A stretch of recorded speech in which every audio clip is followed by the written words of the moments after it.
Important update about YouTube playlists. Hey everyone. We've received many messages asking why our YouTube playlists aren't showing up. Do we create YouTube playlists? Yes, we absolutely do. So why can't you see them? Honestly, we're not sure. We've been in contact with YouTube support for several months now, but we still haven't received a clear answer or solution.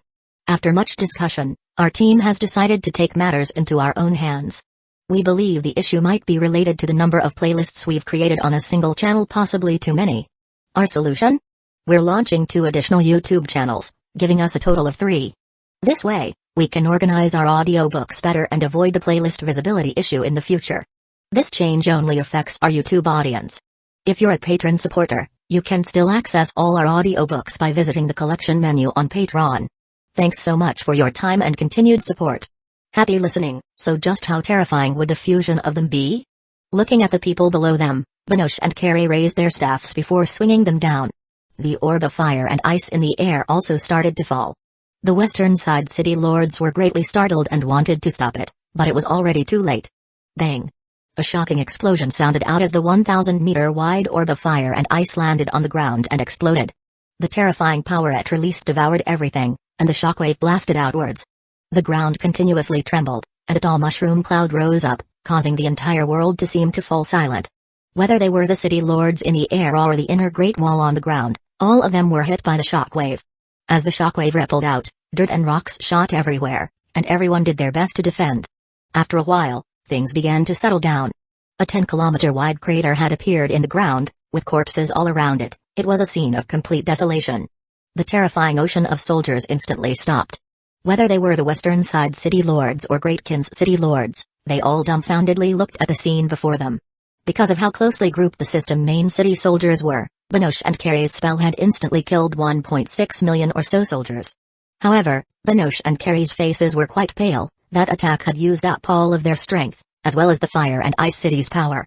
Wang Jian quickly came back to his senses and smiled as he said, "Thank you for your help. Please go and recover your strength." Benosh and Carrie nodded before sitting down to recover. The western side city lords' expressions were very unsightly because they had no idea just how Great Ken had unleashed this massive attack. As such, they hurriedly gave the order to pause the attack. This single attack had wiped out 1.6 million soldiers, and they only had 8 million soldiers in total. If this happened a few times, they would be completely wiped out. As such, they could only stop, and the two sides once again entered into a stalemate. At the south of Great Ken, there were mountains everywhere, which were quite treacherous to traverse. Great Ken had established its inner Great Wall on the mountains, allowing them to look down from above. Zhao Fu and his 1 million soldiers had made preparations and set up camp here. An army of 12 million soldiers and 100 city lords, giving off immense auras, stood below the mountains, looking up at Zhao Fu. One of the city lords coldly laughed as he said, "You think that you, and 1 million soldiers, can stop us? What a joke. Call out your legatee. If he's willing to stay in this region and not come out, we'll let him off. Otherwise, we'll destroy Great Ken." Zhao Fu's expression did not change as he said, "I am Great Ken's legatee. What else do you have to say?" Hearing that Zhao Fu was Great Ken's legatee, the southern side city lords looked at each other in surprise. They had never thought that this person would be Great Ken's legatee. How could he stand here facing so many of them by himself? Did he not fear death? Very good. What do you think about what I said before? As long as Great Ken stays in this region, doesn't come out, and allows us to manage the other regions, we'll let off Great Ken. Otherwise, don't blame us for being cruel.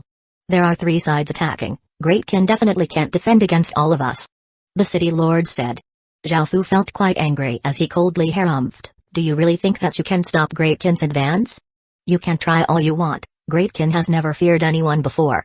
Hearing this, the southern side city lords' expressions became cold. It seemed that there was no need to continue talking, so they started to charge. The 12 million soldiers obeyed and roared, bringing with them a ferocious aura as they charged forwards. The sounds they gave off made it seem as if they were a massive tsunami. Zhao Fu waved his hand and also gave the order to attack. Out of the 1 million soldiers, many were very close to stage 2, if not already stage 2, and there were also 10,000 stage 3 soldiers, 5,000 corpse soul guards, and 150 corpse soul commanders. They followed Zhao Fu's commands and started to roll down massive rocks that were 5 or 6 meters tall, 6 or 7 meters wide, and weighed a few thousand kilograms. The countless rocks rolled down the mountain, giving off massive sounds. As the rocks rolled down the mountain, They began to roll faster and faster, and they gave off an oppressive aura. The system main city soldiers at the front quickly reached the rocks, and they roared as they used their full strength to push. However, they were still knocked over by the rocks, and after it rolled over their bodies, only a bloodied mess remained. This caused the southern side city lords' expressions to become grim.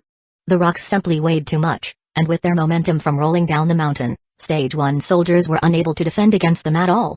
Even if they attacked with their full power, they would be unable to destroy the rocks. Only Stage 3 soldiers and above would be able to defend against them, and even Stage 2 soldiers would have some difficulty. The southern side city lords immediately started to act, as these rocks were not a big deal to them. The southern side city lords released their city lord seals and gave off powerful auras as they stretched out their hands.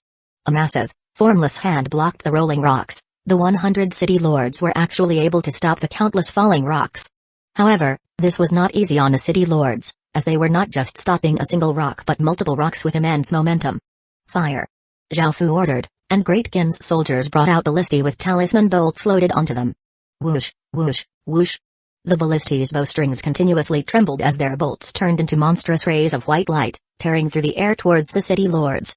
Most of Great Qin's talisman bolts were with Zhao Fu. With Zhao Fu's current strength, he was unable to deal with 100 city lords by himself, unless he used up all of Great Qin's fate. However, Zhao Fu did not want to see the consequences of that, so he had to use other methods. 708 rush him together. The 100,000 rays of white light gave off terrifying sounds, shocking the many city lords. In response, they immediately created energy barriers to defend. Things would have been fine if there weren't too many of the bolts, but because there were 100,000 of them, the city lords' energy barriers were unable to withstand all of them. Their energy barriers started to crack, making them feel greatly shocked, and they used all of their power to maintain the energy barriers. Because of this, there was nothing stopping the rocks anymore, and they once again started to fall. The system main city's shield bearers roared and pushed up with their shields with all their might, and they were able to barely block one rock each. However, even more rocks descended, making it impossible for them to defend. Since they could not block or stop the rocks, they could only dodge. However, with so many people, how could they dodge easily? The countless rocks gave off terrifying sounds as they rolled down the mountain, instantly destroying the system main city soldiers' charge. They crushed soldier after soldier, causing hundreds of thousands of deaths. Within their energy barriers, the city lords felt incredibly furious. Just as they were about to try to stop the rocks again, countless rays of white light once again shot at them, and they were forced to defend again. Great Qin had shot out 200,000 talisman bolts so far, and each one would be able to kill 60,000 to 70,000 system main city soldiers. It was a pity that they could only be used to suppress the city lords right now, making them much less of a threat. The system main city soldiers were furious and once again charged. As their auras gathered together, they once again formed a terrifying flood as they rushed up towards the inner Great Wall. Great Qin's side continuously threw down rocks. Zhao Fu understood how difficult this defense was, so he had prepared adequately. Looking at the city lords continuously defending against the white rays of light, Zhao Fu gave out an order, and 3 gigantic ballistae were sneakily pulled out. These were the dragon-slaying ballistae, and each of them had to be drawn by 6 corpse soul commanders with stage 4 strength. The dragon-slaying ballistae were equipped with metallic bolts that were 10 or so meters long and 3 fingers wide. There were many talismans on the bolts, and there were also golden talisman stones socketed into the head, body, and tail of the bolts. Apart from this, there were also 36 small crystals socketed into them, making them seem extremely beautiful. The bolts' bodies were made of dark gold rank materials, and their cores were made of epic rank materials. Each one of them cost 100,000 gold coins to produce, which was 1 billion copper coins. They were extremely precious, and Zhao Fu had wanted to use them to kill boss monsters of regions. However, in the face of such danger, he could only bring them out. With such terrifying talisman bolts, just how powerful would the dragon-slaying ballistae be? Whoosh! Whoosh! Whoosh! 3 massive sounds could be heard as 3 gigantic golden rays of light, giving off power that seemed to be able to pierce the world, tore through the sky. The southern side city lords, who were defending against the white rays of light, were not prepared at all. By the time they noticed something, it was already too late. The 3 golden rays of light instantly pierced through their energy barriers, stabbing through their bodies and slamming them into a mountain kilometers away. The heads of the bolts stabbed 4 or 5 meters into the mountain, creating 10-meter craters around them, while there was still 10 meters of their bodies remaining outside. There were 2 or 3 city lords' corpses strung on each of them, and blood dripped down from them, creating a horrific scene. The 3 rays of golden light had instantly taken away 7 city lords' lives. The remaining city lords were completely dumbfounded, and a chill spread throughout their hearts. They had not been able to react at all and had only seen a flash of golden light. Instantly, the remaining city lords flew even higher and spread out, becoming incredibly wary. They quickly saw the 3 massive dragon-slaying ballistae, and it was those 3 ballistae that had shot out those terrifying bolts. Rush in together. If we can kill Great Kin's legatee, everything will be over. The city lords quickly came back to their senses and exploded out with immense power as they rushed at Zhao Fu. Zhao Fu could not allow them to get close, as he could not fight all of them at once, so he once again ordered the soldiers to shoot out the white rays of light. This forced the southern side city lords to once again go on the defensive, and 3 rays of golden light once again flashed out with shocking power. However, because the city lords had all spread out and were prepared, the 3 rays of golden light only took away another 3 city lords' lives. Now, 10 city lords had died already, and the remaining city lords' expressions were all quite unsightly. The talisman bolts that Great Kin shot out were simply too powerful, and because there were too many of them, they were forced to defend. However, by now, the massive system main city soldier army had paid a great price to finally reach the bottom of the Great Wall. Zhao Fu waved his hand, and 10 figures appeared beside them. The 10 disaster cavalrymen half knelt as they said in their eerie voices, "What are your commands, your majesty?" The disaster cavalry now had a high level of intelligence, and Zhao Fu looked at them as he ordered, "Begin." The 10 disaster cavalrymen stood up and went to the front of the inner Great Wall. They drew their swords and pointing them towards the sky, releasing massive auras as 10 black pillars of light shot into the sky. Countless traces of deathly aura gathered to form a massive vortex, and a black magic formation appeared, giving off a chilling black light. A terrifying power filled with a deathly intent soon began to ripple out. Roar! On both sides of the inner Great Wall, countless skeletons rose up and ferociously assaulted the system main city soldiers from both sides. The city lords' expressions fell, and the system main city soldiers, who were about to attack, had no idea what was happening before they were attacked by the skeletons. After clearing out so many regions, Great Kin had obtained many corpses. Apart from a portion that was used for the corpse soul blood lake, they had about 60 million corpses. There were human corpses and beast corpses, and 30 million corpses attacked the system main city army from each side. Now, the system main city army was unable to attack the inner Great Wall at all, and they could only stop. They were proper soldiers, so they quickly adapted to the situation and started to kill the countless skeletons. After the initial injuries and deaths caused by the surprise attack of the skeletons, the system main city army's losses began to decrease. After all, there was a great gap in strength between the skeletons and the system main city soldiers. The system main city army still had around 9 million soldiers, and it was possible for them to stop the 60 million skeletons, mainly because of how weak the skeletons were. Seeing this, Zhao Fu raised a hand, and the Disaster King ring on his index finger gave off a black light and shot into the magic formation in the sky. The black magic formation gave off an even more intense black light, and an aura of disaster covered the entire sky. The black light buffed the skeletons, causing them to excitedly roar and continued to ferociously attack the system main city soldiers. 90% of Great Kin's soldiers on the inner Great Wall drew their bows and started to attack the system main city soldiers as well.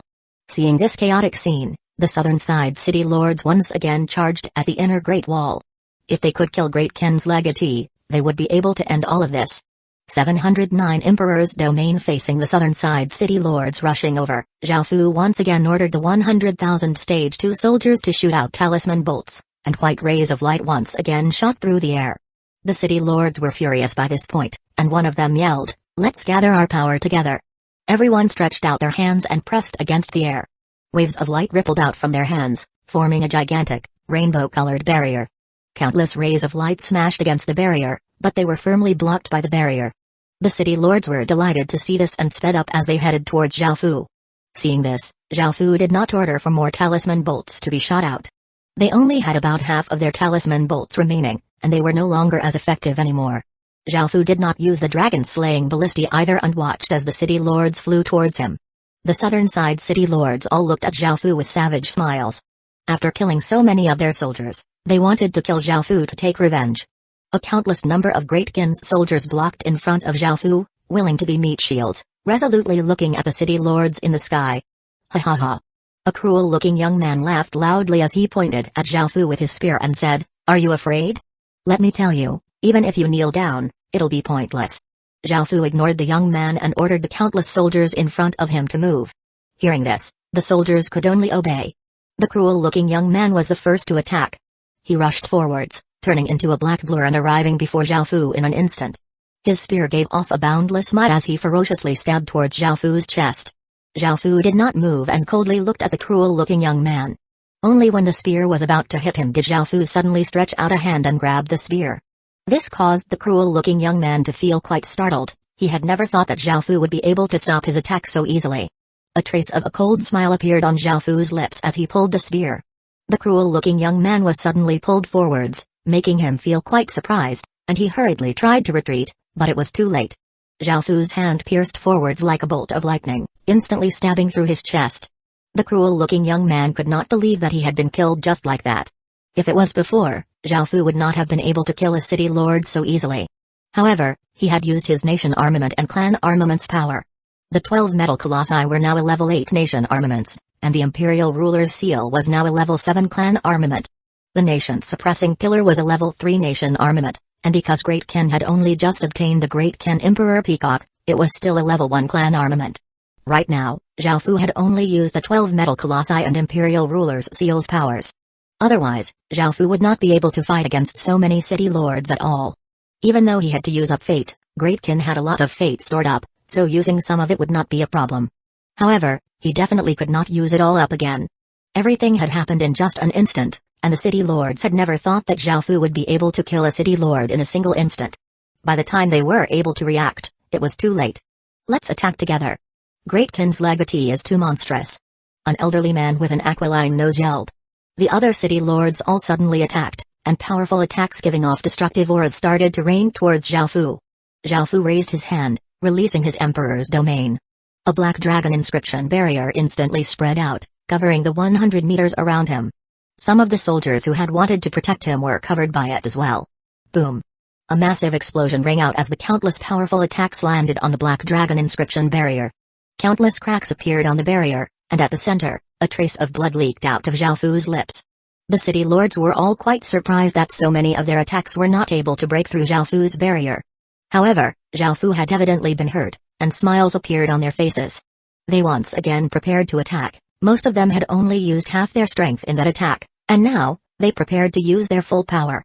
At that moment, Xiaofu's body turned into a ray of light and rushed away as if he was trying to escape. The city lords coldly laughed and followed behind him before surrounding him. "You're too naive, did you really think you could escape? Dream on," a chubby man said mockingly. Xiaofu looked at the city lords around him and suddenly laughed as he said, "What glory is there in beating me with so many people? Come at me one by one if you dare. Do you really think we're stupid enough to fight you one-on-one? Everyone, don't waste any words with him. Kill Great Ken's legatee and join with the 2 other sides to destroy Great Ken. The Great Ken Empire is worth an incredible amount, and even if we split everything evenly, we'll still have massive gains," a city lord said as he coldly smiled and looked at Xiaofu. The other city lords did not hesitate and immediately started to attack with their full power. Sword lights, saber lights, staff shadows, hatchet lights, spear lights, and all sorts of other attacks started to fly towards Xiaofu from all sides. Xiaofu could not retaliate at all and could only defend. He was forced down to the ground, blowing open a crater. He coughed up a mouthful of blood, looking seriously injured. The city lords savagely laughed as they rushed over. In their eyes, Xiaofu was already dead. After all, he did not seem to have any power to resist anymore. If they killed him, Great Ken would be like a headless chicken, and they would be able to easily destroy Great Ken and share in its spoils. Xiaofu lay on the ground and looked at the incoming city lords without any fear on his face. Instead, there was an evil smile on his face. 10 cloaked people holding ghostwood staffs stealthily approached and stood in a circle around the city lords and Xiaofu. Just as the city lords were about to deal the final blow to Xiaofu, the 10 people raised their ghostwood staffs, and an eerie energy exploded out. A massive gray magic formation appeared on the ground with Xiaofu at the center. Immediately, hellish chilling chi erupted out, and ghostly chi spread everywhere, instantly covering the surrounding 10 kilometers. Ghostly howls could be heard, and ghostly figures darted about. The city lords were given a big fright. They instantly found that something was off, and they quickly retreated. However, only 30 city lords were able to make it out, and they looked at the region filled with ghostly chi. Just then, they felt as if they had descended into hell, and their bodies instinctively trembled in fear. Xiaofu grinned as he looked at the city lords frozen around him. Everything just then had been a pretense in order to make the city lords let down their guards. The magic formation on the ground was called the Great Yin Chi Formation, and it greatly boosted all ghost-type skills. The 10 people holding ghostwood staffs were 1,000 ghost illusionists who had received City Lord seals, and they had cast an enhanced dark ghost world. Now that Zhao Fu had unlocked Divine Sense, was the City Lord of a level 5 true main city, and had received his sovereign bloodline, Zhao Fu was able to ignore the dark ghost world. 710 level 1 capital city. Zhao Fu did not waste any time and stretched out his hand, the Sun Dragon sword appearing in his hand. Zhao Fu sent a massive amount of power into it before slashing out, sending an arc of light flashing out. Blood flew everywhere, and the heads of the 60 frozen city lords fell to the ground. Following this, the headless corpses also crashed to the corpses, and different colored city lord seals rose from their bodies and fell nearby. The ghostly chi gradually dissipated, and the city lords who had escaped finally saw this horrific scene. A chill spread in their hearts, and a look of terror appeared on their faces. They immediately ran the other way without pausing for a single second.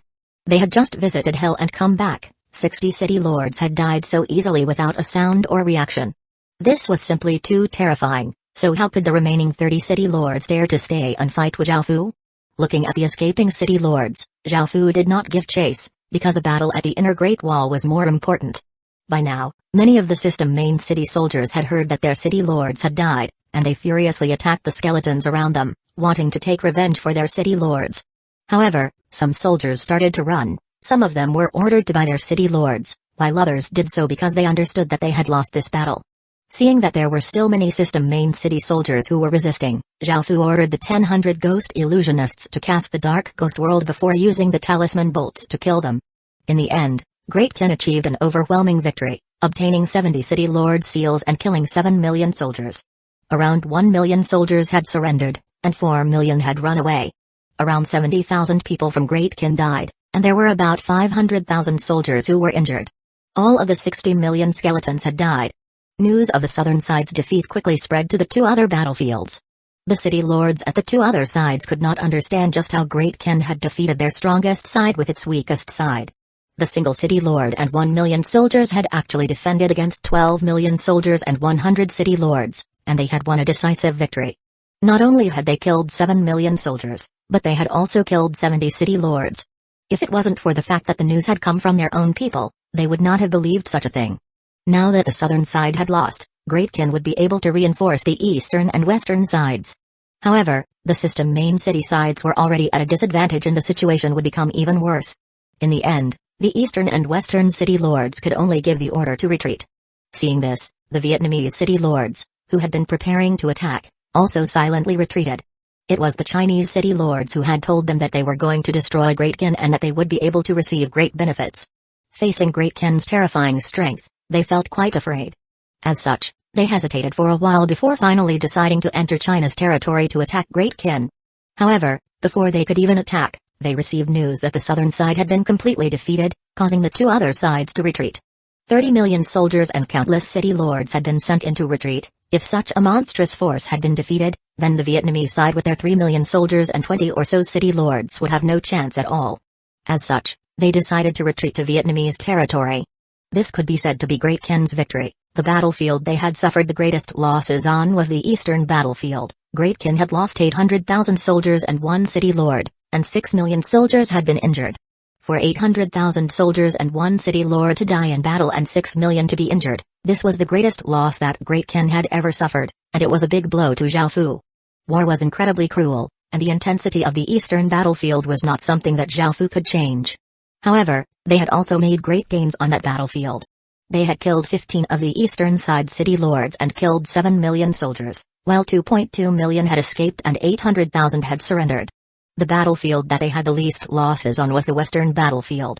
Banoche and Carrie's combined forbidden spell had instantly killed 1.6 million soldiers, causing the two sides to enter into a stalemate. No matter how Wang Jian taunted the other side, they were unwilling to advance. Wang Jian could do nothing about this since they were unwilling to attack either. The western side remained as a stalemate, so Great Qin did not suffer any losses. In terms of gains, they had killed 1.6 million system main city soldiers. Next, it was time to clear out the battlefields. Wang Jian immediately took 3 million soldiers and hurried over to where Zhao Fu was. Seeing that Zhao Fu was fine, he let out a sigh of relief. Zhao Fu ordered his subordinates to conquer and relocate the system main cities and bring back the city creation stones. He then had the battlefields cleared, and this marked the end of this massive event. Great Qin was the victor in this battle, and the surrounding system main cities were forced to relocate. Otherwise, the only outcome of staying would be death. The 22 regions to the east of Great Kin and the 25 regions to the south of Great Kin all became empty regions.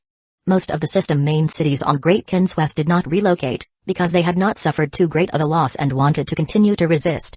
They started to build powerful defenses to prevent Great Kin from suddenly attacking them while trying to rope in other city lords to defend against Great Kin together. Most of the city lords watching from the distance finally made a decision. Since Great Kin had such monstrous strength and could still win against such powerful forces, they could only feel admiration. Great Kin was definitely a strong mountain to lean against in this legacy land. With such immense power and stats, they would not have to worry about natural disasters either, so Great Kin was undoubtedly the best master to serve. After this massive battle ended, roughly 80 city lords personally went to Great Kin and expressed their willingness to submit. They were truly willing to submit and had no reservations, so they personally went to Great Kin. Part of the reason was to apologize for simply watching the battle before. Of course, Zhao Fu was quite happy about 80 city lords joining Great Kin. However, he was quite displeased with them simply watching the battles. After all, the battle had been quite intense, but they had simply stood by and watched. They had only chosen to join Great Kin because it won, and nobody would be happy about such a thing. Even though they were quite selfish, Zhao Fu could understand it. After all, this was how this world was. If he did not have the power to make them submit, how could they be willing to serve him? However, because they had personally come to apologize and seemed quite sincere, Zhao Fu decided to take them in. The 80 system main cities had 8 million Stage 1 soldiers and 40 million residents. After accepting their surrender, Great Kin's strength once again greatly increased. This greatly pleased Zhao Fu, so he set up a massive banquet to welcome them. Of course, part of this banquet was to celebrate their victory and reward some of the generals. Zhao Fu gave out many rewards to those who had made great contributions. These people were willing to give up their lives for him, so he would never treat them less than they deserved. Also, after Great Kin killed so many city lords and relocated so many system main cities and had 80 city lords join them and relocate their system main cities, this caused Great Kin to once again level up. It was now a level 1 capital city. 711 Imperial Palace. Now that Great Kin had become a level 1 capital city, Great Kin had taken the first official step to the restoration of its empire. Now, there were 5 more steps. However, upgrading to a royal city was quite difficult, as it required 3 capital cities, 6 great cities, 9 cities, and 12 towns. Great Kin did not lack great cities, and towns, but the main thing was the 3 capital cities. After so long, it had only leveled up a single city into a level 1 capital city, and they needed 3. This was incredibly difficult. However, capital cities were a necessary requirement for upgrading to a royal city. After all, just having a single royal city by itself would be a bit too unpresentable, and they would not be able to call themselves a kingdom. However, their leveling speed was much faster now. Great Kin had only had a level 5 great city a few days ago, and after a few days, it had already become a level 1 capital city. Zhao Fu went to the city hall and looked at Great Kin's new stats: resident, 10,000 soldier, 2,000 village name, Great Kin city, legendary, level 1 capital city, 1,231,000 out of 180 million, village area, 64,400 square kilometers, village territory, 4,421,800 square kilometers, residents, 3,492,950 out of 80,240,000, military, 892,640 out of 12,482,000, popular support, 86, village special stats, territory crop output plus 200%, territory crop growing time minus 200%, population limit plus 135%, resident stats can randomly plus 15, soldiers stats plus 16%, population attraction plus 150%, chance of attracting higher grade population plus 150%. Subsidiary village limit, 86,930 subordinate villages, Log village, Jin village, Drun village, Lee family village, Wolf village, Ferocious tiger village. Moreover, Great Kin's overall population was now at 180 million, and they had expanded their army to 30 million soldiers. Most of the newly added soldiers were from the system main cities that had submitted. After all, the 80 system main cities suddenly provided 40 million people and 8 million stage 1 soldiers. As for the other gained population, they were mostly from conquering other system main cities, which was how Great Kin's population had been boosted to 180 million people. Before, Great Kin had 171 great cities and 16 cities, and now, it had 336 great cities and the same number of normal cities. This number of great cities was quite shocking. Before, Zhao Fu would not have even dared to think of such a number. Now that they had such immense strength, Zhao Fu felt quite excited, and he decided to properly reward all of his city lords and generals. After giving them a day to rest, he once again gathered them to discuss their future strategies. Now that Great Qin was about to restore its empire, there were many things they had to prepare. One of the most important tasks was to start building an imperial palace. After all, as a kingdom, they could not lack a palace. Right now, Zhao Fu was still staying in the city hall. Even though they had renovated it and expanded it a few times, how could a city hall be good enough for an emperor? Moreover, they also had to do something about the meeting hall. Now that there were more and more people joining Great Qin, it was quite packed within the meeting hall, so they would require a proper palace to meet in. Constructing a large palace would not be an easy thing to do, and it would take a lot of time. As such, they had to start constructing it early on so that they would not be in the situation where they had a kingdom but did not have a palace. At the same time, they had to properly design the palace. After all, a palace represented the center of a kingdom's power, and it was a symbol of the kingdom's ruling class. It could not be too simple or ugly, and after some discussions, Zhao Fu gave the matter to Li Si and Shang Yang to take care of. Next, they discussed how to destroy the Western faction. The Western faction was like a thorn in Great Qin's heart, and Zhao Fu wanted to quickly get rid of it. That way, Great Qin's north, south, east, and west would all be at peace, and they would no longer have to fight. They could continue to clear out the regions and expand further outwards. After dealing with the western side, Great Qin would be able to obtain 70 or so regions. Zhao Fu originally planned to take the army over and attack, but Wei Liao and the others suggested persuading them to surrender. By now, the western side did not have much fight in them and would not be able to resist much. This was now a certainty, and nothing could change that. However, if they could take down the western side without expending a single soldier, that would undoubtedly be the best thing to do. Zhao Fu didn't want his soldiers to make meaningless sacrifices, so he ordered his people to send out letters. However, the western factions actually refused, resolutely vowing to fight with Great Qin to the death. Not a single city lord was willing to surrender, and they all wanted to have a decisive fight. After hearing this, Zhao Fu did not hesitate and gathered his army, mightily marching to the western side. Only a bit more than a day had passed since the previous battle, and the western side had not yet even finished building their defensive walls, nor did they have the time to rope in more city lords. However, they still had some confidence to remain and thought that they could withstand Great Qin. However, after seeing Great Qin's mighty forces for themselves, they immediately chose to run without any hesitation. The city lords at the back were better off and had the time to run. However, the system main cities that were closest to the battlefield did not even have the chance to run. Great Qin's massive army gave off a terrifying and unstoppable aura as they flooded into a few regions. Zhao Fu stood above a system main city and looked down at the people, whose faces were covered with terror and despair. Zhao Fu did not show any mercy and immediately ordered his soldiers to attack. Wait. We surrender. A white-haired elder walked out, looking at the Great Qin's people in fear as he called out. Zhao Fu could not help but laugh. These people had been incredibly resolute before, vowing to fight to the death. Now that his army had arrived, they had directly chosen to surrender. The western side had not expected Great Qin's strength to not have decreased at all after such a large battle. Instead, Great Qin's strength had increased by many times. They were not prepared for this at all, so they could only choose to run. The western side originally had 8 million soldiers and 80 city lords, but after losing 1.6 million at battle, they only had 6.4 million soldiers. However, seeing that they had to face 30 million soldiers from Great Qin, as well as 300 or so city lords, how could they dare to resist such a force? Zhao Fu looked at the white-haired elder below and coldly harumphed, saying, "Do you think you can surrender whenever you please? Do you remember the words you said before?" The white-haired elder felt quite awkward. However, in order to keep his system main city safe, he decided to resort to drastic measures. After all, Great Qin had a history of slaughtering cities. The white-haired elder started to weep as he howled and kneeled, saying, "Great Qin's Majesty, I'm getting old and senile. Now that I've seen you for myself, I understand that I was completely in the wrong. I deserve death." As he wept and howled, he slapped himself twice, putting on a great show. Zhao Fu rolled his eyes and had him stand up before accepting his surrender. He then continued on to other system main cities. He could not waste all of his time here. After a single day, Great Qin swept through all of the western side's regions and barely met any resistance. However, most of the western side city lords had run extremely quickly, and only 16 city lords had surrendered. 712 treasures. The 20 or so regions around Great Qin's western side all became empty regions.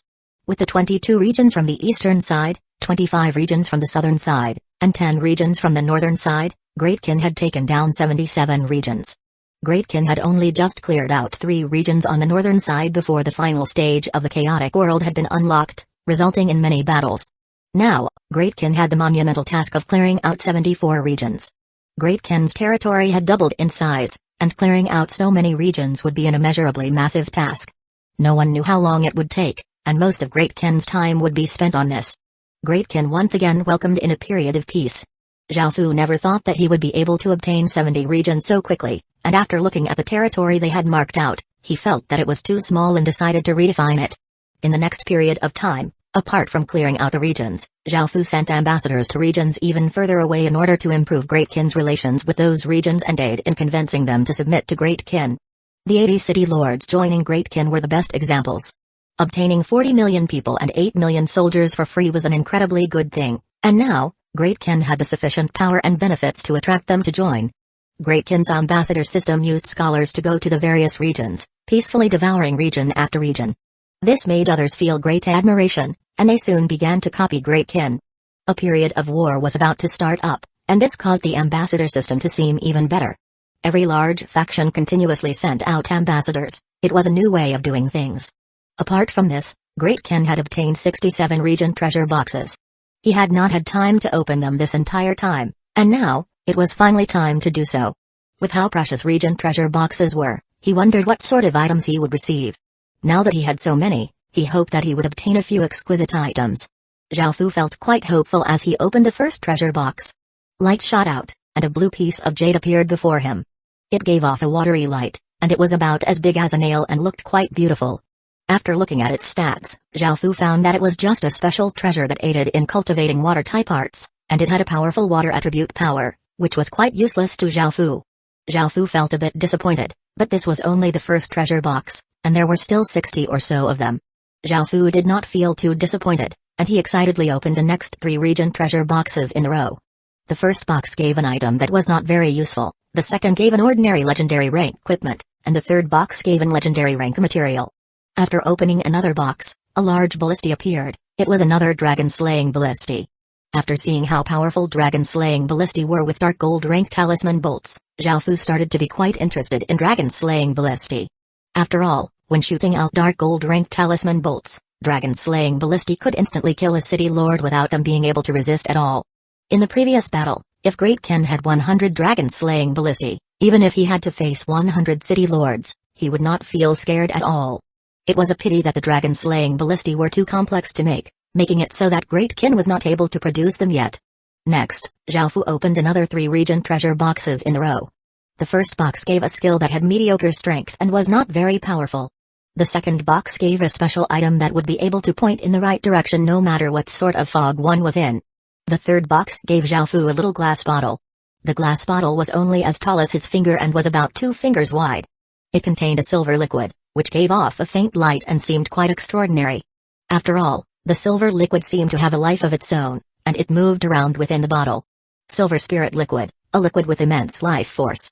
Giving it to any plant-based creature will instantly increase its maturity by 100 years. This item can only be used once on one plant-based creature. This made Zhao Fu quite delighted, as the silver spirit liquid was incredibly useful to Great Kin. Great Kin had 300 trees of life and 30 or so ginseng trees. They were all treasures that required a long time to grow. The silver spirit liquid could instantly cause a plant-based creature to mature by 100 years, and if he used it on a tree of life or a ginseng tree, they would instantly bear fruits of life and ginseng fruits. It was a pity that this small bottle of silver spirit liquid could only be used 10 or so times, but this was already quite good, and Zhao Fu put it away happily before opening 3 more boxes. The first box gave an legendary rank hammer, the second box gave a stats gem that would increase all stats of that equipment by 3, which was quite good. The third box gave a beast horn, which was an legendary rank material. Zhao Fu then continuously opened 10 boxes but did not receive anything very useful, making him feel quite disappointed. He then continued opening boxes, and 2 boxes later, a stone appeared. This stone was square-shaped and was as big as a fist. It was quite smooth and gave off a 3-colored light, and it gave off a powerful aura. It seemed quite extraordinary. City-level stone. Using this city-level stone, one can instantly cause a city below capital city to level up. After looking through this stone's stats, Zhao Fu instantly felt incredibly delighted. He had never thought that such a thing would exist, It actually allowed him to instantly level up a city, and it was effective for anything below capital cities. If he used it on a level 4 great city, it would instantly level up into a level 5 great city. This would take 70 million experience point, which would take conquering countless villages, towns, and cities to level up. He could skip all of that with a single stone. How could Zhao Fu not feel happy? Great Ken greatly lacked experience point, because it not only needed to level up the Great Ken city into a level 6 capital city, but it also needed 3 more level 1 capital cities in order to be able to level up into a royal city.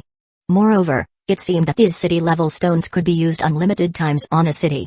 If Zhao Fu could obtain a few more, he would not have to worry about the experience point required to level up cities into capital cities. Zhao Fu felt quite excited and continued to open up region treasure boxes. Rays of light shot out, and more items appeared before him. However, after opening another 10 or so, he had not obtained another city level stone. Everything was quite useless, making him feel quite disappointed. After a while, Zhao Fu calmed down his emotions. The city level stones were simply too useful and could substitute millions of experience point and cause cities to instantly level up. To be able to obtain such a rare, valuable item, he was already quite lucky. 713 Wyvern Den now, Zhao Fu had 20 region treasure boxes remaining. He deeply breathed in and opened the next box, and after rays of light shot out, a crystal appeared. This crystal was as big as a pebble and was quite round and smooth. It gave off a faint light, and though Zhao Fu did not know what it was, he felt that it was not ordinary. Spawn rate crystal can be used on a city or den, increasing the spawn rate by 4. After seeing this, Zhao Fu could not help but laugh out loud. This was something that was incredibly useful to Great Ken, as it could be used on the Wyvern Den. After such a long time, Great Ken still only had 300 or so wyverns. After all, the den only spawned 1 wyvern every 2 days, which was 15 wyverns per month. Even with the hatching of eggs, they only had 300 or so, which was quite slow. However, there was not much they could do about this. Wyverns had stage 5 strength, and 1 every 2 days was already quite fast. Originally, Zhao Fu had wanted to use 200 wyverns to deal with the 100 city lords on the southern side. However, Zhao Fu found that this was not quite viable because the difference in strength was a bit too great. Each wyvern could easily kill 10,000 soldiers, with their advantage in the air, but facing city lords with city lord seals, it would be quite difficult. It would take at least 10 wyverns to deal with a single city lord, and so it would take 1,000 wyverns to deal with all 100 city lords. As such, Zhao Fu had given up on the idea of using wyverns to deal with the 100 city lords.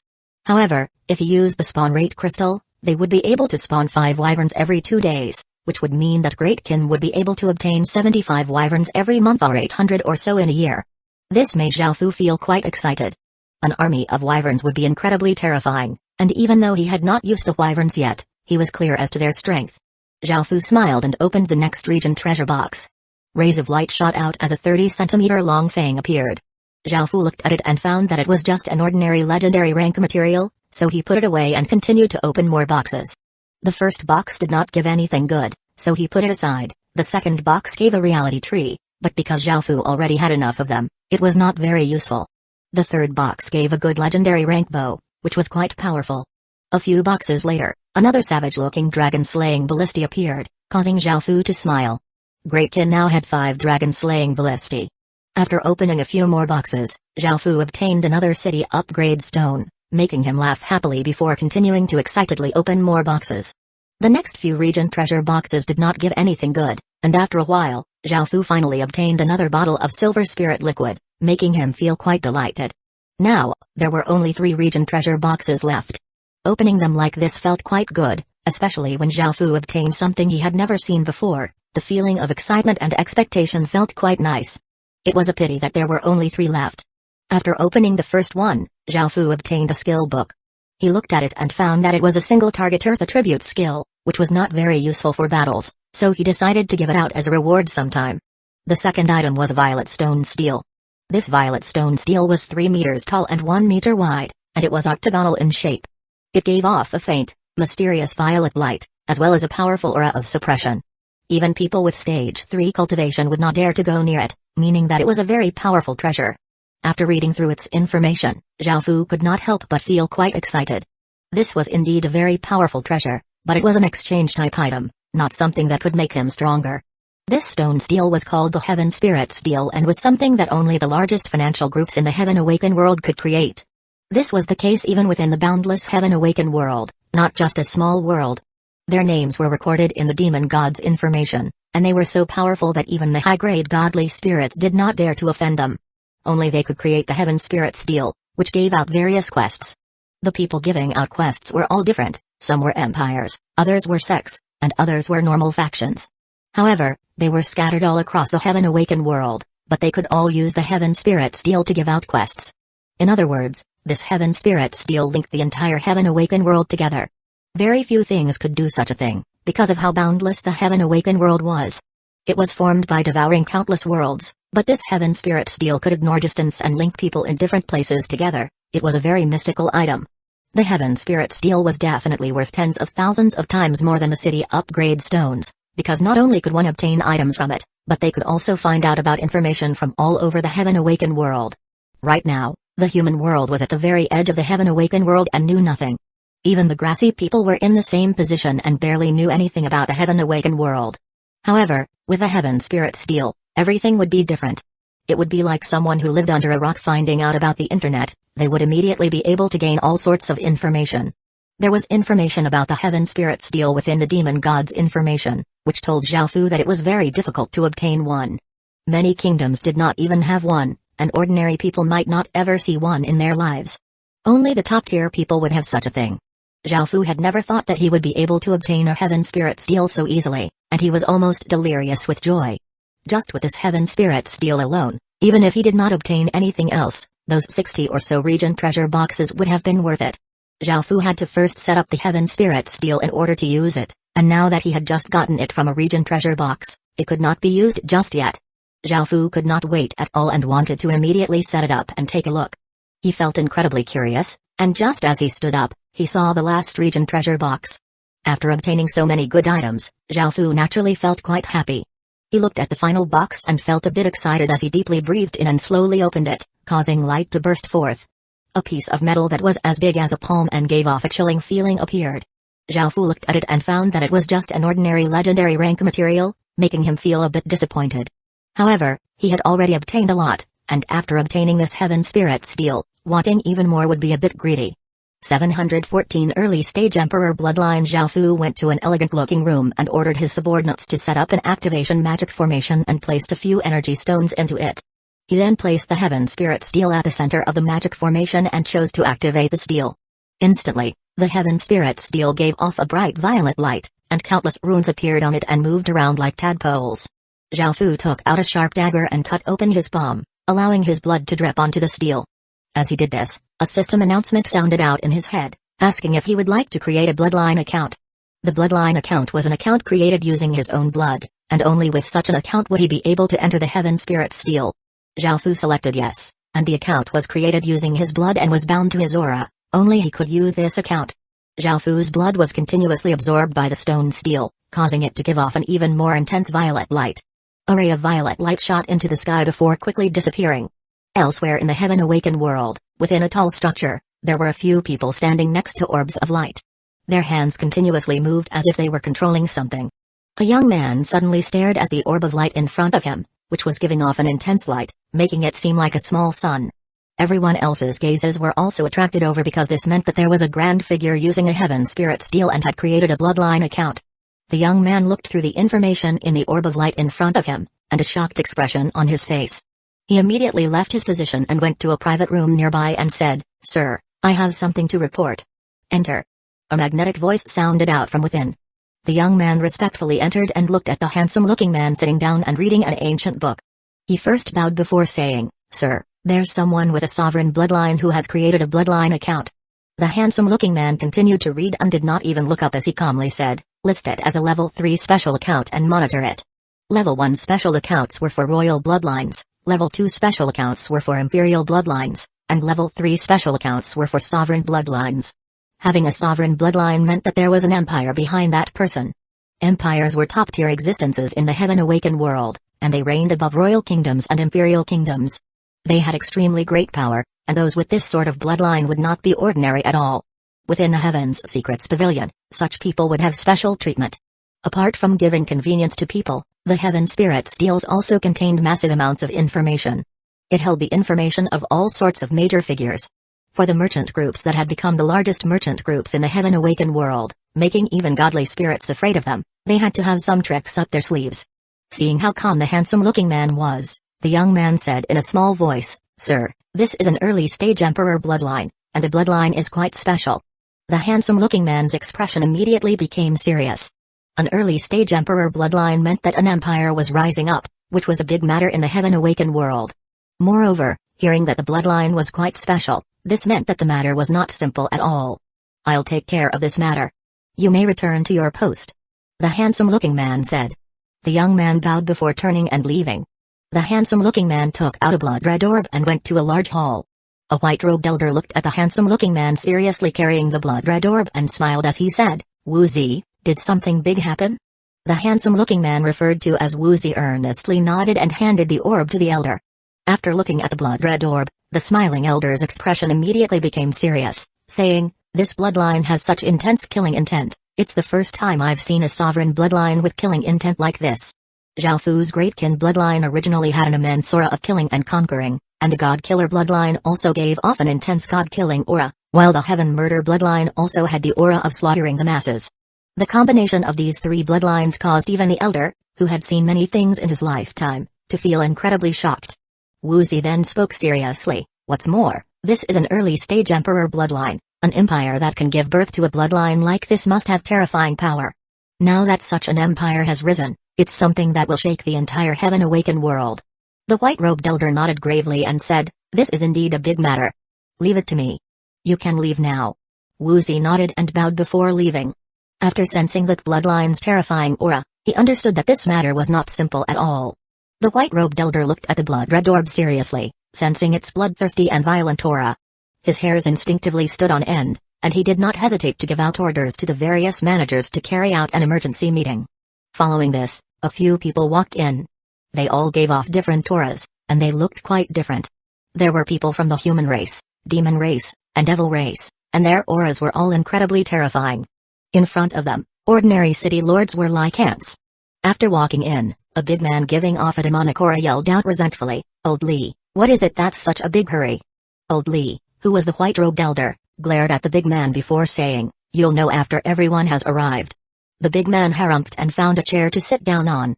Soon, everyone had arrived. There were 10 people in total, 7 men and 3 women, and they sat on chairs in a circle as they looked at the white-robed elder to see what the emergency matter was.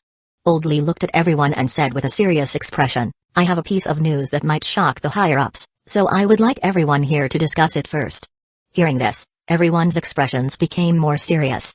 If this could shock the higher-ups, the matter would not be simple at all. Their Heaven's Secret Pavilion was just a subordinate of the large merchant groups, and they were just the department in charge of the Heaven Spirit's deals. After speaking, Old Lee took out a blood-red orb and said, "This is an early-stage emperor bloodline, and it has an incredibly murderous and destructive aura. In the history of the Heaven's Secrets Pavilion, this is the first time I've seen such a terrifying bloodline before." After hearing Old Lee's words, everyone felt quite shocked, and some felt a bit doubtful.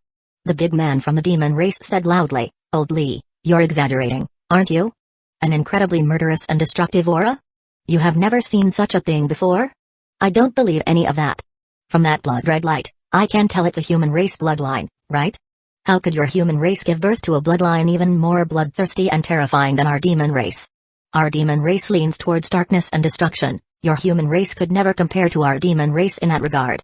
After hearing the big man's words, everyone else wondered if Old Lee was exaggerating. After being in the Heaven's Secrets Pavilion for such a long time, they had seen all sorts of terrifying bloodlines before. 715 Heaven Spirits still facing everyone's doubtful looks. Old Lee did not say anything else and instead threw the blood-red orb over to the big man from the demon race. The big man felt quite disdainful. After all, out of the 8 major races, the human race was relatively weak. He did not believe that a human bloodline could be even more bloodthirsty than a demon bloodline. However, even though he didn't believe it, he had to check it for himself. After catching the orb, he sent his consciousness into it. Instantly, the big man felt as if he had fallen into a bottomless abyss, and his body seemed to have been frozen in place, unable to move at all. A deep-rooted, soul-devouring chill rushed at him, and the terrifying killing intent and aura of destruction seemed to corrode his body. The big man felt a wave of terror that he had never felt before and the aura of death. By the time he came back to his senses, His entire body was covered with cold sweat as if he had just finished swimming. He stared at Old Lee in shock and asked, "How could your human race give birth to such a terrifying sovereign bloodline?" Hearing the big man's words, everyone else's expressions changed. Seeing the trace of fear in his eyes, they understood that this bloodline really was quite terrifying. "Let me have a look." A beautiful and seductive woman could not help but say curiously. She took the blood-red orb and sent her consciousness into it. In the next moment, her face became deathly pale, and her body trembled before giving the blood-red orb to the next person. Following this, everyone took a turn, and their bodies all became drenched with cold sweat, and expressions of terror lingered on their faces. They now completely believed Old Lee's words. Old Lee lightly laughed before saying, "Do you all believe me now?" Everyone nodded earnestly, and a man from the devil race said, "Just what sort of bloodline could be this terrifying?" Old Lee replied, "This is an early-stage emperor bloodline, and it was most likely birthed from a new empire. Look at this." As he said this, Old Lee took out a few different colored orbs and threw them towards the blood-red orb floating in the air. However, those other orbs seemed to be afraid and dodged to the side, not daring to go near the blood-red orb. These orbs are all relatively famous sovereign bloodlines.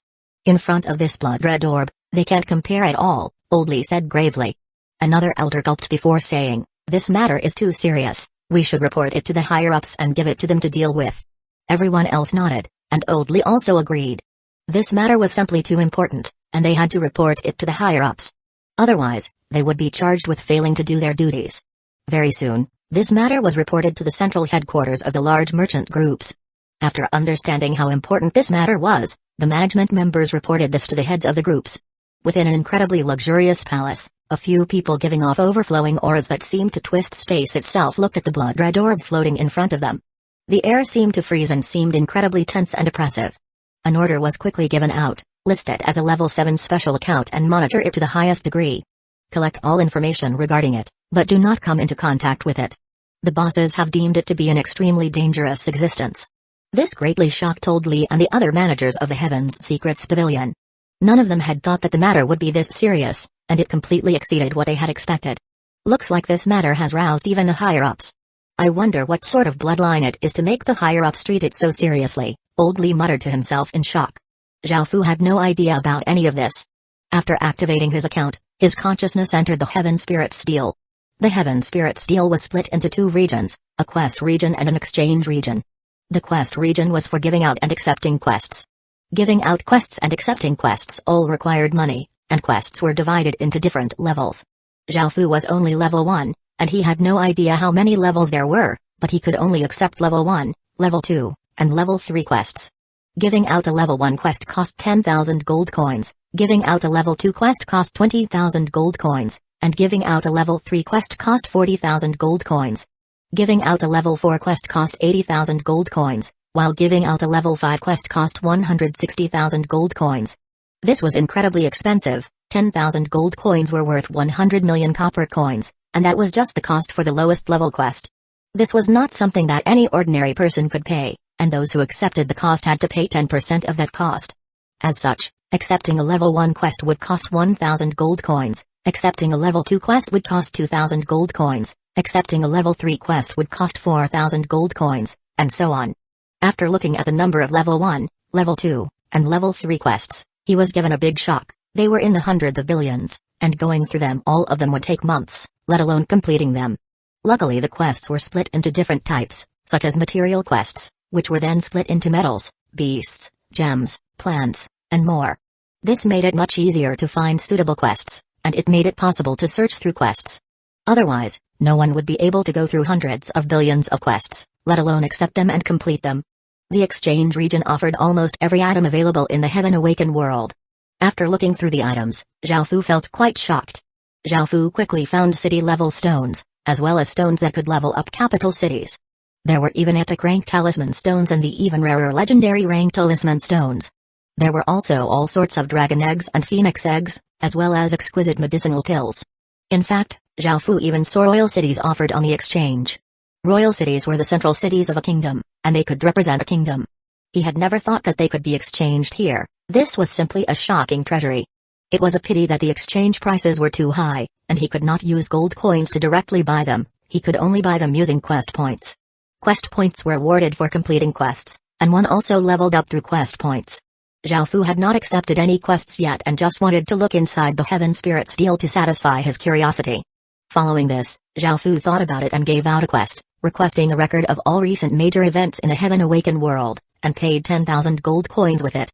After obtaining the demon god's information, Zhao Fu knew some rough information about the Heaven Awakened world, but it was not very complete, and he knew nothing about recent matters. Zhao Fu had no idea how many people would accept a quest like this. For people in other places of the Heaven Awakened world, compiling such a book would be quite easy and cheap. However, Zhao Fu was not sure if anyone would bother with completing this quest. Within the Heaven Spirit Steel, gold coins seemed to be valueless. Most people bartered, as that seemed to be the norm here. After giving out the quest, Zhao Fu had another look around before calming himself down and leaving. There were still many other things that he had to take care of. 716 Icy Spirit City. Zhao Fu went to the Wyvern Den and fused the spawn rate crystal into it. Countless rays of light spread out, and the den gradually became larger until it was 4 times as big as before. It gave off an incredibly powerful aura. Now, it could spawn 5 wyverns every 2 days. The den's level was now a basic city, and if it could level up to a great city, it would be able to spawn wyverns every day. With the spawn rate crystal's effects, it would be able to spawn 5 wyverns every day. Leveling up the den required the den's creatures to obtain experience point themselves. As such, Zhao Fu decided to allow some wyverns to roam free in order to help the den quickly level up. That way, they would be able to spawn more and more wyverns. It went without saying just how powerful the wyvern army would be. Zhao Fu then went to the plant region. Zhao Fu now had 2 bottles of silver spirit liquid, so how should he use them? Should he use 1 bottle on the trees of life and 1 bottle on the ginseng trees? Or should he use both on one type of tree? Zhao Fu was growing the trees of life to nurture a large number of divine tree warriors, as that profession was quite powerful. Not only did they have immense strength, but they also had powerful recovery abilities. They performed quite well on the battlefield, so Zhao Fu wanted more of these soldiers. Zhao Fu was growing the ginseng trees for their ginseng fruit, which could lengthen lifespan, and they were an extremely valuable treasure. The 2 bottles of silver spirit liquid gave him 20 uses in total. Zhao Fu thought about it before deciding to use both bottles on the ginseng trees. 1 tree of life could allow 3,000 soldiers to become divine tree warriors, so 20 of them would only give him 60,000 divine tree warriors, which could not create too big of an effect. On the other hand, the ginseng fruits were extremely precious treasures that could add lifespan. Because they were quite rare, they were extremely attractive as prizes in the Heaven Spirit Steel. However, Zhao Fu did not plan to redeem them as prizes, as he could grow his own. Zhao Fu wanted to use these ginseng trees to refine some lifespan medicinal pills, which would earn him even more money.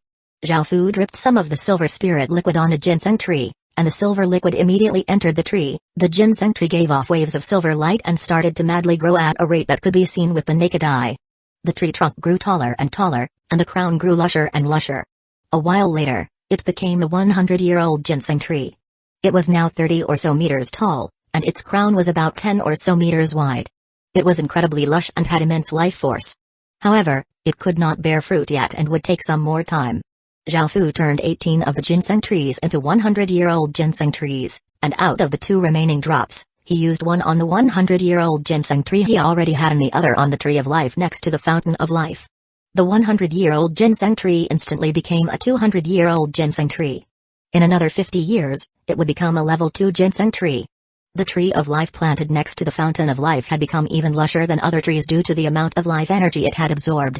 Now that it had become a 100-year-old tree of life, it would also benefit the fountain of life, as its water would become even purer. After taking care of these things, Zhao Fu returned to the meeting hall and thought about how to obtain 3 capital cities. He had to rely on himself to level up cities into capital cities, as he could not obtain them from other places. Even though the Heaven Spirit Steel offered some capital cities as rewards, Zhao Fu did not have any quest points. If he had an astronomical number of quest points, he would not have to worry about this. Since he could not obtain any, he would have to rely on himself. As such, he had to pick out 3 cities that were suitable to be leveled up into capital cities. Zhao Fu now had countless great cities. The system main cities were all great cities, so leveling them up into capital cities would save a lot of experience point. However, they were only dark gold rank and did not have any special stats, so they were not too suitable to be capital cities of a kingdom. As such, Zhao Fu started to think about the legacies Great Ken had conquered. First was the Maurya dynasty's city. The Maurya dynasty was one of the most powerful dynasties of India, and its power and stats were far superior to a system main cities. What's more, it was epic rank, so it would be quite a good candidate. Other options included Great Shun and the state of Zhang. As for Northern Zhou, the state of Wei and the state of Qi, since Zhao Fu had given them lordships, they had autonomy over their own cities to retain their own things and culture. As such, it would not be too suitable to make them capital cities of Great Qin. The Icy Spirit City and Fiery Flame City were also candidates. In the end, Zhao Fu decided to choose Moria City, as well as Icy Spirit City and Fiery Flame City, giving up on Great Shun and the state of Zhang. This was because they originally belonged to other legacies, so it would not be too suitable to make them Great Qin's capital cities. Moreover, after seeing the fire and ice bloodline's power, Zhao Fu decided that they were worth nurturing. After making this decision, Zhao Fu started to make some preparations.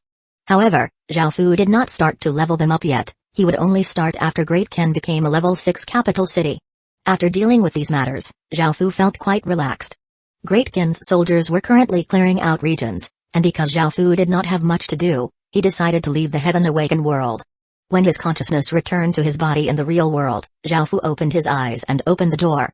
He did not see Zhang Yukin, but he saw that there was food on the table, so he sat down and started to eat. Now that he was quite full, Zhao Fu sat in front of his computer and went on the Heaven Awakened World forum. He scanned through it but did not find much, so he opened up his QQ. Now that Zhao Fu had already contacted the people from his past and knew that they were doing well, he did not bother them. It was just that he had not been able to contact Liu 11 this entire time. With Zhao Fu's power, he could easily find her information. However, he did not want to disturb her, as it had been quite a while, and she could have been married by now. After going through his QQ and seeing that there was not much there, Zhao Fu prepared to log off. At that moment, Zhang Zhao walked in and smiled as she sat down on his lap, her arms around his neck as she asked with a red face, "Zhao Fu, have you been very busy recently? I've missed you after not seeing you for so long." Zhao Fu smiled as he hugged Zhang Zhao, looking at the woman who should have been his cousin-in-law. He lowered his head and kissed her on the lips, and she passionately responded. A while later, Zhao Fu looked at the red-faced Zhang Zhao and placed his hands on her large breasts and started to move them about. Zhang Zhao did not seem apprehensive at all, and she instead flirtatiously looked at Zhao Fu. Zhao Fu quickly took off her clothes, after which the two of them started to go at it on the chair. Afterward, Zhang Zhao continued to sit on Zhao Fu's lap, feeling incredibly powerless. There was a happy smile on her face. They had finally developed a relationship today. However, Zhao Fu was incredibly capable in that area, and he still had not calmed down, while she could not go on anymore. Zhang Zhao suddenly thought about her cousin's words, and she hugged Zhao Fu as she said shyly, "Zhao Fu, you're too strong. I can't serve you by myself. Do you want to call my cousin over? She's also a beauty." Zhao Fu wanted to refuse, but feeling that he still had not calmed down, Zhang Zhao went and made a call. Zhao Fu had never thought that she would be someone he knew. 717 Familiar person. Zhao Fu felt quite awkward as he and Zhang Zhao sat naked on the chair and he looked at the woman walking in. She had a beautiful face, an elegant figure, and snow-white skin. She was wearing a purple dress that revealed a large portion of her breasts. She had light makeup on and looked like she had put in great effort into her appearance, making her look quite appealing. Zhao Fu was not very close with her, but she was someone who he knew. It was Bei Yan. She was one of the prettiest girls in Zhao Fu's university class and could also be said to be the department beauty. She was Yang Zi's girlfriend, and Zhao Fu still remembered seeing them sitting on a chair together, looking incredibly sweet. That was a scene that anyone would feel admiration looking at. Zhao Fu had never thought that Zhang Zhao's cousin would be her and that they would meet again like this.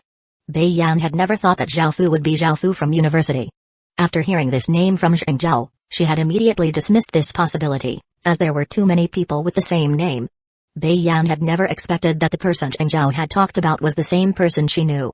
After all, the Zhao Fu she knew and this Zhao Fu were like completely different people. One was an introverted university student who wore plain clothes, while the other was someone who stood at the peak of the world and controlled the lives and deaths of countless people. If it wasn't for the fact that she had seen Zhao Fu with her own eyes, she would not have been able to believe that those two people were, in fact, the same person. She had long since heard about Zhao Fu from Zhang Zhao, and she knew just how capable he was. He was Great Qin Legatee's representative and controlled immense authority. The entire world had to fear him.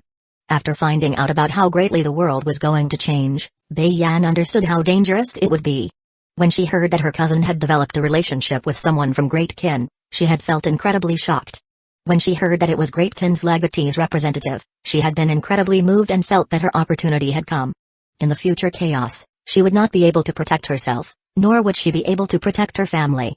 As such, she had to find a powerful and unshakable mountain to lean on, and the Great Qin was the best choice. However, to her, Great Kin was an existence that was so high above that it was unreachable, so she did not think about it too much. However, after finding out about Zhengzhao and Zhaofu, even though it pained her greatly, she decided to break up with Yangzi and come to the Ying family's residence. At that time, Zhengzhao had been quite worried that Zhaofu would not touch her. Bai Yan comforted Zhengzhao before making a suggestion for Zhengzhao to introduce her to Zhaofu. That way, they could join forces and help each other obtain a higher position in Zhaofu's heart. Zhengzhao was quite happy with this suggestion, and she trusted her cousin. She did not mind Zhaofu having more women as long as she had a place within his heart. As such, after doing it with Zhaofu and feeling how powerful he was, Zhengzhao immediately thought to call her cousin over. After being called by Zhengzhao, Bai Yan felt quite excited, as she was finally going to see Great Kin's legatee's representative. However, she had never thought that it would be her classmate, Zhaofu. Bai Yan felt quite awkward and had not expected things to be like this. Zhengzhao looked at the two people's expressions and laid on Zhaofu's body as she asked curiously, "What? Do you already know each other?" Zhaofu dryly laughed, "We used to be classmates." "Is that so?" Zhengzhao said in surprise. Since Zhaofu already knew her cousin, things would be easier and she would not have to worry. "I'm a bit tired, so I'm going to rest. You two chat." Zhengzhao smiled as she got off Zhaofu before lying on the sofa nearby. After doing it with Zhaofu for so long, once she closed her eyes, she immediately fell asleep. After Zhengzhao got off, Zhaofu's entire body was revealed to Bai Yan. Looking at Zhaofu's hard member, a blush came to Bai Yan's face. However, she still went over and sat on Zhaofu's lap and lightly hugged Zhaofu. Zhaofu felt quite awkward and spread his arms out, not knowing what to do. "Do you think I'm not good enough?" Bai Yan leaned against Zhaofu's shoulder as she asked. After all, they used to be classmates, and she was sure that Zhaofu knew that she used to date Yang Zi. "I don't." Zhaofu replied hesitantly. "Then why aren't you touching me?" Bai Yan cutely hair-humphed as she pouted. Zhaofu thought about it and smiled. Now that things had come to this, there was no need to hesitate. He indeed wasn't satisfied, so he placed his hands on her large chest. Bai Yan's face became even redder, and she looked at Zhaofu seductively before taking the initiative to kiss Zhaofu, after which they started to do it. A while later, Zhaofu and Bai Yan ended up over the dining table together, and Zhaofu realized that he had left his QQ open. In the group chat, Yang Zi was talking with others about how great his relationship with Bai Yan had been and how much his heart hurt, making everyone in the group pity him, while other girls continued to confess to him. Yang Zi would never be able to imagine that the woman he loved so deeply was currently doing it with Zhaofu while he was talking in the group chat. Zhaofu felt that he was becoming more and more evil, and he started to feel more excited. After they were done, Bai Yan's face was completely red as she leaned against Zhaofu, and she said breathlessly, "Zhaofu, I never thought that you'd be so powerful down there. I feel like my body's going to collapse. Anyone who becomes your woman will be so lucky." Zhaofu smiled as he hugged her and said, "Aren't you my woman now?" Hearing him say this, Bai Yan couldn't help but happily laugh. She had never thought that things would go so smoothly. She felt quite lucky that Zhaofu was not the type to pull up his pants and deny responsibility. Before, she had prepared herself to just be played by Zhaofu. Afterwards, Bai Yan thought of something and said apologetically, "I'm sorry that I'm not a virgin. If I had known this would happen, I would have saved myself for you." Zhaofu looked at Bai Yan and felt quite tender towards her, and he smiled as he replied, "I don't mind. You don't have to worry about it." Bai Yan sweetly smiled before saying in a small voice shyly, "However, this is my first time." Before Zhaofu could react in time, Bai Yan slid down and started to serve Zhaofu with her mouth. After resting for a while, Zhengzhao slowly woke up. Looking at the scene before her, Zhengzhao's entire face became bright red. However, seeing how Zhaofu seemed to be enjoying it, it seemed that he had also accepted Bai Yan. Seeing that Zhengzhao had woken up, they got on the sofa and once again went at it. Zheng Yukan, who had been taking an afternoon nap, was woken up by the noise and could not help but look outside. Seeing this scene, she inwardly thought, "This boy's becoming more and more perverted. Before, it was only one, and now, it's become two." As she thought to herself, her hand instinctively stretched into her panties again. 718 Nation Legatees. Zhaofu looked at the two sleeping women and smiled before putting on his clothes again. He then summoned Mugilan and asked him to bring the intelligence reports from Flower Moon. These reports had information about Nation Legatees. Within Great Ken's original 31 regions, there were 5 Nation Legatees. Zhaofu had destroyed 2, and 3 had submitted. It was only natural that there were other Nation Legatees in other regions. However, after Great Ken had continuously destroyed a few Nation Legatees, everyone became incredibly cautious, otherwise, they would also be destroyed. By now, most nation legatees had leveled up their villages into basic cities, which was not too surprising. After all, a long time had passed, and they had all been developing. Some top-tier large families even had basic cities, let alone nation legatees. Great Kin had conquered 77 regions now, and there was information about 8 nation legatees. He did not know if they had relocated. After all, those with some fate would have to pay a great price. However, compared to being destroyed, it was not too great of a price. By now, player factions were not a threat at all to Great Kin. Moreover, because of the circumstances, system factions would no longer work together with player factions anymore. When the many regions had allied together to resist Great Kin, the nation legatees did not even have the right to participate. Moreover, they were quite scared, as both sides were quite hostile to them. Not only did Great Kin want to destroy them, but the system factions also wanted to destroy them, so they could only hide. Zhao Fu had conquered all of those regions, but he had no idea what had happened to the nation legatees. At the very least, none of them had came to surrender. Something that he had to pay attention to was the fact that the regions had all been opened up, so players could freely move about. Some places had a massive number of people, while other places barely had any people. Some system main cities treated otherworlders decently, attracting many of them, while other system main cities slaughtered them, so they could only run. Now, most of the players had grouped together, and their power was not something to be underestimated. However, because Great Kin had reality-harming talismans and of how cowardly the players were, there was not too much to be afraid of. However, Zhao Fu still had to keep an eye on them in order to prevent them from causing trouble. Zhao Fu returned to the Heaven Awakened world and immediately ordered Great Kin's assassins to search the 8 regions that had been pointed out to see if the 8 nation legatees had relocated. If they hadn't, it was best to get rid of them as quickly as possible. Right now, nation legatees were like juicy pieces of meat to Zhao Fu. They were quite useful to Great Kin, but Zhao Fu felt that they had most likely relocated.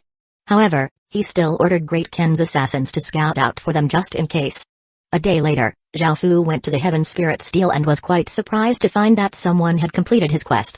Zhao Fu placed his hand on the Heaven Spirit Steel and chose to accept the item, and the Heaven Spirit Steel gave off an intense violet glow as a thick book came out of the Heaven Spirit Steel. The Heaven Spirit Steel was incredibly powerful, as it could transfer items no matter how far away people were. When Zhao Fu took the book, the violet light on the steel disappeared, and Zhao Fu started to scan through the book. The book was 30 centimeters long and 15 centimeters wide, and it about 8 centimeters thick.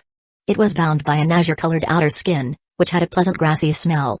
The book was titled Record of Major Events, and the description stated that all major events within the past year in the Heaven Awakened world were recorded in it and that the book had been provided by the Holy Book Pavilion. The Holy Book Pavilion was the largest faction when it came to books, and they would sell all sorts of books. For example, they had books on the cultures of the various worlds, stories from different worlds, and even erotic books. Because they offered a massive variety of books and many people sought different types of novelties, the Holy Book Pavilion was very popular. It was said that the Holy Book Pavilion's people often appeared in remote regions and collected the newer world's traditions and stories. Only like that would they be able to keep pushing out new books, and they would always have new content. Zhao Fu did not mind any of these things, and he started to read it. The Emperor's Path Academy has relaxed its restrictions and will recruit more students. The various kingdoms' princes and princesses will all have an opportunity to enter. The Flowing Cloud Imperial Kingdom's princess, Yuki, has married the South Glass Imperial Kingdom's 4th prince. Now that these 2 powerful imperial kingdoms have been joined by a marriage alliance, their relationship has become incredibly close. The Warring Knight Royal Kingdom has single-handedly defended against 5 other royal kingdoms' attack, a very rarely seen event. Conflict has erupted between the Zuni Empire and the Moon Dawn Empire. Tension is high as war is about to explode out. The Taoist sect has divined that the origin bloodline has appeared in the remote northern side. All of these pieces of information were about big events that had different effects on the Heaven Awakened world. However, kingdoms below royal kingdoms were not even worth mentioning.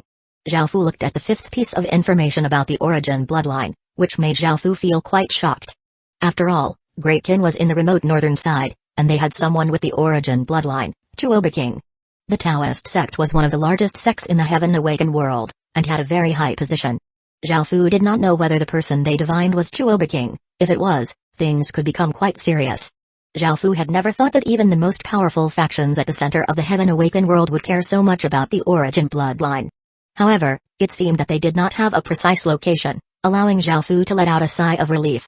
The remote north was quite big, and they would most likely not be able to find Great Kin. At the same time, Zhao Fu started to feel curious about Chuoba King's true identity.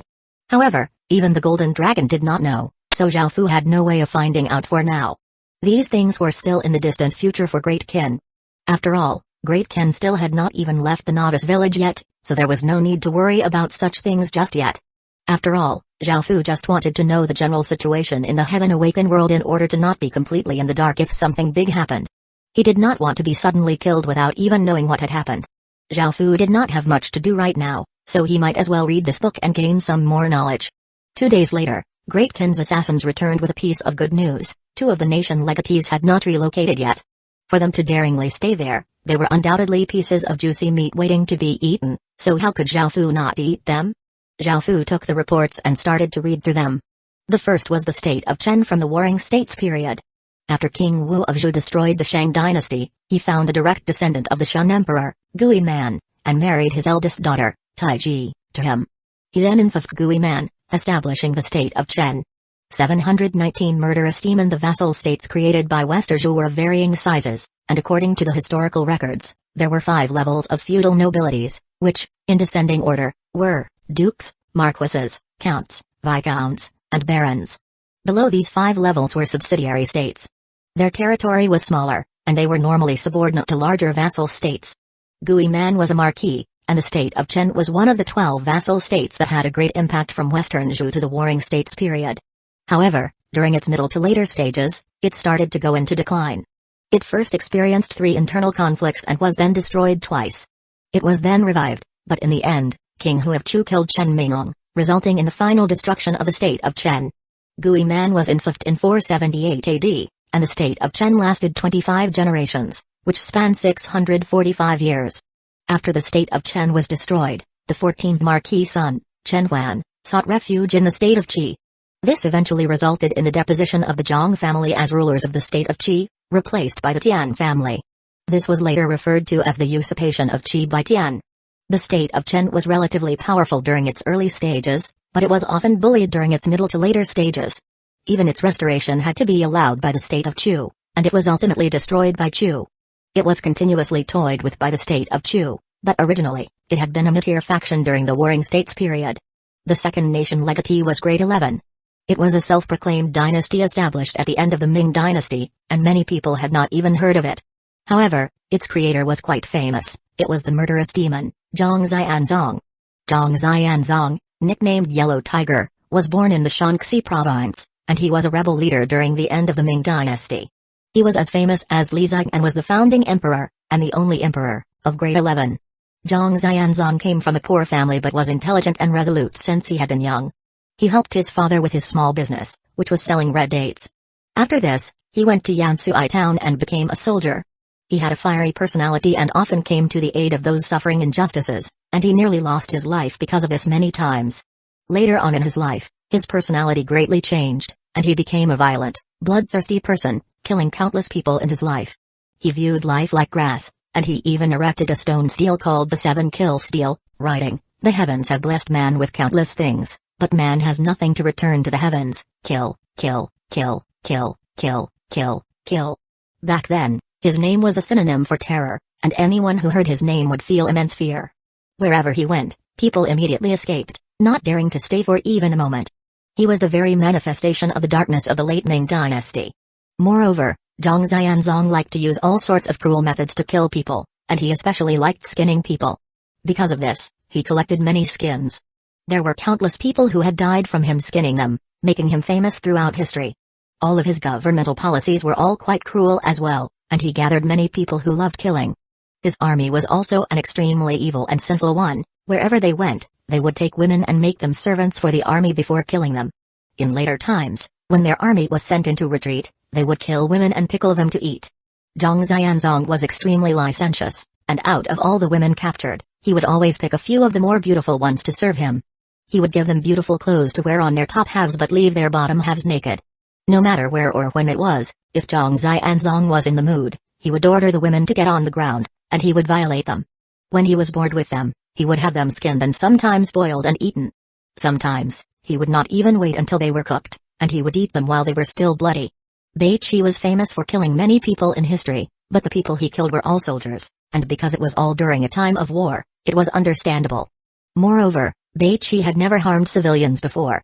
Even though Beiqi had killed countless people, there were still countless people who respected and worshipped him, calling him an eternal general or a god of killing. However, Zhang Xianzong committed cruel and twisted murders, killing anyone he pleased. People only feared him and despised him, and there was no one who admired or liked him. There were 2 times that Zhang Xianzong had proclaimed himself to be emperor. The first time was during 1635 AD, and he had proclaimed himself to be the ancient true dragon emperor. The second time was during 1642 AD, when he had taken over Shendu County and Liyun Prefecture, proclaimed himself Heaven's Will, and named his dynasty the Great 11 Dynasty. Afterward, the Qing army invaded, and Zhang Xianzong led Great 11's army to resist and was killed in the confrontation. His adopted son, Sun Qiang, took over as the leader of Great 11's army. 4 years later, Great 11's army was taken over by Southern Ming's Emperor Yonglai, named Zhu Yuling, and it became a central force to supporting Southern Ming. In 1657 AD, Sun Qiang surrendered to the king, while Zhang Xianzong's other adopted son, Li Dinggō, became Southern Ming's military commander. In the end, Wu Shangai killed Emperor Yonglai in Myanmar, destroying Southern Ming. Li Dinggō died of an illness, and the rest surrendered to King. Great 11's army's resistance of the king finally ended, and Great 11 perished. Zhang Xianzong's Great 11 and Li Zhang's Great Shun were both powers established during the late Ming dynasty, and they were both destroyed by the Qing dynasty. The Qing dynasty unified China again and became the last dynasty in China. After Great Shun had been destroyed by Great Qin, Great 11 actually did not leave, so it would definitely be destroyed by Great Qin. Zhao Fu did not put these 2 nation legatees in his eyes at all and immediately gathered his army. Because the 2 nation legatees were in different regions that were in different directions, Zhao Fu decided to split the army into 2 groups, and he gave one group to Beiqi and had him lead 60 city lords and 5 million soldiers to destroy the state of Chen. Zhao Fu would take the others and lead them to destroy Great 11. Zhao Fu felt quite interested in Great 11, and he did not have much to do anyway. Beiqi rode on his black forest horse as he coldly looked at the basic city below. He gave the order to attack, and Great Qin's soldiers rushed down ferociously like a massive flood, giving off an aura that made them seem like they could sweep away anything. The villages outside the state of Chen's city could not react at all and were instantly inundated. The structures were instantly destroyed, and the massive sounds caused the state of Chen's city to fall into terror. Within the city, a weak, scholarly young man felt his heart plummet. He went to the city walls and saw a dark mass of soldiers, and he felt even more terror and suppression. The young man was called Chen Man, and he was the state of Chen's legatee. Looking at the countless soldiers, he could not help but feel powerlessness and despair. The state of Chen had 500,000 people and 100,000 soldiers. To normal factions, this was quite a large force, but in front of Great Qin, they were just like ants. Great Qin had brought 5 million soldiers, so how could Chen Man defeat them? If he had known that this would happen, he would have given up the fate and legacy to move away. Chen Man felt quite regretful, as he could not bear for the state of Chen to lose any of its fate or legacies. Before, he had maintained some hope that Great Qin would not find him, as he was in a very remote place. However, it seemed that he had just been dreaming.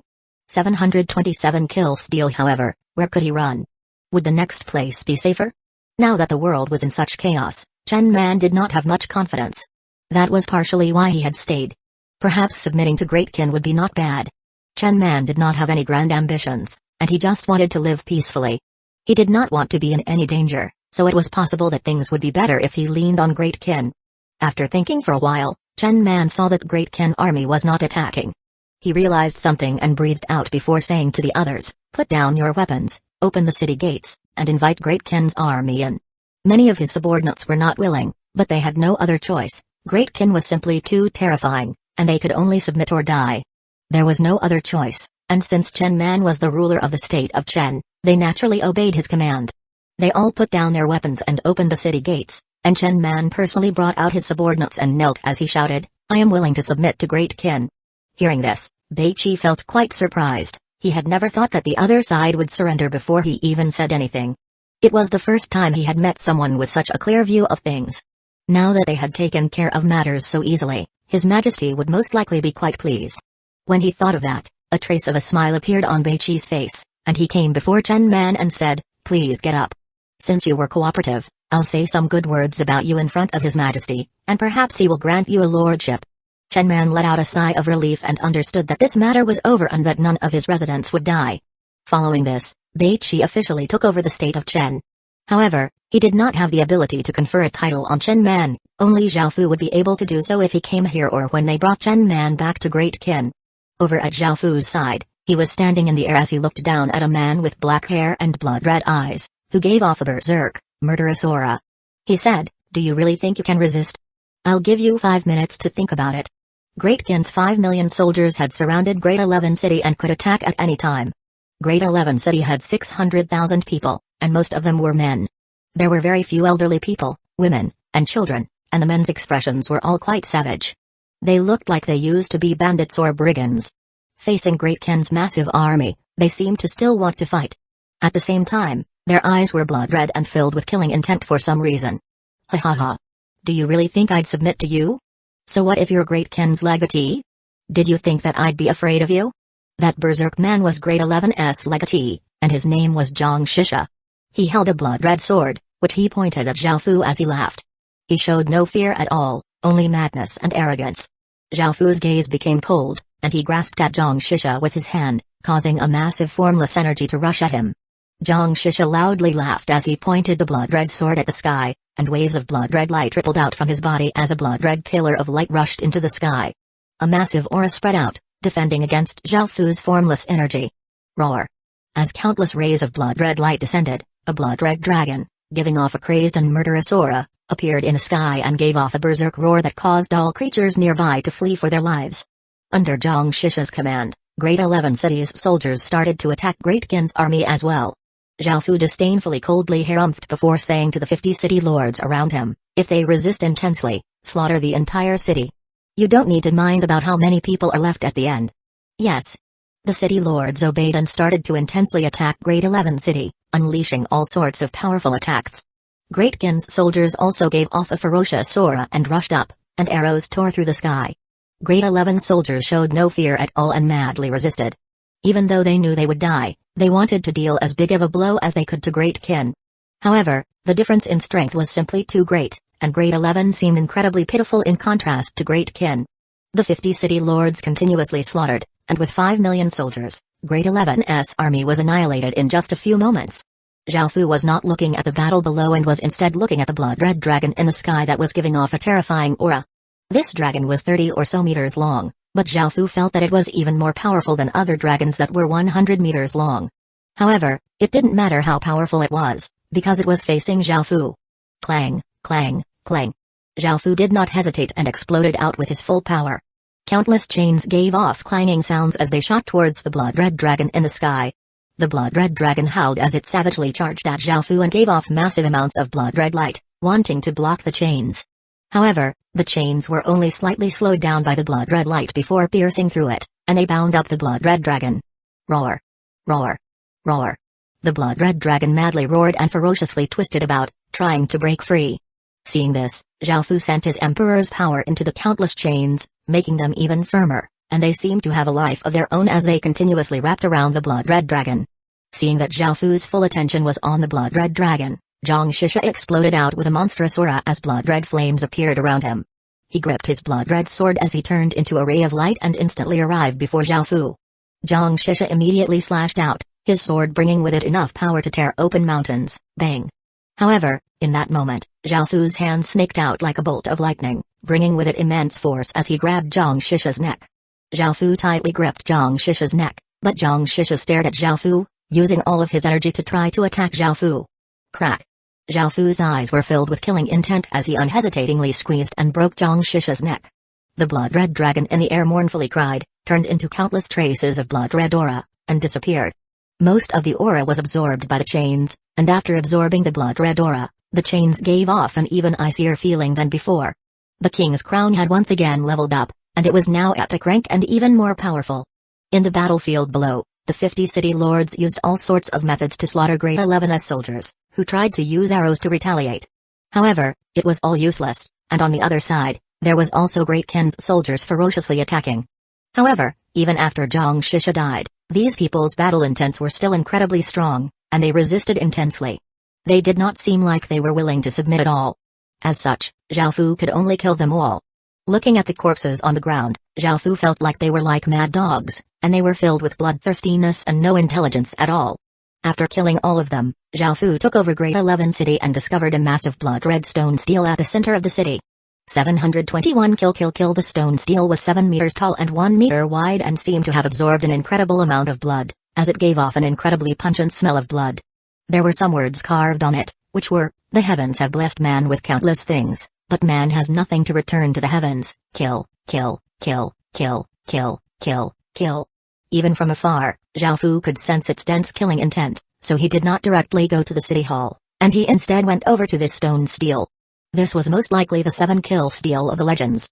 Zhao Fu stood beneath the stone stele, and sensing Zhao Fu's aura, the 7-kill stele immediately gave off a powerful blood-red light. Zhao Fu felt as if he was being devoured by countless traces of blood, and his aura started to become chaotic.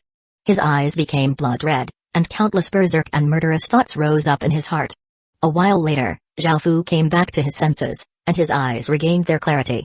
His body was covered with cold sweat. This 7-kill stele's killing intent was simply too strong.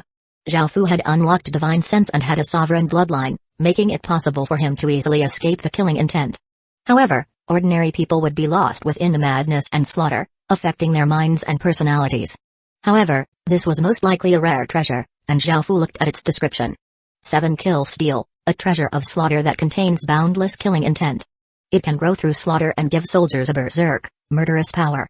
Zhao Fu was quite surprised to find that this was a treasure was one that could grow. However, he was not very willing to use it, as the 7-kill stele's power was a bit too great. The 600,000 people in Great 11 City were all affected, and the effects were not temporary either. Under the berserk and murderous power from the 7-kill stele, people's personalities would change, making them incredibly cruel and bloodthirsty. Zhao Fu could recover, but the other soldiers would not. Zhao Fu did not want his soldiers to become a group of monsters who only knew how to kill, so Zhao Fu could only give up on this stone stele. However, Zhao Fu did not plan to destroy it, as it was a treasure that could grow from slaughter. Slaughter was something that was incredibly prevalent in this world, and the 7-kill stele would grow incredibly quickly in Great Ken's hands. It had great potential, and perhaps it would be useful in the future. Zhao Fu put the 7-kill stele in his ring and went to the city hall. He looked at the blood-red cube floating in midair before choosing to conquer the city and relocate it.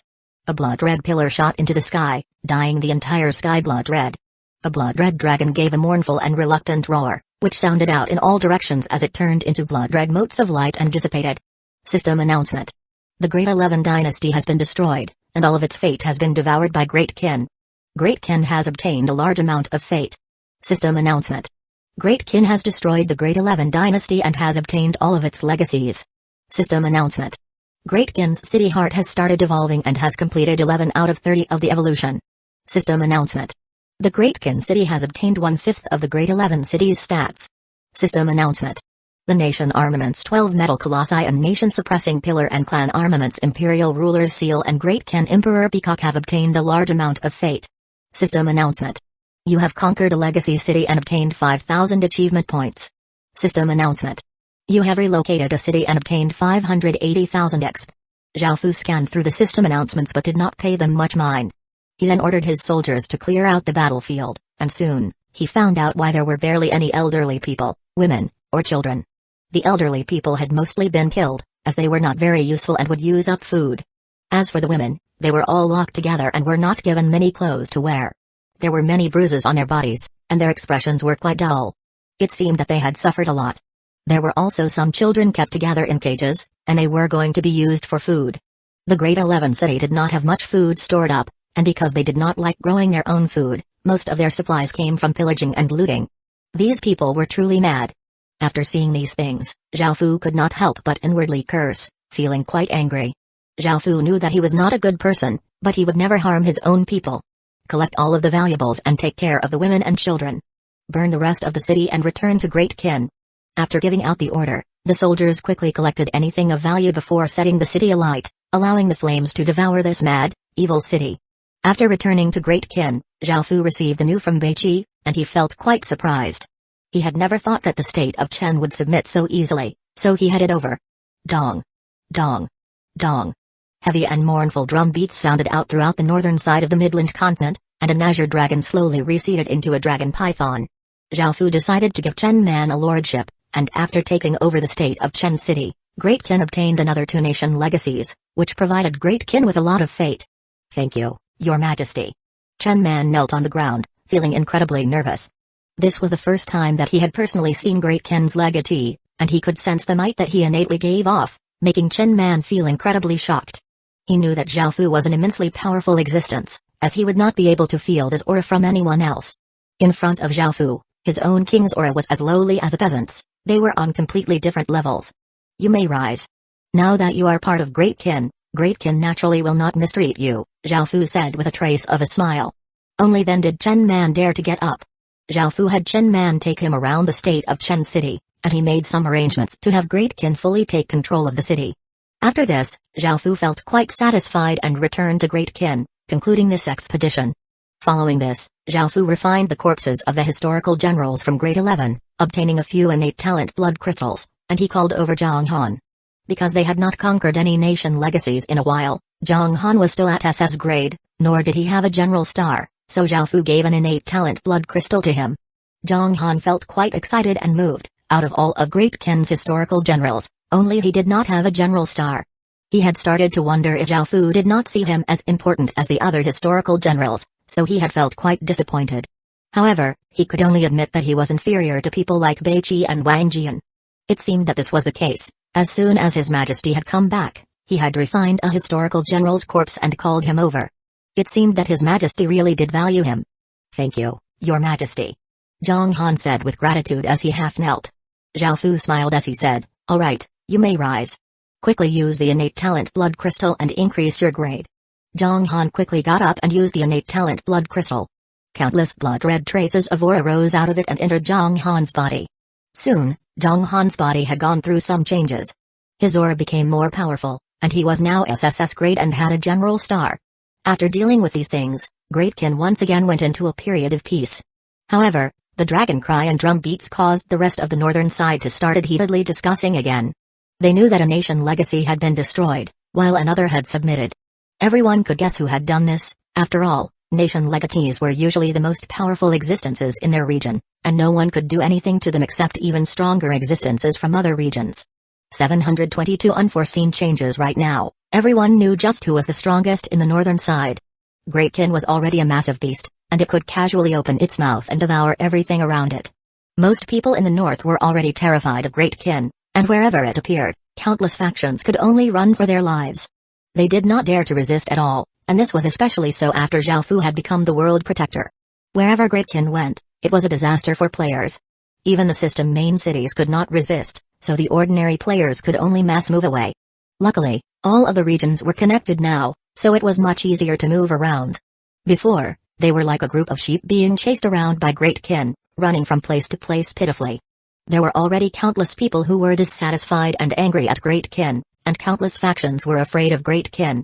Great Kin's threat was simply too great, and if it wasn't for the fact that Great Kin had ways to mass kill players, they would definitely gather together and attack Great Kin. Even if the rewards were 10% of what they were before, there would still be many players joining in. It was a pity that Great Kin now had a way to kill a large number of players. However, it did not take the initiative to slaughter them, so even though they were quite dissatisfied with Great Kin, they could endure it. No matter how much money the other factions gave them, they would not do it, because money was not more important than their lives. A few days later, Zhao Fu once again went to the outside world to trade. Zhao Fu went to a hidden room, where Roxy was already waiting for him. "Miss Roxy, how many talisman stones have you prepared this time?" Zhao Fu asked as he smiled. Now that Great Kin had conquered so many regions, they had earned a fortune, which Zhao Fu could now spend. They already had enough Stage 1 soldier corpses from the last battle, so Zhao Fu mainly came to buy talisman stones. Great Kin still greatly lacked talisman stones. Roxy looked at Zhao Fu and smiled as she replied, "This time, we have 3 million bronze rank talisman stones, 100,000 secret silver rank talisman stones, 5,000 silver talisman stones, and 200 dark gold rank talisman stones." Hearing this, Zhao Fu felt quite pleased and said, "I'll be taking all of them." Following this, Zhao Fu took out a spatial ring filled with gold coins and handed it to Roxy, while Roxy handed him a spatial ring filled with talisman stones. They had conducted this trade many times, so they did not waste any time and quickly concluded this transaction. "Dear guest, do you not need any soldier corpses? If you need them, we can provide a large number of them, and they'll be much cheaper," Roxy said. Zhao Fu felt quite surprised. They wouldn't suddenly have so many corpses for no reason, as these corpses were all stolen from battlefields. Could it be that there were some unforeseen changes in the battle between the Devil Horn Empire, the Lantong people, and the Grassy people? Zhao Fu could not help but ask, are the battles over there getting more intense? Roxy's expression became serious as she sighed and said, even though we Grassy people and Lantong people allied together, we still lost and were dealt a heavy blow by the Devil Horn Empire. Right now, we can only defend with all of our strength. Hearing this, Zhao Fu's heart plummeted. Could it be that even the Lantong people and Grassy people working together could not defeat the Devil Horn Empire? If the Devil Horn Empire destroyed them, the human world would be next. If even the Lantong people and Grassy people could not stop the terrifying Devil Horn Empire, how could the human world defend? They would have no chance at survival at all. However, there is a half-orc world that has joined. Now that these three sides have joined together, they have been able to stop the Devil Horn Empire's invasion for now. Roxy said. Zhao Fu felt a bit relieved before asking, about those corpses, how much are you willing to sell them for? Greatkin would need corpses sooner or later, and even if they had enough now, they would need more in the future. If he could buy some for a cheap price, it would be no problem. Hearing that Zhao Fu was now interested, Roxy smiled before saying, we have 10 million stage 1 corpse, which are 5 gold coins each, 1 million stage 2 corpses that are 50 gold coins each, 80,000 stage 3 corpses that are 300 gold coins each, and 3,000 stage 4 corpses that are 1,000 gold coins each. Zhao Fu felt quite shocked. He had never thought that the Swan Goose group would be able to obtain so many corpses. Before, stage 1 corpses cost 20 gold coins, stage 2 corpses cost 100 gold coins, and stage 3 corpses cost 500 gold coins. However, stage 1 corpses now cost 5 gold coins, stage 2 corpses cost 50 gold coins, and stage 3 corpses cost 300 gold coins. What's more, there were even 3,000 stage 4 corpses this time. Zhao Fu felt quite tempted, but his heart started to ache. Even though the corpses were much cheaper than before, the amount of money he would have to spend would be massive. The stage 1 corpses would cost 50 million gold coins in total, the stage 2 corpses would cost 50 million gold coins, the stage 3 corpses would cost 24 million gold coins, and the stage 4 corpses would cost 3 million gold coins. In total, that would add up to 127 million gold coins.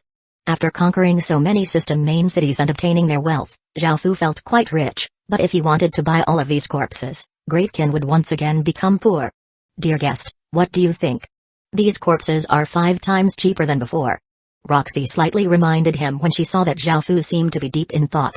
After thinking, even though his heart ached, Zhao Fu decided to buy all of them. This would allow Greatkin to not lack corpses for a very long period of time, and he would be able to greatly increase the number of stage 2 and stage 3 soldiers. In the end, Zhao Fu said, alright, I'll buy all of these corpses. Roxy brilliantly smiled and took out a few spatial rings filled with corpses. Zhao Fu also took out a spatial ring filled with gold coins, and they concluded another transaction. Dear guest, thank you for your business. We will continue to source talisman stones and corpses for you. After concluding these massive transactions, Roxy felt incredibly happy and resplendently smiled. Boom. Just as Zhao Fu was about to reply, a massive explosion sounded out, causing the room to shake. Cracking sounds sounded out as the room started to collapse. Roxy's face went pale, and she immediately realized that someone was attacking. There was a very powerful defensive magic formation here, but it had suddenly been destroyed. Whoever was attacking was extremely powerful. Zhao Fu's expression also became serious as he unleashed his Emperor's domain, blocking the falling rocks and wood. Roxy came to her senses and said hurriedly, let's go. Our transaction must have been discovered by the governmental faction. Hearing Roxy's words, Zhao Fu understood that the Kershi Kingdom had been paying attention to this and had become more and more wary of the Swan Goose Group. Even though Zhao Fu and the Swan Goose Group's dealings were incredibly secretive, they had still been discovered. 723 later, Zhu City Roxy was not weak either, as she possessed a basic city's City Lord seal, and she escaped from one side. Zhao Fu turned into a ray of light and escaped from another side. A black-robed elder in the air looked at Roxy and Zhao Fu escaping and coldly harumphed.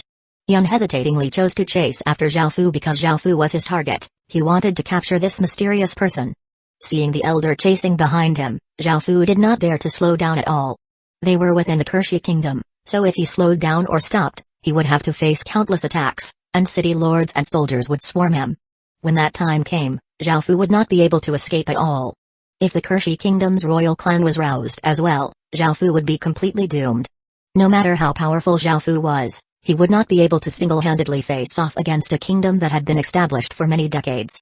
Unless he used the Earth Realm Mark's power, he would be completely doomed. However, it had its own consciousness, and it would not allow him to use its power unless the human world was in danger. As such, Zhao Fu could only run away with all of his strength. As he flew through the sky, the scenery around him was a blur as he continuously sped forwards. The black-robed elder also chased with all his might but was quite shocked to find that Zhao Fu was so fast. After chasing for a while, the black-robed elder saw that he was unable to catch up, so he drew his sword and slashed it out. An azure sword light flashed out, trying to forcefully stop Zhao Fu. However, Zhao Fu dodged to one side, not engaging the black-robed elder in battle. He knew the position he was in right now very well. If he stopped for even a moment, he would be in dire straits. Seeing that Zhao Fu did not even block his attack, the black-robed elder sent out a few sword lights that brought with them sharp sword winds towards Zhao Fu. However, Zhao Fu refused to engage him and continuously dodged, using his full strength to escape. The black-robed elder was furious and yelled, "Do you dare to fight, you incompetent child?" Hearing the black-robed elder's shout, Zhao Fu completely ignored him and continued to fly. With Zhao Fu's strength, defeating this black-robed elder would be no problem at all. However, during that time, other people would arrive, and he would soon be surrounded. Zhao Fu was not stupid enough to stop and fight with the black-robed elder. Seeing that Zhao Fu was flying further and further away, the black-robed elder tried to give chase with his full strength, but he still wasn't able to catch up, so he could only angrily yell, "You coward!" A few hours later, Zhao Fu used a teleportation channel to return to the Legacy Land. Only then did he finally relax. He wondered what the Kershi Kingdom would do to the Swan Goose group because of their transactions with him. Zhao Fu felt that they should be fine, as the Swan Goose group was very powerful. Moreover, they had only traded talisman stones and corpses with Zhao Fu and had not done anything to harm the Kershi Kingdom. They had only broken some laws, so the Kershi Kingdom most likely would not do much to the Swan Goose group. It was just that Zhao Fu could not enter the Kershi Kingdom again. They had already become aware of his existence, so it would be extremely dangerous to go again. In the future, he would have to go to other kingdoms to buy talisman stones and corpses. Zhao Fu sighed. Now that his original plan had been disrupted, he would have to wait until the storm quelled before going out again. A few days later, Zhao Fu refined all of the Stage 2 and Stage 3 corpses, obtaining a large number of Stage 2 and Stage 3 Blood God Pills. Zhao Fu gave out these Blood God Pills as rewards, helping countless soldiers increase their cultivations. Over the next few days, Zhao Fu looked through Great Ken's various constructions and soon found that there was not much for him to do. He planned to go to the other cities to take a look. Even though he received reports from his subordinates, it would still be better for him to personally take a look. He could not place his attention only on the Great Ken city and had to look at the development of the other cities as well. Soon, Zhao Fu went to Laterju City, and Nangong Shuayu brought Chai Shahui and the others to wait at the teleportation channel. "We greet your majesty." Seeing that Zhao Fu had arrived, everyone paid their respects to him. Zhao Fu looked at everyone and slightly smiled before saying, "Be at ease. I'm just here to take a look, I won't be here for too long." Everyone nervously stood at the side, and Nangong Shuayu looked at her son. Chai Shahui understood and went up and showed Zhao Fu around Laterju and explained Laterju's plans for the future. Zhao Fu smiled and nodded in acceptance of these plans. To be able to have such plans, this youth was not simple at all and had some potential. After going around, Zhao Fu felt quite satisfied and planned to go to the next city. However, Nangong Shuayu asked him to stay for a while and rest. Now, it was only Zhao Fu and Nangong Shuayu in a room. Seeing that there was no one else around, Nangong Shuayu walked over to Zhao Fu and lightly hit Zhao Fu with her small fists, saying, "You heartless man, why haven't you come to see me for so long?" Zhao Fu smiled and brought Nangong Shuayu into his embrace. Nangong Shuayu was the first woman Zhao Fu had accepted, but because he knew that Laterju had been doing well, he had not come here for a while. "I'm sorry." Zhao Fu smiled as he said softly. A flirtatious look appeared in Nangong Shuayu's eyes. Ever since she had done those things with Zhao Fu last time, her body had become even more desperate. When Zhao Fu had left last time, she had wanted to do it again but had been refused. She had been waiting this entire time. "Then you have to make it up to me." Nangong Shuayu's face became red as she wrapped her arms against Zhao Fu's waist and looked up at Zhao Fu as she spoke in a soft voice. Zhao Fu looked at this beautiful young widow and lowered his head as he kissed her lips, and Nangong Shuayu passionately responded. Following this, they started to go at it. Because Nangong Shuayu had been deprived for so long, she was especially intense. There was no one around the room because of Nangong Shuayu's orders, but Chai Shahui still came over, and he heard the sounds, including his mother's moans. Chai Shahui could not help but grit his teeth and clench his fists, a wave of anger in his heart. His mother's lewd moans deeply stabbed into his heart, and without even seeing it, He knew his mother was being ravaged by Great Qin's legatee. Chai Xiaohui knew from long ago that his mother had become Great Qin's legatee's woman. That was why those uncles who had despised him had suddenly taken a liking to him and supported him as the ruler of later Zhou. Hatred and anger filled Chai Xiaohui's heart. However, thinking about how kind and gentle his mother was, he suddenly came to his senses. Everything his mother was doing was for him. How could he hate his mother? After his father had passed away so early on, his mother had taken care of him single-handedly and sacrificed so much. Why couldn't she have her own life and fulfill her own needs? Hearing how his mother's moans were filled with so much joy, pleasure, and satisfaction, Chai Xiaohui deeply breathed in and calmed himself down before turning and leaving. 724 Mysterious person. Afterwards, Nangong Shuaiu's face was bright red as she lay on Zhaofu's body. Thinking about how crazed she had been, Nangong Shuaiu embarrassedly asked, "Your Majesty, do you think I'm a very perverted woman?" Zhaofu could not help but laugh. Thinking about how a virtuous and mature woman like Nangong Shuaiu could have such a lewd side, he could not help but smile and nod. Nangong Shuaiu's face became even redder, and she lightly hit Zhaofu before asking in a small voice, "Do you like me like that?" Zhaofu looked down at her embarrassed face and nodded. To be so virtuous and kind in front of others but so lewd in bed, it was not bad at all. A happy smile appeared on Nangong Shuaiu's face, but she then lightly harumphed, "What if I miss you in the future? You don't come and visit me often, so who knows when you'll be back again?" There were still many people from the Chai family in later Zhou City, and they were all players. Zhaofu was worried about Great Qin's information being leaked, so he banned the Chai family's people from entering Great Qin, but Great Qin's people could freely come to later Zhou City. However, things were different now. Great Qin had constructed an inner Great Wall, so there was not too much to be worried about. Zhaofu said, "You can come to the Great Qin city anytime." Nangong Shuaiu smiled happily and kissed Zhaofu on the cheek as she said shyly, "Then I'll go every day." Zhaofu smiled and lightly lifted up Nangong Shuaiu's chin as he asked, "Do you want more?" Nangong Shuaiu looked at Zhaofu and shyly nodded. It was as if she wanted to make up for the 10 or so years she had been deprived all back in one go. Zhaofu grinned as he satisfied her request, and they started going at it again. In the northern continent, ripples appeared in midair as a black ray of light shot out. A black-clothed young man stood in the air, giving off a powerful aura. He looked Asian and had black eyes and long, black hair. He had a handsome-looking face, but it was completely cold and emotionless. His body gave off traces of demonic chi, and his aura was extremely terrifying. It was as if a powerful demon lord in front of him would seem like nothing. After arriving, he looked around him and sensed where a large number of living creatures were gathered. He concealed his aura before flying over to a system main city.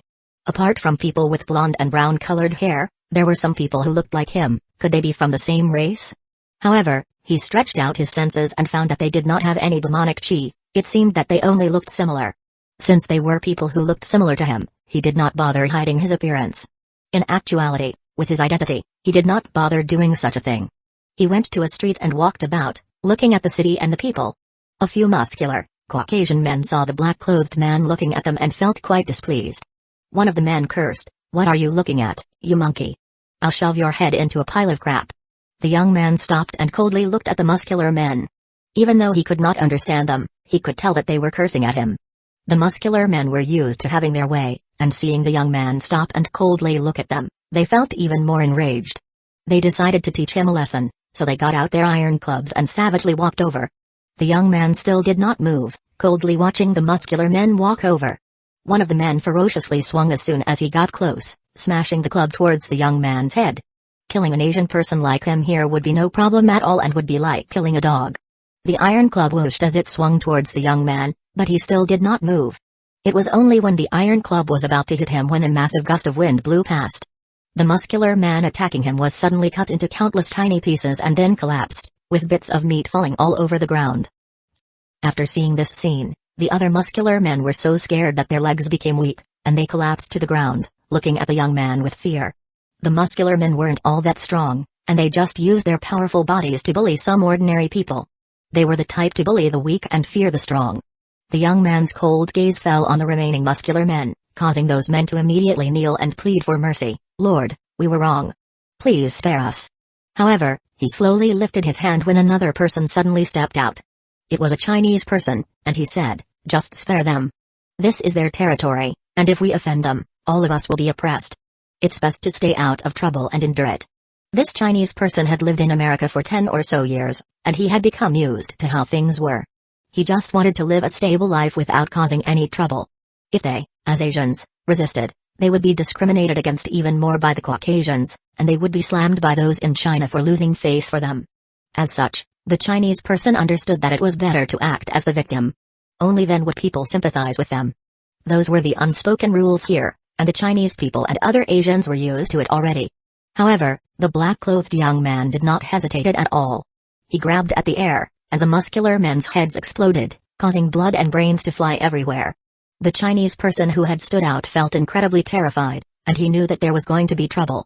"You pitiful worms, you're disgracing the likeness of my race," the black-clothed young man said in contempt as he looked at the Chinese person and all of the other Asian people looking over in fear. He lightly waved his hand, causing an incredibly sharp and berserk wind to fly past. Everyone present was cut into tiny pieces, and a bloody smell spread out. Immediately, a few teams of System Main City soldiers sensed this and rushed over. They looked at the black-clothed young man standing at the center of the corpses and started to attack.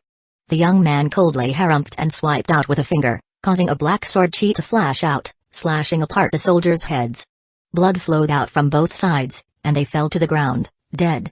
After killing these people, the young man did not stop and started to commit a massive slaughter as if he despised what he had seen here. Boom. Following this, the city lord unleashed a terrifying aura and rushed into the sky, furiously yelling, "Who are you? Why are you slaughtering my city?" 725 Demon's Hand. The black-clothed young man condescendingly looked at the city lord. He stretched out his hand, and countless traces of demonic chi rushed out, forming a massive demon hand. The demon hand gave off a powerful might as it grabbed at the city lord. The city lord was quite shocked and sensed the danger. He immediately tried to dodge, but the demon's hand was not only extraordinarily fast, but it also had a sealing power. Even though the city lord tried to dodge to the side, his body slowed down greatly, making it impossible to move quickly. The demon's hand grabbed onto the city lord's body and tightly gripped. A bang sounded out as the city lord's body exploded, causing blood and flesh to fall everywhere. The black-clothed young man grabbed the silver city lord seal that rose out of the corpse, and seeing this city lord seal, a look of interest appeared on the young man's face. After receiving a notice that the city lord had been killed, the remaining soldiers furiously rushed over. No one knew what had happened, but they could feel that things were grim, so they started to run for their lives, creating a chaotic scene. Seeing this, the black-clothed young man felt quite annoyed and raised a hand, causing a massive amount of demonic chi to rush out. The demonic chi gathered, forming a black orb that was as big as a fist in front of his palm. The jet black orb gave off a terrifying demonic intent, making those who felt it feel a chill spread through their bodies. The black orb instantly exploded out, covering the entire System Main City. Countless demons appeared, giving ear-piercing howls as they started to slaughter everyone. Soon, the System Main City became deathly silent. In another System Main City, a chubby middle-aged man sitting in a bar said in a quiet voice to the people around him, "Did you hear? Moonlight City was suddenly slaughtered without a single person remaining. They all died incredibly pitifully, some were cut into pieces, some had their skin ripped off, and others had their stomachs cut open, causing their guts to fall out. It was such a horrifying scene. I wonder who was so inhumane as to do such a thing." Another person looked terrified as he said in a small voice, "I went to take a look personally, that place looks like hell. There are broken corpses everywhere, and the smell of blood fills the entire city. The smell alone is enough to make a person vomit. That was the worst scene I've seen in my whole life." "Who do you think did it?" The other city lords all went to take a look. 3 hours prior, everything had been fine, but they had suddenly lost contact, and 3 hours later, 400,000 residents and 200,000 players had all been killed. A person said with curiosity and fear. Another person said, "I heard it was a Chinese person." The players who were killed and sent back to the real world have started to curse Chinese people. "I also heard that the person who slaughtered the whole city looks like a Chinese person.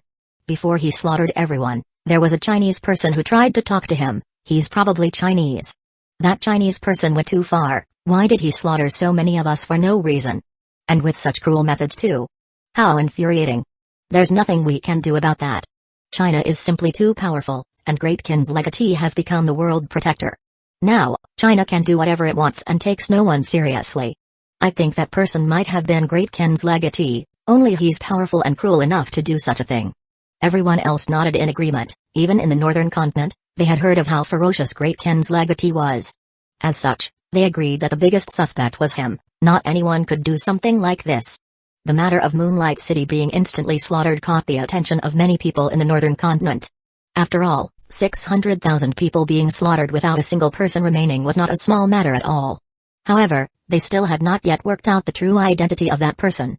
He seemed to have suddenly appeared, but because he had black eyes and black hair, it was quite likely that he was indeed someone from China. But why had such a ferocious person suddenly appeared, butchering an entire city in such a cruel way?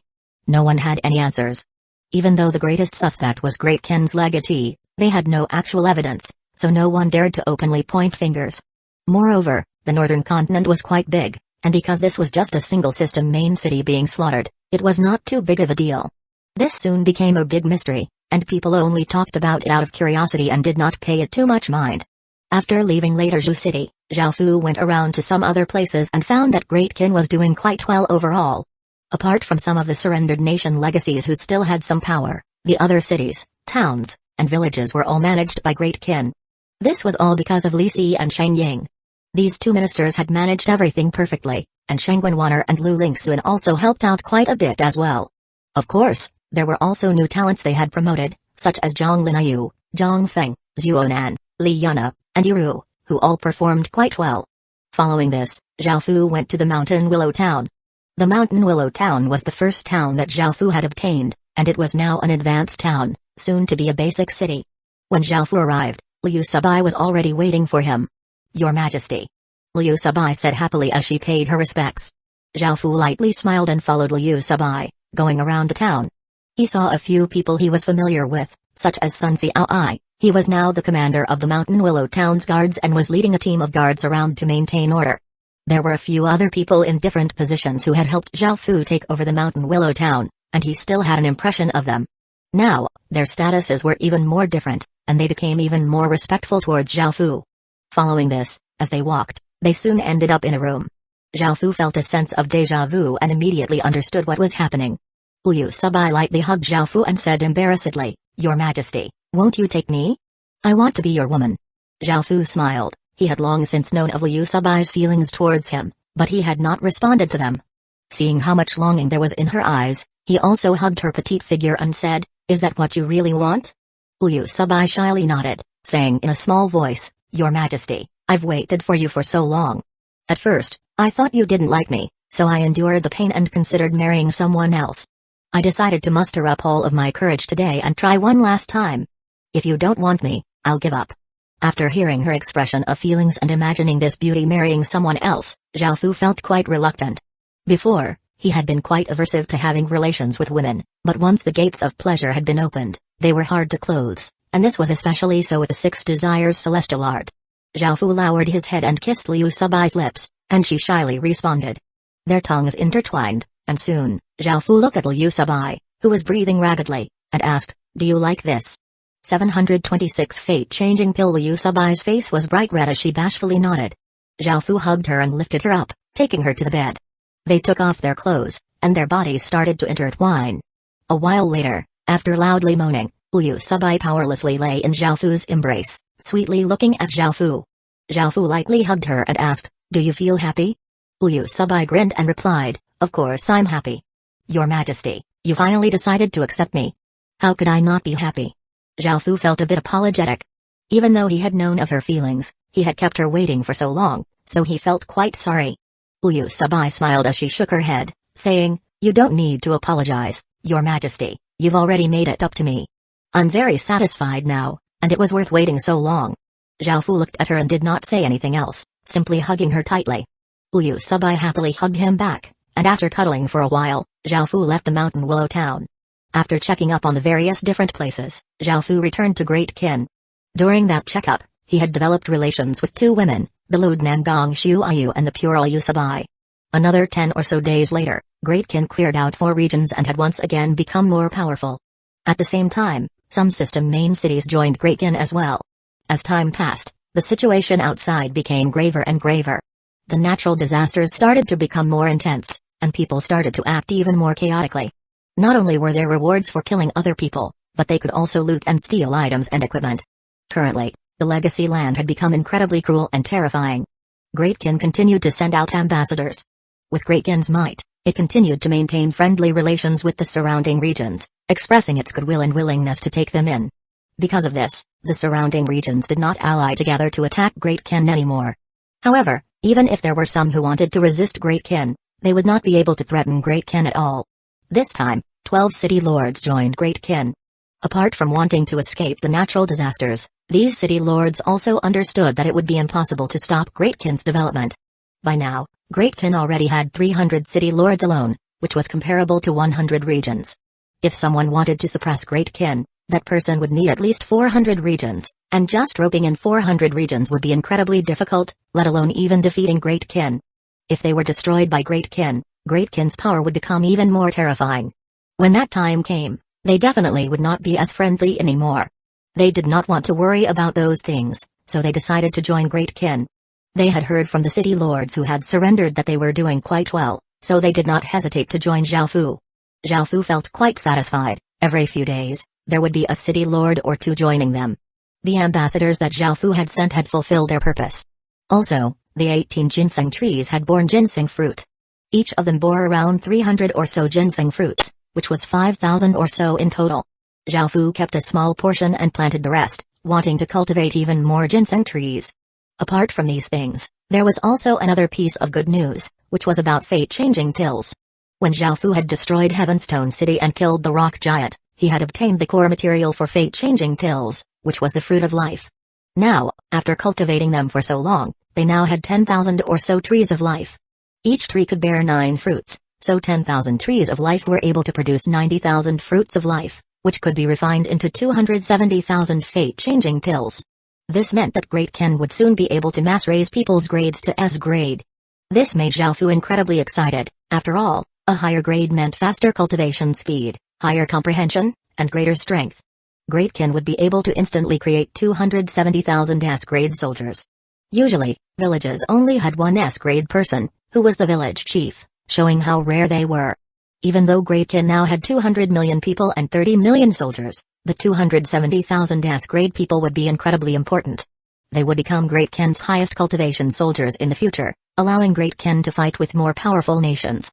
However, he needed to continue growing trees of life, as 270,000 fate-changing pills were not enough to satisfy Great Kin's army's demands. After all, Great Kin's army now had 30 million soldiers, and it was still increasing in size. The trees of life bearing fruit once per year was not enough. Zhao Fu decided to use some fruits and plant others. After all, obtaining a higher grade as soon as possible was important. That way, they would be able to reach a higher cultivation sooner. Zhao Fu decided to properly praise and reward Zhang Beishu. He was the one who had been in charge of this, and he had met Zhao Fu's requirements. After dealing with these matters, Zhao Fu smiled and returned to the real world. He still did not see Zhang Yukin, and he started to eat. After hearing that Zhao Fu had returned to the real world, Mugilan came over and gave some reports to Zhao Fu. Zhao Fu read through the reports while eating and looked through the various things that had happened in China. Proxy family leaders, there's a report from the northern continent as well. 600,000 people in a system main city were all slaughtered cruelly in a very short period of time. Many of the factions in the northern continent think that it was Great Kin's legatee who did it. Mugilan took out another report that Zhao Fu had not requested for. However, since it related to Great Kin's legatee, Mugilan decided to show it to Zhao Fu anyways. Hearing this, Zhao Fu felt quite confused. Why was he being blamed for this out of nowhere? Why would he go to the northern continent and slaughter a city for no reason? However, Zhao Fu only thought about this and did not say it out loud. Mugilan would never be able to guess that the person sitting right in front of him was Great Kin's legatee. Zhao Fu looked over the report curiously and started to read through it. The person had black eyes, gave off demonic chi, and used extremely cruel methods to kill people. This gave Zhao Fu a bad feeling, and after looking through more of the report and seeing where Moonlight City was located, he felt quite startled, and his expression became serious. Seeing the change in Zhao Fu's expression, Mugilan also started to feel worried. However, this was quite curious. This was obviously framing Great Kin's legatee. These days, cowardly people were always blaming things on Great Kin's legatee, and this had happened many times. He had reported this to Zhao Fu in the past, but Zhao Fu had not reacted that much. Given that, why would Zhao Fu's expression change so much over fake news like this? Could it be that it really had been done by Great Kin's legatee? If that was the case, why would he do something like that? Mugilan had many thoughts running through his head, but he did not dare to ask any of them. He was just a minor figure in charge of gathering information, and if he asked too much, he would definitely be killed off. Inwardly, Zhao Fu felt quite shocked. He had never thought that something like this would happen. He thought seriously about how to deal with it. 727 Northern Continent. Zhao Fu needed to confirm if this was done by the demon race. If it was anywhere else, Zhao Fu would not have paid it much mind, but Moonlight City's position was too special. It was located in the northernmost area of the Northern Continent, and it was extremely close to the demon world. Black hair and black eyes were indicative of the demon race. After all, their demonic chi was of the darkness element, and it would affect their bodies. Coincidentally, Asian people had black hair and black eyes as well, but this had nothing to do with the demon race. Before, Zhao Fu had been keeping an eye out for information about the demon world. This was because the demon race was innately stronger than humans, and they were incredibly cruel and bloodthirsty. They also had powerful battle intent, and ordinary people would find it difficult to win against them. The human world was at a disadvantage, and Zhao Fu was very worried about a demon race invasion. After hearing that a person who had black hair, black eyes, and demonic chi had suddenly slaughtered a city, Zhao Fu immediately thought of an invasion by the demon race. However, how could the demon race enter the human world? Zhao Fu thought about it and realized that since he could leave the legacy land, why couldn't others enter? The demon who had entered the human world definitely was not a simple demon. Zhao Fu felt that he should personally investigate this. The situation outside the legacy land was extremely tense, and Zhao Fu did not want the demon race to mass invade the human world. If that happened, it would be a disaster for the human world. If the human world and demon world started to fight, both sides would be greatly weakened, so how would they be able to defend against the grassy people or the even more powerful Devil Horn Empire? Even though Zhao Fu did not want this, this was the first omen of a demon race invasion.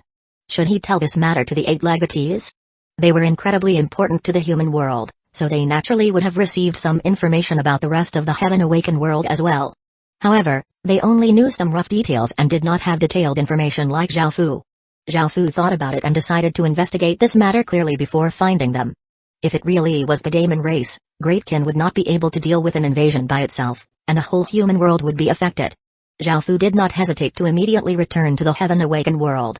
Now that Zhao Fu could use the transboundary teleportation channel to go to other worlds, going to the Northern Continent was no problem at all. Zhao Fu stepped onto the teleportation channel, and his surroundings blurred, making him feel a bit dizzy. He then appeared on a mountain, and he sent his senses out before flying towards a system main city. After looking at the cities filled with Caucasians, he was able to confirm that he was in the Northern Continent now. The Northern Continent was America's territory, and if the demon race invaded, it would be America that suffered first. Zhao Fu had no idea if anyone here knew anything yet, but he hoped that it was not the demon race, as things would become incredibly dangerous. At Moonlight City, 10 or so days had passed, but no one had cleared the corpses yet. They gave off a dense, putrid smell, but it was evident that the people had died in horrible ways. It was a true hell on earth.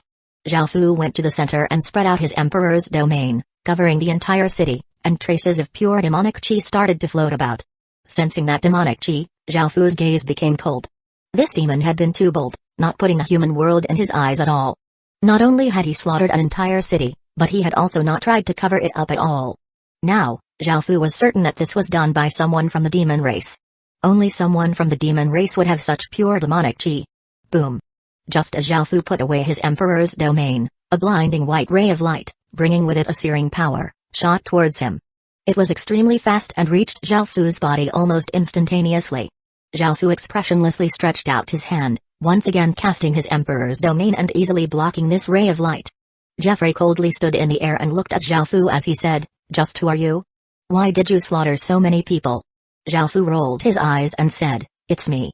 Jeffrey's expression became one of shock. Even though he could not see this black-cloaked figure's face, he remembered that voice, which was etched onto his heart. Jeffrey immediately realized who this person was and yelled, "Don't come over, this person's Great Kin's legatee." Upon hearing this, the other people flying over immediately turned and ran. "Great Kin's legatee, we're so far apart, so I'm sure we've never offended you before. Why did you kill these people so cruelly?" Jeffrey asked with a furious expression.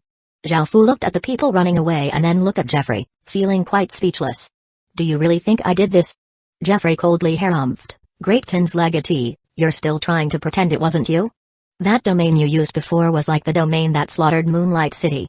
Zhao Fu felt quite angry that the blame had been put on him, and he said coldly, "It wasn't me, it was the demon race in the world next to ours.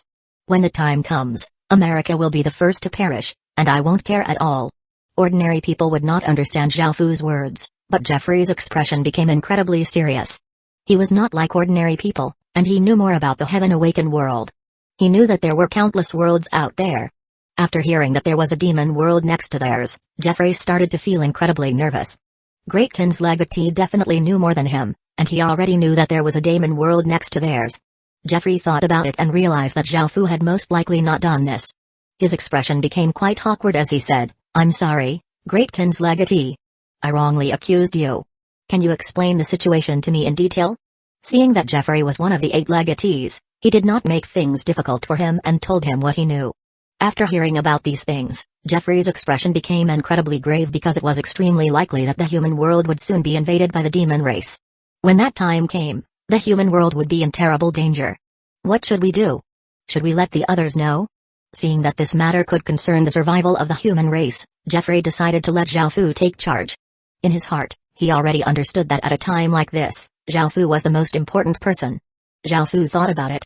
Since they had confirmed that this was done by the demon race, it was possible that the human world could suffer a demon invasion, so they had to discuss this with the others. Great Ken could not stop the invasion of a demon world by itself, so Zhao Fu nodded and decided to tell the 7 other legatees.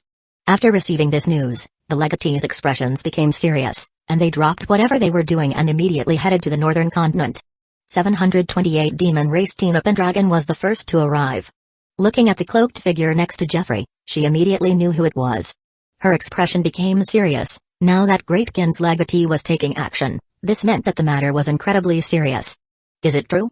Was Moonlight City really slaughtered by someone from the demon race? Tina Pendragon came up and asked. Jeffrey nodded seriously and said, Great Kin's legatee is sure about this. He already knows that right next to our world is a terrifying demon world. Tina Pendragon looked at Zhao Fu and understood that he knew more things than them. After all, not anyone could become the world protector. Great Kin's legatee. Tina Pendragon stood beside Zhao Fu and called out softly. Zhao Fu turned to look at her and nodded before saying, I'll explain everything after everyone's here. Tina Pendragon nodded and stood by the side, waiting for everyone else. Time gradually passed, and soon, Akhenaten and CG arrived. However, everyone else was still on the way, so those present could only wait. Tina Pendragon stood beside Zhao Fu, and this was the first time she had been so close to him, and she could not help but size him up. Even though Zhao Fu was wearing a cloak, making it impossible to see his face, the aura he gave off was incredibly dangerous. His power was enough to suppress her king's power, meaning that it was a power even stronger than king's power. However, putting aside all of this, just with Great Kin's legatee silently standing there, even though they were facing a possible invasion of the demon race, he gave off a feeling that made her feel at ease. Standing beside him and smelling his scent, Tina Pendragon could not help but think of being violated by him in that illusion, causing her to blush, which was incredibly rare. Following this, everyone else finally arrived with serious expressions. They all understood how severe this situation was, and they all looked towards Zhao Fu. Seeing that everyone had arrived, Zhao Fu said, I've been to the outside world and know some things. The situation is not great right now, so you all must listen carefully. Hearing that Zhao Fu had already ventured out into the outside world, everyone's heart jumped, and their expressions became ones of shock. They wanted to ask what the outside world was like, but hearing that the situation was bad, their expressions became grave, and they attentively listened. Zhao Fu was unable to make a decision by himself on such a big matter, so he did not want to hide anything. He got straight to the point, saying, one of the worlds before ours is called the Grassy World, and it is populated by the grassy people. They have about 40 or so kingdoms, and they are ready to invade our human world at any time. However, they are not the true threat, it is the Devil Horn Empire next to them. They are already a level 1 dukedom, and they are already invading other worlds. Only with 3 worlds lying together were they able to barely stop its invasion. If the Devil Horn Empire conquers those 3 worlds or only destroys the Grassy World, we will be their next target, as our human world will be easier to conquer than the other worlds. Out of these threats, the Devil Horn Empire is the strongest, and our human world barely has any ways to resist. I have also discovered that there is a demon race world to the north of our human world, and there is a water race world to our south. Because we're separated by the southern continent and the water race only dwells in water, we don't have to worry about them for now. The demon world in the north is the second greatest threat. The demon race is one of the strongest out of the 8 major races, and they are incredibly cruel and violent. Them invading our world is only a matter of time. Apart from talking about the threats they were going to face, Zhao Fu also told them about some of the other things in the Heaven Awakened world, such as the levels of kingdoms and the features of the various races. After hearing these things, everyone felt incredibly shocked. No one had thought that the human world would be in such danger, and they were quite surprised that Zhao Fu knew so much. Moreover, he was willing to selflessly tell them so much, saving them a lot of time. Jeffrey looked at Zhao Fu and said, "Great Kin's legatee, I need to apologize for my behavior in the past. When the world's consciousness chose you to be the world protector, I could not understand how such a cruel and ruthless person could be chosen. However, after talking to you, my perception of you has changed. You're someone who cares about the whole world. Compared to us, you're much more suitable to be the world protector." Everyone else inwardly sighed. Great Kin's legatee was not only far more powerful than them, but he also had a lot more information than them as well. They simply could not compare to him. Masanori Hano looked at Zhao Fu and smiled. She knew that he wasn't that sort of cruel and merciless person. Zhao Fu asked, "What do you all think? How should we deal with this?" CG was the first to reply, "Right now, the most pressing threat is the demon world. After the Heaven Awakened world devours our world, the boundaries between worlds will disappear, and we will have to fight with them sooner or later." Akhenaten followed up, "I agree with what CG said. The humans and demons are fated to fight sooner or later, so we just have to make preparations. I believe that the northern continent should build a defensive wall to at least slow down the demon race's invasion. They should also prepare things to suppress the demon race. Otherwise, with how powerful the demon race is, we will be at a great disadvantage." Everyone else approved of this. Facing this terrifying invasion, they had to make proper preparations, otherwise, if they fought, the human side would have a tough time. Tina Pendragon thought for a moment before saying, "We need more information about the demon race. We can't just passively defend, we also need to take the initiative to attack. Only then will we be able to prevent the human world from being mass invaded." Everyone else also approved of this idea. However, who had the power to obtain information about the demon world? To begin with, who could even enter the demon world? As such, everyone looked over to Zhao Fu. It seemed that only Great Kin's legatee would be able to do such a thing, as the 8 of them were completely powerless. They had never been to the outside world, so they could only rely on Zhao Fu. Zhao Fu did not refuse either. He had long since decided to go over to the demon world to take a look and obtain some information in order to prepare for the future. As such, he nodded and agreed. Seeing that Zhao Fu was willing to do this, everyone let out a sigh of relief. After all, he would be going to the enemy's world, which was incredibly dangerous. They knew almost nothing about that world, making it even more dangerous. After discussing for a bit longer, everyone left to start making preparations. Great Kin's legatee, stay safe. Tina Pendragon said with a trace of care as she looked at Zhao Fu with her golden eyes. She did not mean anything by this, she only said it because he was taking a massive risk for the human race. 729 Dark Demon Zhao Fu felt quite surprised that Tina Pendragon would be concerned for him, but he lightly nodded in response. Akhenaten looked over at Zhao Fu and Tina Pendragon, thinking to himself. However, he understood how dangerous this mission was. Since Great Kin's legatee was willing to take such a big risk to obtain information for them, he was deserving of his respect. Great Kin's legatee, please be careful. Akhenaten said courteously as he smiled. In response, Zhao Fu also lightly nodded. As for CG, he felt quite complicated, as he and Great Kin's legatee were both Chinese and had been embroiled in conflict before. He looked at Zhao Fu and did not say anything, choosing to directly leave. The others somewhat feared Zhao Fu, especially Oleg, who had been abused the most in that illusion. He did not even dare to speak to Zhao Fu for fear of Zhao Fu getting angry and beating him up. After the discussions were over, he let out a sigh of relief and ran away immediately. Great Kin's legatee, make sure you come back safe. Masanori Hano said with true concern as she smiled while looking at Zhao Fu. Zhao Fu also nodded. Zhao Fu returned to Great Kin and prepared to enter the demon world. After making his preparations, Zhao Fu stood at the center of the magic formation and looked at the transboundary teleportation channel. He was not completely sure if it could take him to the demon world, even though he could leave the legacy land using it. Going to another world required him to pass through 2 heaven domain boundaries. Zhao Fu was not sure if the teleportation channel could do such a thing. Zhao Fu bound the Sky Demon's sword to his waist, as he wanted to use the Sky Demon power to protect him and cover his identity as a human. After stepping through the transboundary teleportation channel, Zhao Fu felt a massive force sucking him in, and his head started to ache.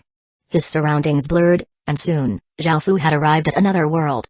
Zhao Fu did not know if it was day or light, as it was quite dim, and the sky was completely gray. The plants around him were mostly black, and some were blood red, making them seem quite strange. This world was filled with demonic chi.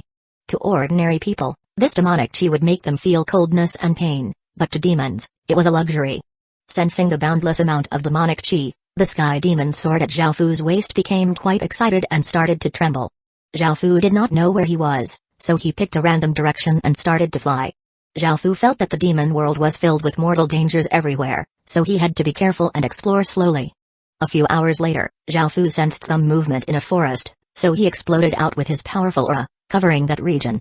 Immediately, a few people ran out in terror, kneeling on the ground and speaking in a language that Zhao Fu did not understand. Luckily, Zhao Fu was prepared for this. He used a language stone and recorded their language. He found out that this language was called the Dark Demon language, and he used the stone to learn it, helping him understand what they were saying. From these demons, he heard that the demons living here were called the Dark Demons.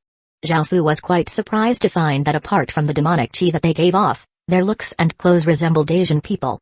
The weapons they used seemed to be made out of bone. "You may rise," Zhao Fu said as he looked at the demons in front of him. The demons quickly got up and nervously stood there, not even daring to breathe loudly. The demon race was one that worshipped power, and they acknowledged the fact that the strong devoured the weak. Even without using his City Lord seal, Zhao Fu was incredibly powerful, as he had stage 6 cultivation. He was so powerful that they did not dare to try to resist at all. "I just arrived here and don't know where we are. Tell me about this area." Zhao Fu silently practiced the Dark Demon language before speaking. There were 4 males and 2 females in front of him, and a young demon who seemed like the leader said, "Sir, this region we are in is called the Gloom region. We are quite close to Peaceful Soul City." Hearing this demon speak in a formal and ancient style, he did not seem like a player, but it was not very likely for indigenous residents to form groups to hunt beasts. Zhao Fu felt quite curious and asked the same thing again to another one of the demons. That demon did not understand why Zhao Fu asked the same question twice, but given how powerful Zhao Fu was, he could only truthfully reply, speaking in the same olden style and formal tone as the other demon. Zhao Fu had some suspicions, and he said, "I'm a writer and I like hearing all sorts of stories. If you tell me stories about your life, not only will I not kill you all, but I will also reward you with money." In order to verify his suspicions and understand more about the Dark Demon race, he casually made up a lie. Hearing this, the demons let out a sigh of relief. This person only wanted to hear their stories. Not only would he not kill them, but he would also give them rewards, making them pleasantly surprised. Following this, the demons started to tell their stories, and Zhao Fu attentively listened, obtaining a large amount of useful information. After hearing these stories, Zhao Fu was able to verify his suspicions. They spoke in such an olden way because their world was an ancient-style world. This made Zhao Fu quite startled. After all, most ancient-style worlds were cultivation worlds, and most people cultivated. Most worlds were split into 2 categories, cultivation worlds and technological worlds. The human world had gone down the technological advancement path, but most modern technology was taboo in the Heaven Awakened world. However, magical tools and items were unaffected and could be used as normal. Comparatively speaking, technological worlds were at a major disadvantage. Their people had weaker constitutions, and their biggest assets were unusable. On the other hand, the people from cultivation worlds were much stronger, as they could cultivate. Moreover, if one's arts and skills reached a proficient stage in the real world, they would also be brought into the Heaven Awakened world after their world was devoured by the Heaven Awakened world. Moreover, in terms of bloodlines, the bloodlines from technological worlds were weaker, further increasing the gap. In terms of other things, this world was quite similar to the human world. The world was split into different regions, and each region had different cities. They could also return to their own real world, and they were also going through the chaotic world. They had also chosen 7 legatees to control the fate of the Dark Demon world's fate, and their development was similar to the human world's. Apart from this, they had all sorts of talismans and magic formations and were ahead of the human world in this regard. They did not have to buy magic formations and could already set up powerful formations. Many of the things from their real world could be brought into the Heaven Awakened world. This was the advantage of a cultivation world. Moreover, their systems here were different as well. The Dark Demon world not only had powerful nations, but they also had powerful sects. Some sects' strength surpassed those of nations and could even destroy a few nations. Technological worlds were at a great disadvantage, and if the human world and the Dark Demon world fought now, the human world would have a 90% chance of losing. 739 Dynasty Zhao Fu ended up obtaining quite a lot of information from them, and afterwards, he did not kill them. Instead, he threw them a sack of gold coins before flying off towards Peaceful Soul City. Elsewhere in the demon's real world, a youth grinned as he walked home. This youth was called Yikang, and he was an outer court disciple of the Demon Path sect. Even though he was an outer court disciple, that did not mean his aptitude was poor. In other people's eyes, he could be seen as a genius. It was just that he did not seem very outstanding in the Demon Path sect, as the Demon Path sect was one of the largest sects in the southern continent of the Dark Demon world. It was incredibly powerful and was a place where countless genius gathered. As such, Yi Kang, who was a genius to ordinary people, was only an outer court disciple here. Yi Kang came from a small mountain village, and his mother was the belle of the village. His adoptive father was also someone renowned for his kindness, and their family was very happy. Yi Kang loved the mountain village, as everyone got along well together, and Yi Kang had received much help from everyone. Today, Yi Kang planned to ask his mother about his origins, because a few days ago, he had obtained the Night Dynasty's legacy. The Night Dynasty was an ancient dynasty, and it had a few hundred years of history. It was extremely powerful and was one of the most powerful existences in the southern continent. The Night Dynasty was an ancient dynasty that still existed. It had its own subjects and soldiers, and after entering the Heaven Awakened world, those subjects and soldiers were still loyal to the Night Dynasty. In the beginning, the Night Dynasty had 100 million people and 5 million soldiers. And that was only at the beginning. After developing for so long in the Heaven Awakened world and with the fact that the Night Dynasty was one of the most powerful factions in their real world, it was monstrously powerful in the Heaven Awakened world now. Just in the southern continent alone, it was in the top 5 factions, and within the entire Dark Daemon world, it was in the top 15. It was one of the most powerful factions in the entire Dark Daemon world, and it was feared by countless people. However, a month ago, the Night Dynasty's legatee had gone through chi deviation when breaking through the demon origin realm and had died. This news had shaken the entire southern continent. A dynasty legatee had an immense amount of fate, yet he had died so easily. This shocked countless people, and the imperial clan of the Night Dynasty was infuriated. They believed that there was an enemy faction that had used some sort of curse to kill its legatee. As such, the Night Dynasty continuously sent out its army, attacking the neighboring 3 dynasties and 1 sect. A few large battles had erupted, resulting in many people dying.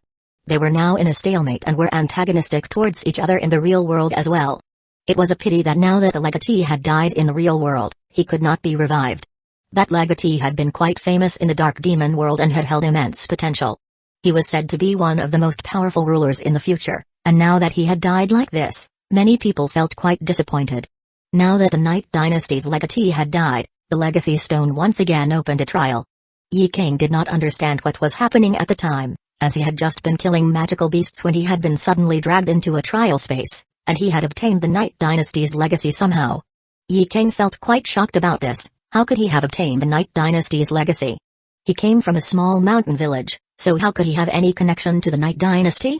Yi Kang felt that his identity was not simple, so he decided to go back and ask his mother what was going on. Becoming the Night Dynasty's legatee was like going from a peasant to becoming the son of heaven. Yi Kang could not help but feel incredibly excited. In the future, he would have an important position and would wield a lot of power. He could not stop grinning. As he got closer and closer to the village, he sensed that something was wrong. It was completely silent in the village, and there were not even any sounds from the chickens or geese, which was quite strange. Yi Kang became cautious and slowly moved over, and he found corpses lying on the ground. These corpses belonged to the villagers, making him feel mournful and furious. He thought of his adoptive father and mother and hurried towards his house. When he got there, he saw a scene that ripped his heart apart. His adoptive father was lying in a pool of blood while his beautiful mother was being violated by a few naked men. His mother continuously cried and struggled, but she could not retaliate at all. Yi Kang furiously ran over, wanting to kill these monsters. However, he could feel that their cultivations were at the martial demon realm. He could not defeat a single one of them by himself, let alone 5. By now, the few men had finished using his mother and casually killed her. Looking at her corpse, Yi Kang gripped his fists and gritted his teeth, his eyes filled with hatred. He forced himself to calm down and hid in some long grass. If he rushed out now, not only would he not be able to take revenge, but he would also have to give up his own life as well. If he died, he would never be able to take revenge for his parents. It's been so many days, so why hasn't that brat come back yet? After killing him we can go back and complete our mission, allowing the Legacy Stone to once again open up a trial. One of the men said unhappily as he put on his clothes. Another man coldly harumphed, it should be soon. We'll deal with the corpses later and continue waiting for him. Hearing their words, Yi Kang finally understood the situation. However, how did they know that he was the new legatee? Yi Kang felt as if he had been woken up by a bucket of cold water. He had only told this matter to a single person, which was the demon path sex Moyeoer. She was the #1 beauty of the southern continent and was ranked 3rd in the entire Dark Daemon world. She was incredibly enchanting and beautiful, making countless men go crazy for her. What's more, She was the demon path sect master's daughter and had an incredibly prestigious background and incredible talent. He had trusted her so much, so why had she betrayed him? She was the first woman Yi King had liked, the first woman who had made him go so crazy. He truly liked her and would do anything for her, even give up his life for her. Yi King felt as if his heart had been torn to shreds, and tears leaked out of his eyes. The pain made it feel as if he could not breathe. Yi King lost control of his breathing, and the few people inside immediately detected this, yelling, "There's someone outside."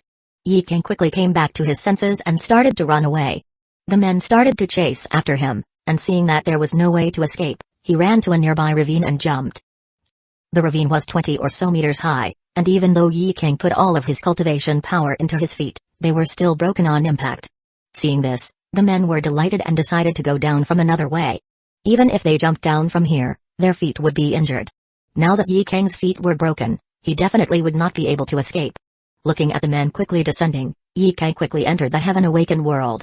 In the Heaven Awakened world, he had obtained a true body stone, which allowed one's body to enter the Heaven Awakened world permanently. Now, in order to keep his life, he could only choose to use the true body stone. There was nothing that he cared about in the real world anymore now that his village had been slaughtered. 731 worlds power. After entering the Heaven Awakened world, Yi King immediately used the true body stone. In the real world, Yi King's body was covered with light before slowly disappearing. Seeing this, the men giving chase were outraged.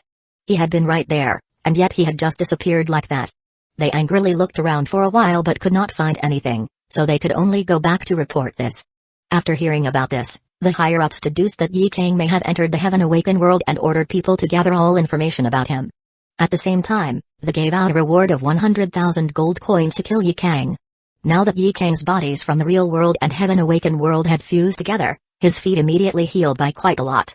He could walk a bit, and he immediately took out some medicine and started to treat his feet. A day later, his feet had completely recovered, and by now, he understood that he would be chased down by the Night Dynasty, so he started to wear a cloak. He went to a city nearby and found out that there was now a 100,000 gold coin bounty for his head. This was a decent fortune, and countless people would be enticed by it. There were now countless people looking for him, and the Night Dynasty's people had also came to this place. Seeing this, Yi King did not dare to stay here any longer. Luckily, it was easy to go from a system main city to another, so he immediately teleported away. 5 days later, Yi King was desperately running in a forest. He had never thought that he would meet people from the same sect here, and those people were ones he had been on good terms before. As such, they had immediately recognized him, and there was now a big group of people chasing after him. There were already a few injuries on his body, and blood continuously flowed out. Yi King could only continue to run or die. By now, his face was completely twisted by anger and hatred. Zhao Fu was currently on the way to Peaceful Soul City when he saw a group of people chasing after a young man. He took a look but did not plan to act, as he did not know the situation. Moreover, they were enemies of the human world. The Golden Dragon suddenly said, "That demon being chased has an immense amount of fate, he's most likely a dynasty legatee. However, he has not fully received the legacy yet and can only be counted to be half a legatee." Zhao Fu felt a bit confused and asked, "What does that mean?" The Golden Dragon replied, "He has received the acknowledgement of the legacy stone but has not conquered the legacy city yet." Hearing this, Zhao Fu felt quite confused, and the Golden Dragon rolled its eyes as it said, "After the first legatee dies, the legacy stone will once again choose a master. He's most likely the second legatee. Right now, he only has the status but does not have any power. He needs to go to the city and conquer the legacy stone. Only then will he be officially recognized and obtain a massive amount of fate, allowing him to use the nation fate. However, if he is killed, the legacy stone will once again open up a trial and choose another legatee." After hearing this, Zhao Fu understood everything. However, he still did not plan to act because he was only here to obtain information. He did not want to get involved in any trouble. After all, this matter concerned an entire nation, and getting dragged in could result in his identity being exposed. Moreover, he would not gain anything from helping this demon and would only bring trouble on himself. Perhaps by helping him, they could form an alliance or have that demon submit to him. If he had a strong pawn in the demon world, it could help him a lot in the future. However, Zhao Fu did not trust the Dark Demon race. After all, they were from two different worlds. Even if they made an agreement, there was no guarantee that the other side would keep it. Moreover, Zhao Fu was not sure if he would completely submit. After all, he was now a dynasty legatee.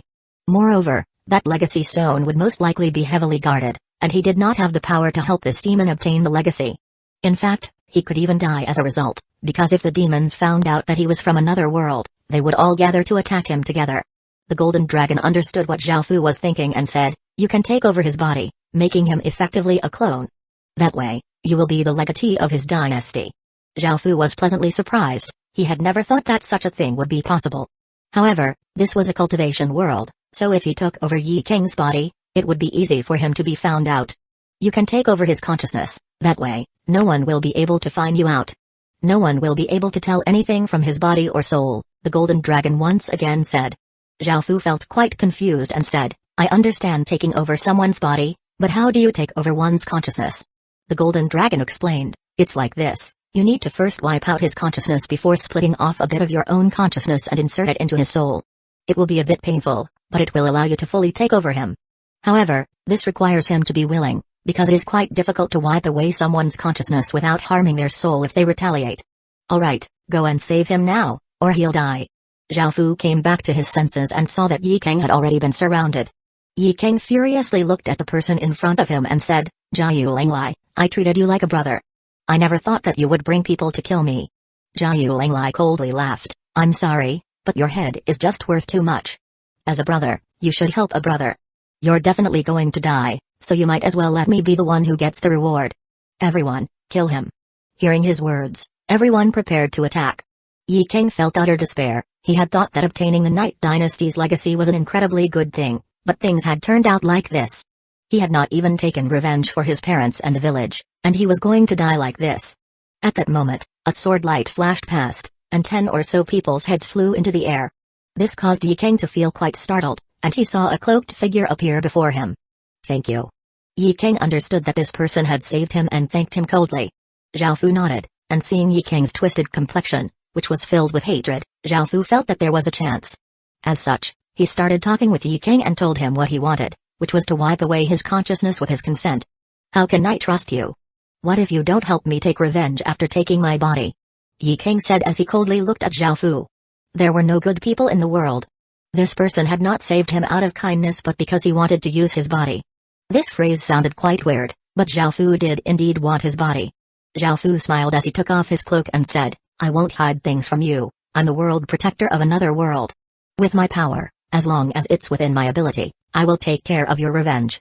I make this vow with my identity as the world protector, and this vow is ratified by the world's power." 732 Yi King's expression became one of shock. He had never expected this person to be the world protector of another world. The world protector was someone who stood at the peak of the world and was extremely powerful. Their Dark Daemon world's world protector was immensely terrifying as well. For another world's world protector to came to their Dark Daemon world, there was definitely a great plot at hand, and the Dark Daemon world could be greatly affected.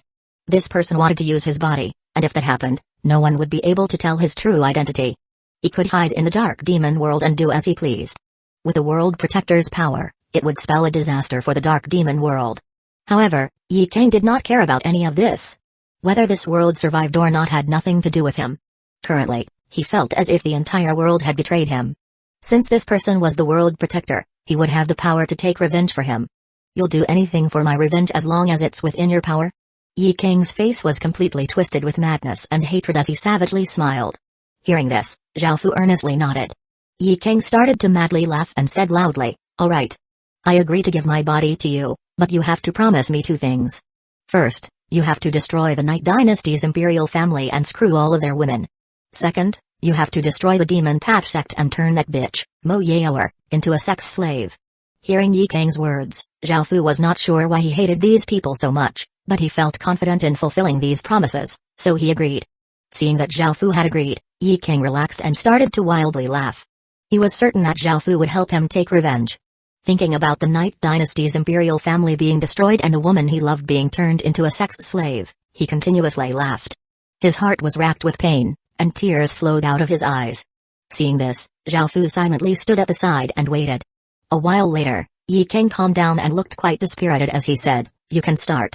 I give my body to you." Zhao Fu nodded and brought Yi King to a secluded mountain cave. He had Yi King lie on the ground as he started to wipe away his consciousness. Now that Zhao Fu had unlocked Divine Sense, his mind was quite powerful, and it started to pour into Yi King's head. Yi King's face became distorted in pain, and as Zhao Fu's mind continuously flowed into his head, his struggling weakened. In the end, his expression became stiff, and he laid there like a corpse. Zhao Fu carried out the method that the Golden Dragon had taught him and started to split apart his soul. This process was incredibly painful and was dozens of times more painful than being cut with a knife all over his body. After 3 or so hours, Zhao Fu finally split off a bit of his soul, making him feel incredibly weak. Following this, Zhao Fu sent the little piece of his soul, a mote of light that was as big as a bean, into Yi Kang's head using a secret technique. As the mote of light entered Yi Kang's head, it started to spread out roots, stretching into a massive orb of light. That orb was Yi Kang's soul, but it no longer had consciousness and seemed incredibly still. As the mote of light entered, the orb of light started to move again. Zhao Fu felt as if he now had 2 bodies, which felt quite strange. He tried controlling Yi Kang, but he was not very proficient, and Yi Kang's body awkwardly crashed to the ground. This did not discourage Zhao Fu, and over the next few days, he gradually became accustomed to the body. Because he had successfully taken over the body completely, he also had access to all of Yi Kang's memories, giving him a large amount of information about the Dark Demon world. He also found out why Yi Kang hated those people so much. What shocked Zhao Fu was how powerful the Night Dynasty was. He had never expected them to be so powerful, and if he could take over the Night Dynasty, Great Qin's strength would instantly become even more monstrous. He could use the Night Dynasty's power to continue developing in the Dark Demon world, becoming an overlord in the Dark Demon world. With its help, if the Dark Demon world invaded in the future, he could use the Night Dynasty to backstab all of them. This was incredibly important to Great Qin. Even though this matter was quite dangerous, it was worth it for Zhao Fu to do it. The risk was great, but the rewards were much greater. At the same time, this was no simple matter. He had to first sneak into the Night Dynasty city and then take it over. The Night Dynasty city most likely had both indigenous residents and players. The indigenous residents and system main city soldiers would only follow the legatee's orders. Similarly, the historical generals would also only be loyal to the legatee. This gave Zhao Fu an opportunity to seize power. However, the Night Dynasty was a powerful nation in the real world, and its soldiers and generals had also remained loyal to it after entering the Heaven Awakened world as well. They were loyal to the imperial family, and they would be the greatest obstacle to Zhao Fu seizing power. Moreover, even if he took over the Night Dynasty in the Heaven Awakened world, what about the Night Dynasty in the real world? If he could control it as well, it would be a great help in controlling the Night Dynasty in the Heaven Awakened world. If he couldn't, they would madly attack the Night Dynasty in the Heaven Awakened world. This would be a big problem for the Night Dynasty in the Heaven Awakened world, and Zhao Fu did not want to see this. However, Zhao Fu was unable to enter the Dark Demon world's real world. Zhao Fu thought about it and decided that he still lacked enough information to make any important decisions. He left Yi Kang here for now and headed to various cities to collect information. This was not too difficult. With enough money, anyone could obtain any sort of information. The Night Dynasty had a population of 150 million people. 100 million were players, who were subjects of the Night Dynasty in the real world, and 50 million were indigenous residents. They had 12 million soldiers, made up of 7 million players and 5 million system main city soldiers. If Zhao Fu took over the Night Dynasty, he would be at a disadvantage in both population and soldiers. If the Night Dynasty in the Heaven Awakened world clashed with the Night Dynasty in the real world, it was more likely that Zhao Fu's side would lose. This was because even if he had 50 million residents and 5 million soldiers, he only had a few historical generals to help him. However, the other side would have countless generals, ministers, and people from the imperial family. If they started to fight, Zhao Fu would not be able to control and command all of the people effectively. This was not something that could be resolved easily. Zhao Fu thought about it and decided to return to the human world for now and discuss with his generals as to what to do. As for his mission, which was to simply collect information, he had already completed it perfectly. Zhao Fu returned to the teleportation channel and activated it. After a wave of dizziness, he had returned to the human world. He first told the 8 legatees about the information he had obtained. Of course, it was only general information, and he did not yet tell them about the Night Dynasty. The 8 legatees discussed this matter further and started to construct a great wall on the northern continent, while Zhao Fu returned to Great Qin and started to discuss with his subordinates as to how to seize power in the Night Dynasty. 733 ancestors. A few days later, Zhao Fu brought a few people with him to the Dark Demon world. The people he brought were all disguised with a large amount of demonic chi around them in order to prevent their identities from being exposed. Zhao Fu now had a plan, which was to take down the Night Dynasty's 5 ancestors. Because the Dark Demon world was a cultivation world, the 5 ancestors were immensely powerful and had lifespans longer than normal people. The 5 ancestors' cultivations had naturally reached the highest realm in the Dark Demon world, which was the Demon Origin realm, and they were all 300 or so years old. The eldest out of them was 326 years old, and they were all incredibly terrifying. They had all fused their bodies into the Heaven Awakened world, so their own cultivations had fused with their bodies in the Heaven Awakened world, making them more powerful than an ordinary city lord of a great city. Moreover, the 5 of them all had the city lord seals of great cities, so they could each fight 7 or 8 ordinary city lords single-handedly. The 5 ancestors wielded a lot of power in the Night Dynasty, and they were split into different factions. With how big a dynasty was, it was only natural to have multiple factions. Zhao Fu did not want to make things too troublesome, so he decided to lay hands on the 5 ancestors who had the most power in the Night Dynasty. A letter was delivered into a woman's hand. The woman was quite tall and was extremely beautiful. She had snow-white skin and was wearing a purple dress, giving off a cold and noble aura. She was the youngest ancestor and was 128 years old this year, but she looked like she was in her 20s. She was called Yi Ningxuang, and she was previously a princess of the Night Dynasty. She had immense talent and had once been the #1 beauty of the Night Dynasty. Yi Ningxuang looked at the letter somewhat seriously because this letter contained a trace of the Night Dynasty's legacy fate. The person who wrote this letter was most likely that new legatee. She knew a bit about this legatee. The Night Dynasty's emperor had once gone out and favored a peasant woman, and he was the product of their union. Back then, none of the ancestors had paid great mind to this and had forgotten about it afterward. They had never thought that such a thing would happen. Of course, Yi Ningxuang did not support a legatee of such low standing, who was not even 1/10 of what the previous legatee was. Almost no one supported him, so they had all unanimously decided to kill him and have the legacy stone choose another legatee. Even though they wanted to kill him, they had failed every time.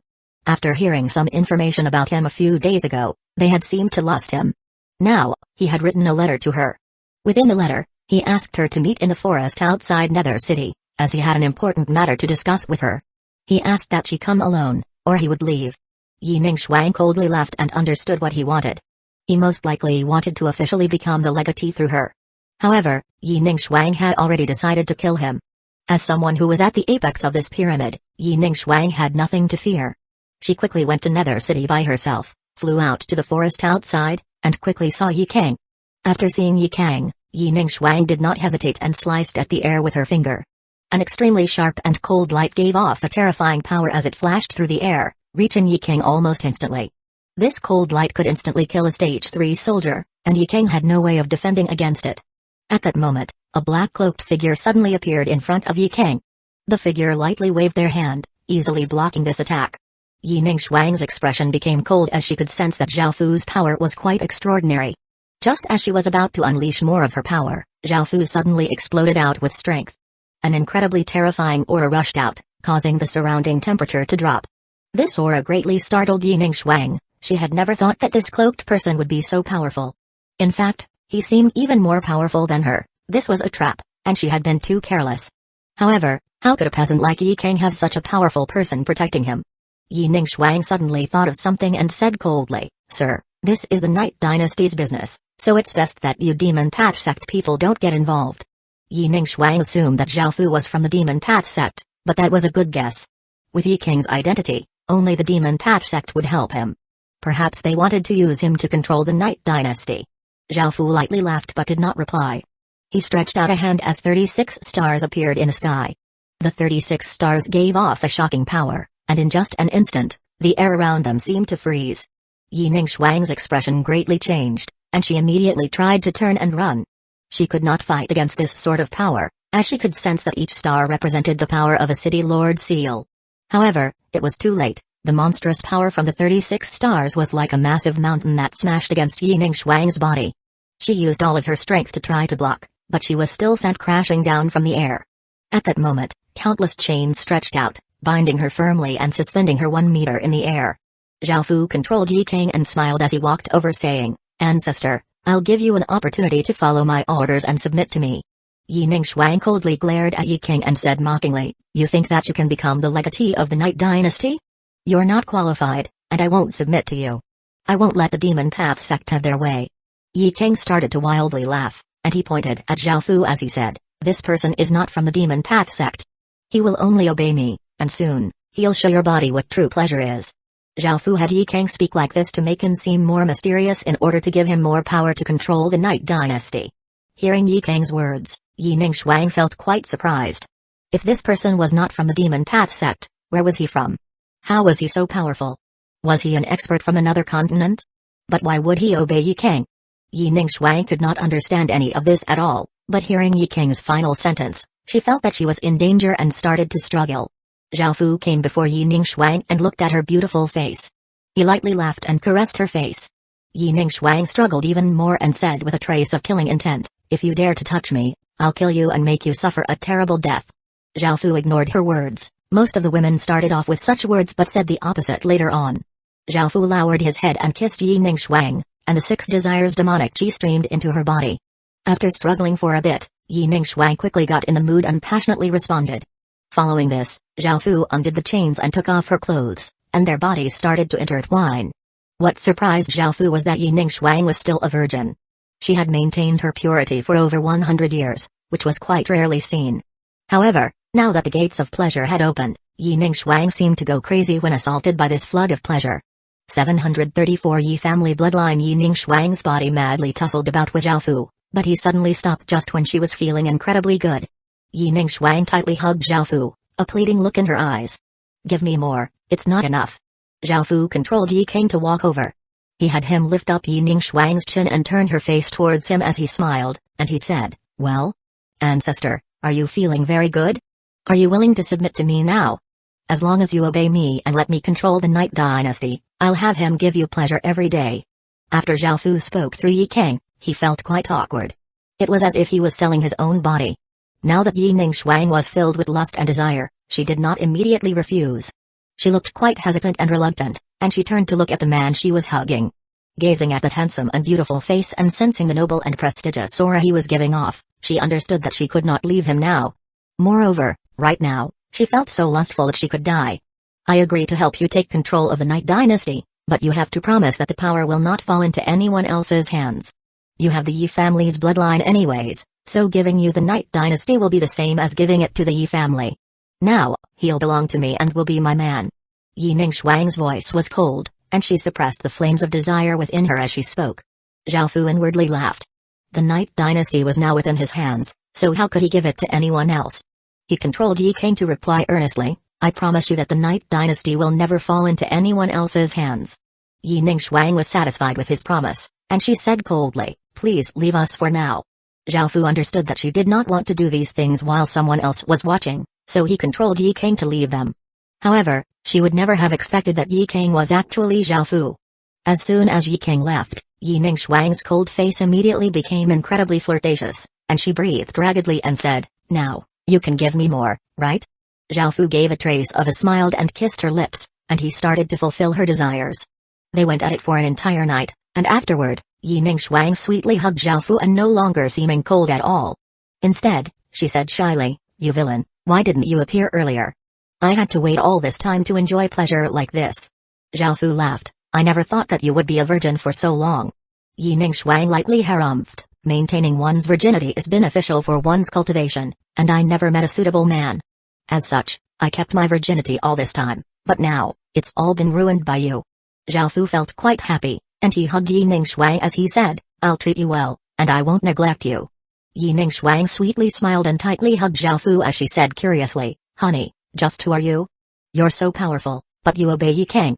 Moreover, after doing these things with you, not only was my cultivation not negatively affected, but it instead greatly boosted my cultivation. What sort of secrets are you hiding?" Zhao Fu lowered his head and kissed her, lightly stroking her back. "I'll tell you more in the future. Yi King's been waiting for a while now, so let's stop here and put on our clothes." Of course, Zhao Fu could not tell her these things now. He had no idea what she would do if she knew his true identity and aim, so he decided to hide these things for now. Yi Ningxuang was a bit dissatisfied, and she blushed as she said, "Then spend more time with me tonight." Zhao Fu lightly nodded, and only then did Yi Ningxuang get up and start putting on her clothes. Zhao Fu also put on his clothes, and after they were ready, then went and found Yi King. Zhao Fu then controlled Yi King to start outlining the plan. He wanted to take control of the Night Dynasty in the Heaven Awakened world and the Night Dynasty in the real world. Yi Ningxuang only controlled 10% of the authority in the Night Dynasty, and each of the other 4 ancestors each controlled another 10%. Out of the other 50%, the Emperor held 20% of the authority, and the 3 other factions each controlled 10%. After hearing Yi Ningxuang's explanation, Zhao Fu felt that this faction was incredibly complicated. However, Now that he had Yi Ningshuang's support, he had 10% of the authority of the Night Dynasty. Out of the remaining 4 ancestors, even though one of them was a woman, she was already 290 years old and looked like a 70 or so year old granny. Of course, Zhao Fu could not use the same method on her as Yi Ningshuang.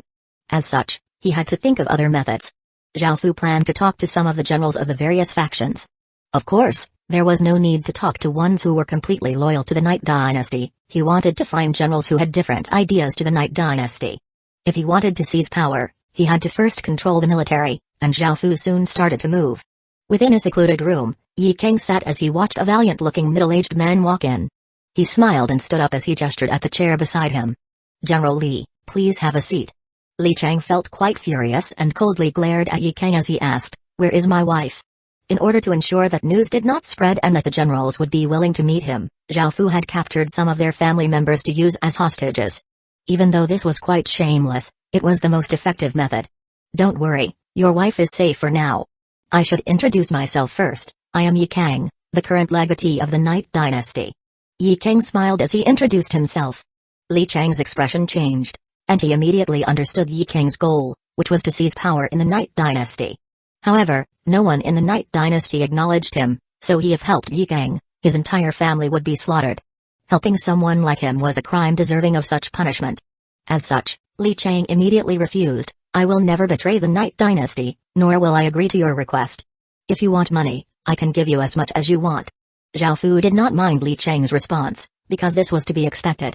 He then controlled Yi Chang to say, "I know what General Li is worried about, but don't worry. I already have 100% confidence to control the Night Dynasty in the Heaven Awakened world. However, the Night Dynasty in the real world is something that requires more consideration.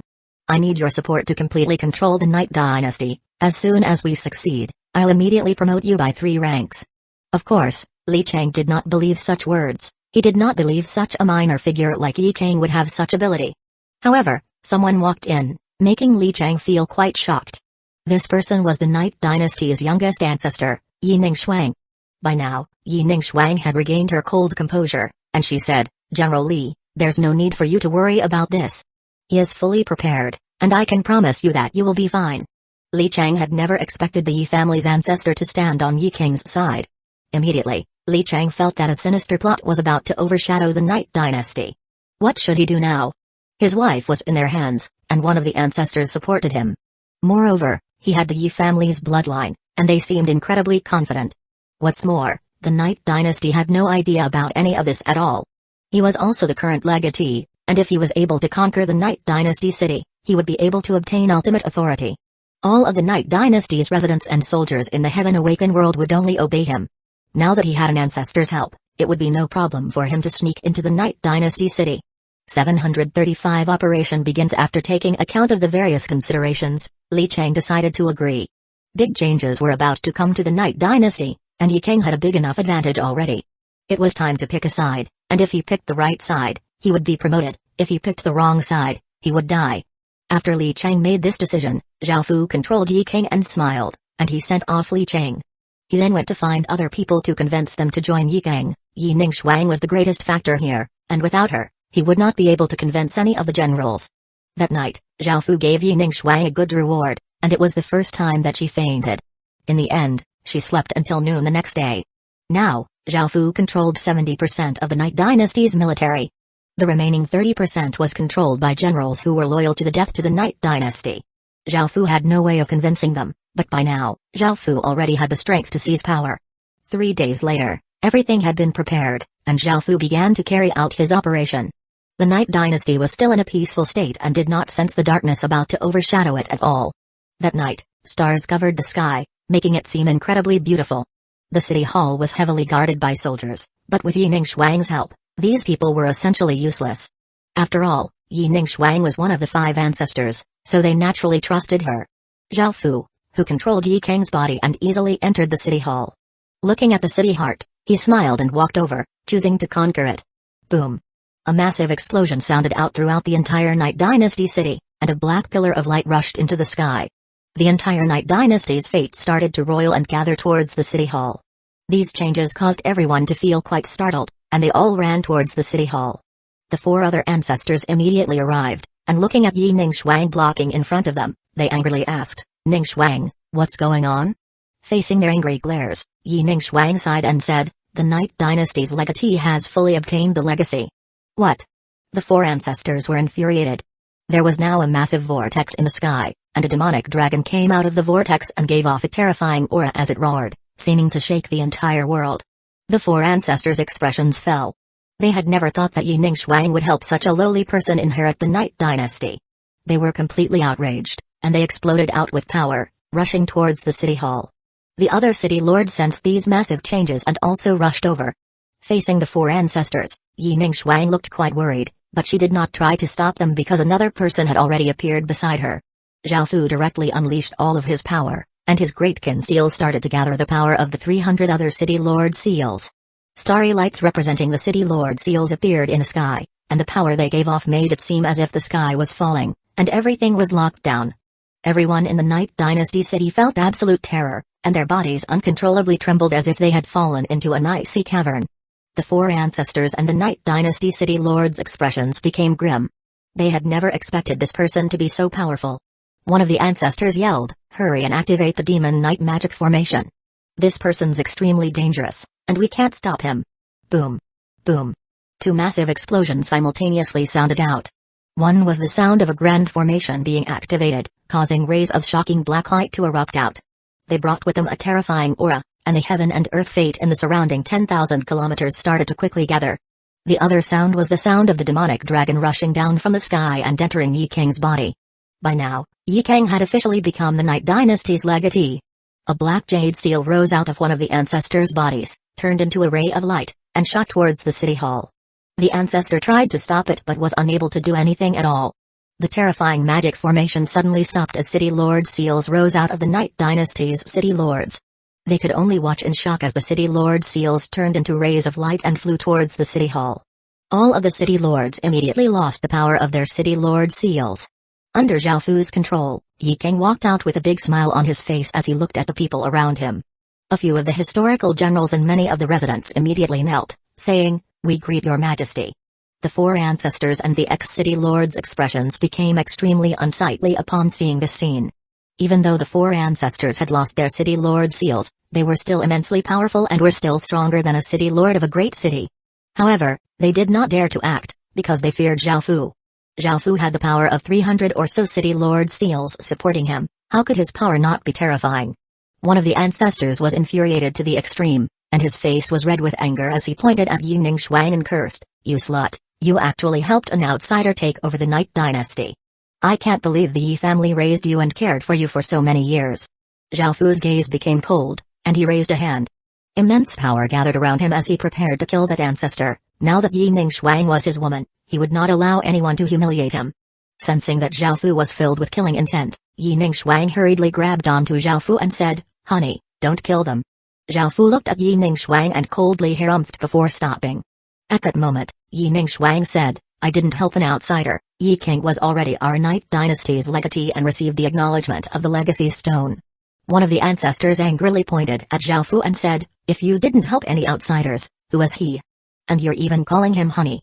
You've lost all face for the Yi family." Bang! Before she could finish her sentence, Zhao Fu waved a hand, and a massive formless energy smashed into her, causing her to fly out like a rubber ball. She was unable to resist at all, and seeing this, the three other ancestors felt quite startled. Yi Ningxuang's eyes were wet as she angrily hit Zhao Fu and said, "Honey, I said not to attack them, but you still attacked them." Seeing how upset and wronged she seemed, Zhao Fu felt a bit of an ache in his heart, and he hugged her. At the same time, he controlled Yi King to loudly laugh and walk out, saying, "I'll give you one last chance, will you surrender to me or not?" The current emperor of the Night Dynasty, Yi Kanhong, who was Yi King's biological father, said furiously, "You unfilial son, you dare to ask me to submit to you." Zhao Fu did not feel angry at all when hearing this. Now that all of the higher-ups in the Night Dynasty were here, it would be good to capture them all in one fell swoop. Traces of eerie ghostly chi started to spread out and covered everyone present. Everyone was quite alarmed, and they felt a chill in their hearts before the scene before them blurred, and they came into a world of ghosts with countless ghosts attacking them. The three ancestors were not simple at all. Their eyes became hazed for just a moment before they broke out of the illusion, and they tried to flee the ghostly chi-filled region in terror. Zhao Fu had already brought Yi Ningxuang out of the ghostly chi-filled region, and he looked at the three ancestors who were trying to get away. He grabbed at the air, and three massive formless hands grabbed their bodies, making it impossible for them to move. 736 Ruler of the Night Dynasty Yi Ningshuang hurriedly cried out, "Honey, don't harm them." Zhao Fu did not kill them and only used his power to seal them, throwing them to the side afterward. Yi Ningshuang let out a sigh of relief and looked at the ghostly chi-filled region below. She understood that Zhao Fu's identity was not simple at all. She could tell just from that dignified and domineering aura that he naturally gave off. "Honey, just who are you?" Yi Ningshuang could not help but ask. Zhao Fu saw that she could tell something and slightly sighed. He lightly put his arm around her slim waist and said earnestly, "I'm sorry, but I can't tell you right now. However, I promise that I will never harm you." Yi Ningshuang felt a warmth in her heart. This promise was enough for her. Within the Dark Daemon world's real world, the generals who had submitted to Zhao Fu started to move. They had already heard that Yi Kang's plan had succeeded in the Heaven Awakened world. The change in power in the Night Dynasty was not something that could be stopped anymore, so they could only obey Yi Kang. They took their people and rushed into the residences of the ministers, who were all unconscious, and had them tied up. All of those who were loyal to the Night Dynasty, including generals and the imperial family, were bound up. These people were in the Dark Ghost world, and because they were still in battle, they could not exit the Heaven Awakened world. The Dark Ghost world was cast using the City Lord seals of great cities, so those without City Lord seals would not be able to escape it. Now that everything was in his hands, Zhao Fu ordered for the Dark Ghost world to be cancelled, and everyone who woke up received all sorts of system announcements. They quickly left the Heaven Awakened world but found that they had been tightly bound up. Yi Kanhong furiously shouted, "Who did this? I'll have him chopped into 1,000 pieces. I am the Emperor of the Night Dynasty, I'll kill him." None of the soldiers by his side paid any attention to him. An emperor without any power was nothing. After the various generals and ministers who were still loyal to the Night Dynasty returned to the real world and saw this scene, they all sighed. They then returned to the Heaven Awakened world and knelt before Yi Kang, saying, "We are willing to serve your majesty." Things had completely changed. Yi Kang was not only the legatee, controlling the Night Dynasty in the Heaven Awakened world, but he also controlled the Night Dynasty in the real world now. They could only submit, or else there would only be one outcome, death. Of course, there was a small minority who was not willing to surrender. Zhao Fu did not show any mercy and ordered to have them all killed. After this was done, Zhao Fu controlled Yi Kang's body to accept everyone's surrenders. He then officially ascended to the throne and became the new emperor. The Night Dynasty's ordinary subjects and soldiers had no idea what had happened. After waking up from their sleep, the power in the Night Dynasty had suddenly shifted. However, after hearing that the new person in power was the Night Dynasty's legatee, they did not oppose this, as it was someone from the Yi family anyways. After Yi King ascended to the throne, he immediately enacted some laws that were beneficial to the common people, such as reducing taxes, promoting talented people, and punishing corrupted ministers, garnering much popular support. The Night Dynasty's future seemed incredibly bright, and the various new laws made the ordinary people incredibly happy. Those who had submitted were also treated quite well, and the nation was in a period of stable development. All of the important people in the Yi family had been caught by Zhao Fu, so they were unable to start any rebellions. This matter shook the entire world, and countless people were shocked to find that the master of the Night Dynasty had changed in a single night. The villager Yi King had actually become the ruler of the Night Dynasty, which was simply too surprising. Everyone wanted to know just how Yi King had done this. The Demon Path sect was also quite shocked about this matter. After all, Yi King had only been an outer court disciple, and in the span of one night, he was now on equal grounds with them. The most surprised within the Demon Path sect was Mo Yaoer. After finding out that Yi King was the new legatee, she had been quite startled. However, she figured that the Night Dynasty would not acknowledge someone with such a lowly background, and as the daughter of the sect master, she had some ambition. After hearing that the Night Dynasty was looking for the legatee, Mo Yaoer had leaked Yi King's information to them in order to do them a favor. Mo Yaoer had never thought that Yi King would really become the ruler of the Night Dynasty. Not only was he the legatee, but he also took control of the entire Night Dynasty and became the emperor. When she thought of this, Mo Yaoer's expression became quite unsightly. She had heard that because of her leaking the information, Yi King's entire village had been slaughtered, and he would definitely hate her for it. Thinking back to Yi King's lovey-dovey eyes when he looked at her, she felt quite regretful. What should she do now? Should she go and ask for forgiveness? Thinking back to Yi King's intoxicated look, Mo Yaoer still felt a bit of confidence. After all, she was the #1 beauty in the southern continent, and every man wanted her. Even the previous legatee had fallen in love with her for a while. Mo Yaoer was quite confident that Yi King would still be interested in her. However, she was the daughter of the sect master of the Demon Path sect. The Demon Path sect was a top-tier faction that was not any weaker than the Night Dynasty. If she just went and asked for forgiveness, wouldn't that be too shameful? Mo Yaoer continued to think about it. Ye King now controlled great power, and there was hatred between them. Even though she had not slaughtered his village, it had happened because of her. In the end, Mo Yaoer decided to discuss this with her father. This was not a small matter, and it might even cause a conflict between the Night Dynasty and the Demon Path sect. After hearing about this, the sect master Mogzan thought for a while before saying, Yaoer, you did nothing wrong this time. Giving up an outer court disciple's life to get a favor from the Night Dynasty was worth it. However, who would have thought that Ye King, with his lowly status, mediocre talent, and low cultivation, would be able to become the ruler of the Night Dynasty? Right now, all factions in the southern continent are wondering about this. There has been no information leaked from the Night Dynasty, and I feel that this matter is not simple. Moreover, is Ye King really so infatuated with you that he would do anything for you? Hearing this, Mo Yaoer gave a pleased smile and said, Of course, father. Don't you know how charming your daughter is? I didn't even say anything and he told me that he was the legatee. Back then, I said I wanted a Dion Celestial Flower. That silly boy spent more than a month and nearly died to get me one. I only said it casually and wasn't completely serious, but he actually did it.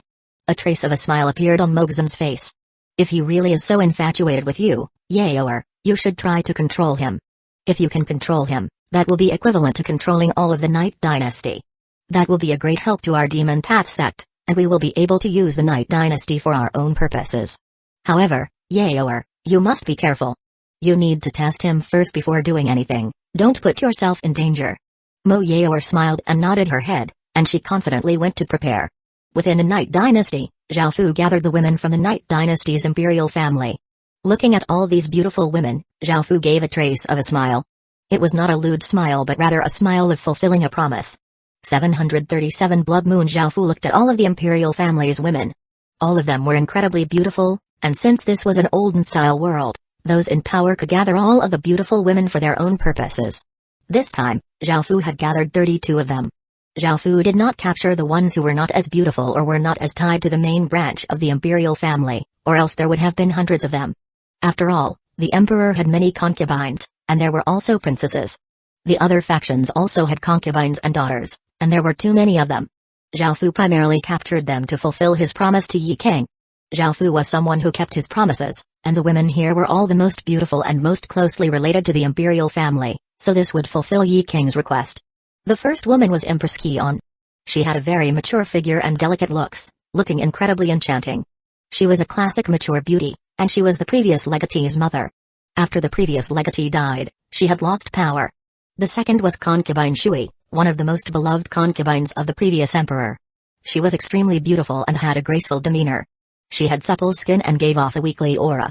The third was Princess Yi. She was naturally incredibly pretty and was quite tall. She had a very intelligent aura, and though she was already married, she had been forcefully brought here. Her mother was also a beauty, so Zhao Fu also brought her over.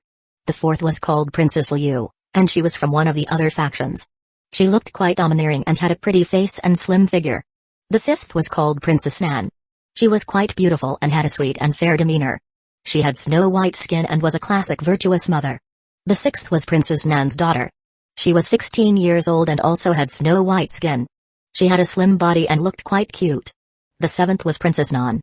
She had a pretty face and a sexy body, and she looked like a very flirtatious woman. The eighth was called Princess Zhang, and she wore a green dress and had good looks. She looked cultured and refined and was most likely a scholarly woman. Zhao Fu controlled Ye King and sat above as he said, "The reason I called you all here is to announce that from now on, you are my women. If you serve me well, I will not harm you or your families." The women all gave different expressions. Some had looks of submission because Ye King now controlled the greatest power in the Night Dynasty. If they disobeyed him, they would die, and their families would also suffer. Others were furious, as they were either concubines or princesses, yet he wanted them to serve him. Princess Yi was the first to speak out. She angrily glared at Ye King and said coldly, "You licentious fellow, you dare to do such a thing? Don't you know that everyone here is related to you by blood? They're all your aunties, sisters, or cousins." Ye King loudly laughed. "Now you see me as family? Everything you've all done in the past, did you ever see me as family? I want to take revenge for everything you've all done." As he spoke, Zhao Fu was influenced by Ye King's memories, and he felt quite angry and vengeful. Princess Yi stood her ground, not showing any weakness as she said, "I would rather die than submit to you. I only have a single man, my husband." Yi King did not reply, and Zhao Fu smiled as he walked towards her. He was quite interested in such strong-willed women. Seeing Zhao Fu walk over, Princess Yi said sharply, "What are you doing?" Zhao Fu did not answer her and instead directly hugged her and kissed her lips. Very soon, Princess Yi got in the mood, and the two of them started to go at it on the spot. This caused the other women to feel incredibly disdainful. She had seemed pure and resolute before, but now, she was acting so lewdly. Zhao Fu controlled Yi King and picked up Empress Qian, his father's empress. Technically speaking, she was his stepmother, but Zhao Fu did not care. He controlled Yi King to kiss her, and because Empress Qian had long since decided to submit, the two of them started to passionately kiss before also entangling together. Because this was quite taboo, Empress Qian seemed to get quite into it and continuously begged for more. Zhao Fu had wanted to use Yi King's body to help him fulfill his request. After all, he had taken over Yi King's body in order to obtain the Night Dynasty. It was a pity that Zhao Fu found that Yi King's body was not enough to fulfill Empress Qian alone. His body was not very strong and did not have much power. After all, Empress Qian was the empress of a dynasty, so she had a massive amount of fate. She was not someone an ordinary man could deal with. Currently, Zhao Fu was tussling about with Princess Yi's mother. Seeing Zhao Fu doing it with her daughter, she decided to take the initiative and give herself to Zhao Fu, taking her daughter's place. Soon, she lay weakly on the ground, and Zhao Fu picked up the incredibly desperate Empress Qian. Empress Qian looked at the handsome man in front of her and started to kiss Zhao Fu because she knew that Zhao Fu could give her the pleasure that she wanted. Zhao Fu kissed her back and pressed her against a table before starting to vigorously go at it with her. Even though Zhao Fu and Yi King were a single person, Empress Qian had no idea about this, and it was as if she was doing it with two men, making her go crazy. After finishing that extravagant banquet, Zhao Fu placed the sleeping women onto a bed nearby and walked out of the room feeling refreshed. Most normal men would be incredibly tired, but Zhao Fu was incredibly high-spirited. That was the power of a celestial art. The Night Dynasty was now under Zhao Fu's control, and he had taken the women from the imperial family. He had fulfilled Yi King's first wish. Zhao Fu planned to bring these women back to Great Qin. On one hand, they would be able to provide Phoenix Chi, and on the other, he wanted to use the Night Dynasty's power to grow Great Qin. If the rest of the people found out that he had done it with the imperial family's women, they would fight him to the death. Now, Zhao Fu planned to declare that he had taken them hostage. Also, he did not want other people to touch the women he had been with. Zhao Fu went outside and saw a blood moon in the sky. It seemed that the Dark Daemon World's moon was blood red, and Zhao Fu looked at it curiously. At that moment, Yi Ningxuang walked over and asked, "Yi King screwed all of those women?" Zhao Fu smiled as he replied, "As promised." Yi Ningxuang coldly harumphed and said somewhat angrily, "Was that promise for you to screw them?" Zhao Fu felt quite surprised and looked at her as he asked, "How did you know?" Yi Ningxuang walked over and pinched Zhao Fu, saying, "You villain, you have so many women's auras on you, do you think I wouldn't notice? If you don't satisfy me tonight, I'll cut your thing off." Zhao Fu lightly smiled and hugged her before moans started to sound out. The next day, Zhao Fu received a letter from Mo Yaoer. The contents of the letter stated that she accidentally leaked the information about Yi King, and she felt incredibly guilty and apologetic. At the same time, there was a trace of flirtatiousness in the letter. 738 Master. After reading through the letter, Zhao Fu thought about Yi King's second wish. If it was Yi King who had seen this letter, he most likely would have felt incredibly happy and excited. However, it was a pity that it was Zhao Fu who saw it. Zhao Fu had long since known that it was Mo Yaoer who had intentionally leaked Yi King's information to the Night Dynasty. It seemed that Mo Yaoer was quite crafty. In actuality, Yi King's experiences were quite similar to his. Both of them were outsiders who had received a dynasty's legacy, but their outcomes had been incredibly different. Yi King had a pitiful end, as not only were his friends and family killed, but he himself was also almost killed. On the other hand, Zhao Fu had become the most powerful person in his world. Back then, if he had stupidly run over to the Ying family, the same would have happened to him. Thinking about Yi King's second wish, Zhao Fu used Yi King's memories to write an incredibly lovey-dovey letter in response and had people send it to the Demon Path sect. Following this, Zhao Fu went to a room where the four other ancestors were. Zhao Fu controlled Yi King to walk over, smile, and bow, saying, "Greetings, ancestors." Now that the four ancestors were being placed under house arrest by Zhao Fu, they were naturally quite displeased. As such, they only coldly harumphed and ignored Yi King. Zhao Fu did not mind and said through Yi King, "Ancestors, since I've taken over the Night Dynasty and become its emperor, I hope that you will continue to serve the Night Dynasty. I and the others will treat you with the same respect." Hearing Yi Kang's words, the ancestors continued to coldly harumph and ignore him. Zhao Fu did not give up and said again through Yi Kang, "Aren't you afraid that the Night Dynasty's foundation of hundreds of years will be destroyed in my hands? I don't care much about the Night Dynasty, and who knows? Maybe I'll let it perish on its own." These words caused the four ancestors to feel extremely furious. The Night Dynasty was their home and was the product of generations of hard work. It was their Yi family's blood, the most important thing to them. Hearing Yi Kang say such a thing, of course they would be furious. Yi Kang continued, "Ancestors, even if you don't want to serve me, you need to think about the Night Dynasty. What you are serving is the Night Dynasty, and as long as you are willing to serve me, I promise that I won't allow anything to happen to the Night Dynasty and will make it more powerful." The four ancestors did not say anything and now had pensive looks on their faces. Yi Kang silently waited, and in the end, the five ancestors decided to give in, and a smile appeared on Zhao Fu's face. Each ancestor could resist 8 city lords, so 4 of them were equivalent to 32 city lords. They were an incredibly powerful battle force, and having them submit was the most ideal situation. No faction would ever not lack high-end forces, and they would be a force to be reckoned with on the battlefield. Seeing that they decided to submit, Yi Kang took out 4 ginseng fruits and gave them to the 4 ancestors. Seeing the information of the ginseng fruits, the ancestors' expressions lit up. Now that they were at this age, what they needed most was lifespan. After accepting the ginseng fruits, their attitude towards Yi Kang became somewhat better. Now, there were not as many factions in the Night Dynasty, and all of the power was held in Zhao Fu's hands. Zhao Fu wanted to turn them into a single, mighty force and expand outwards. The Night Dynasty currently controlled 12 regions, which contained 30 great cities and 5 basic cities. There was a great disparity between its strength and Great Ken's strength, so they still needed to develop more. Zhao Fu wanted to make the Night Dynasty into an incredibly powerful faction, turning it into Great Ken's biggest pawn in the Dark Demon world. That way, he would be able to stealthily control things in the Dark Demon world. It was incredibly important to Great Ken in the future and the entire human world. After dealing with these things, a few days later, Zhao Fu started to establish friendly relations with the surrounding nations. Right now, most of the Night Dynasty's forces were concentrated on conquering regions. This caused the surrounding nations to feel quite relieved. They all felt a lot of pressure when facing the powerful Night Dynasty, and they all accepted the Night Dynasty's friendly conduct.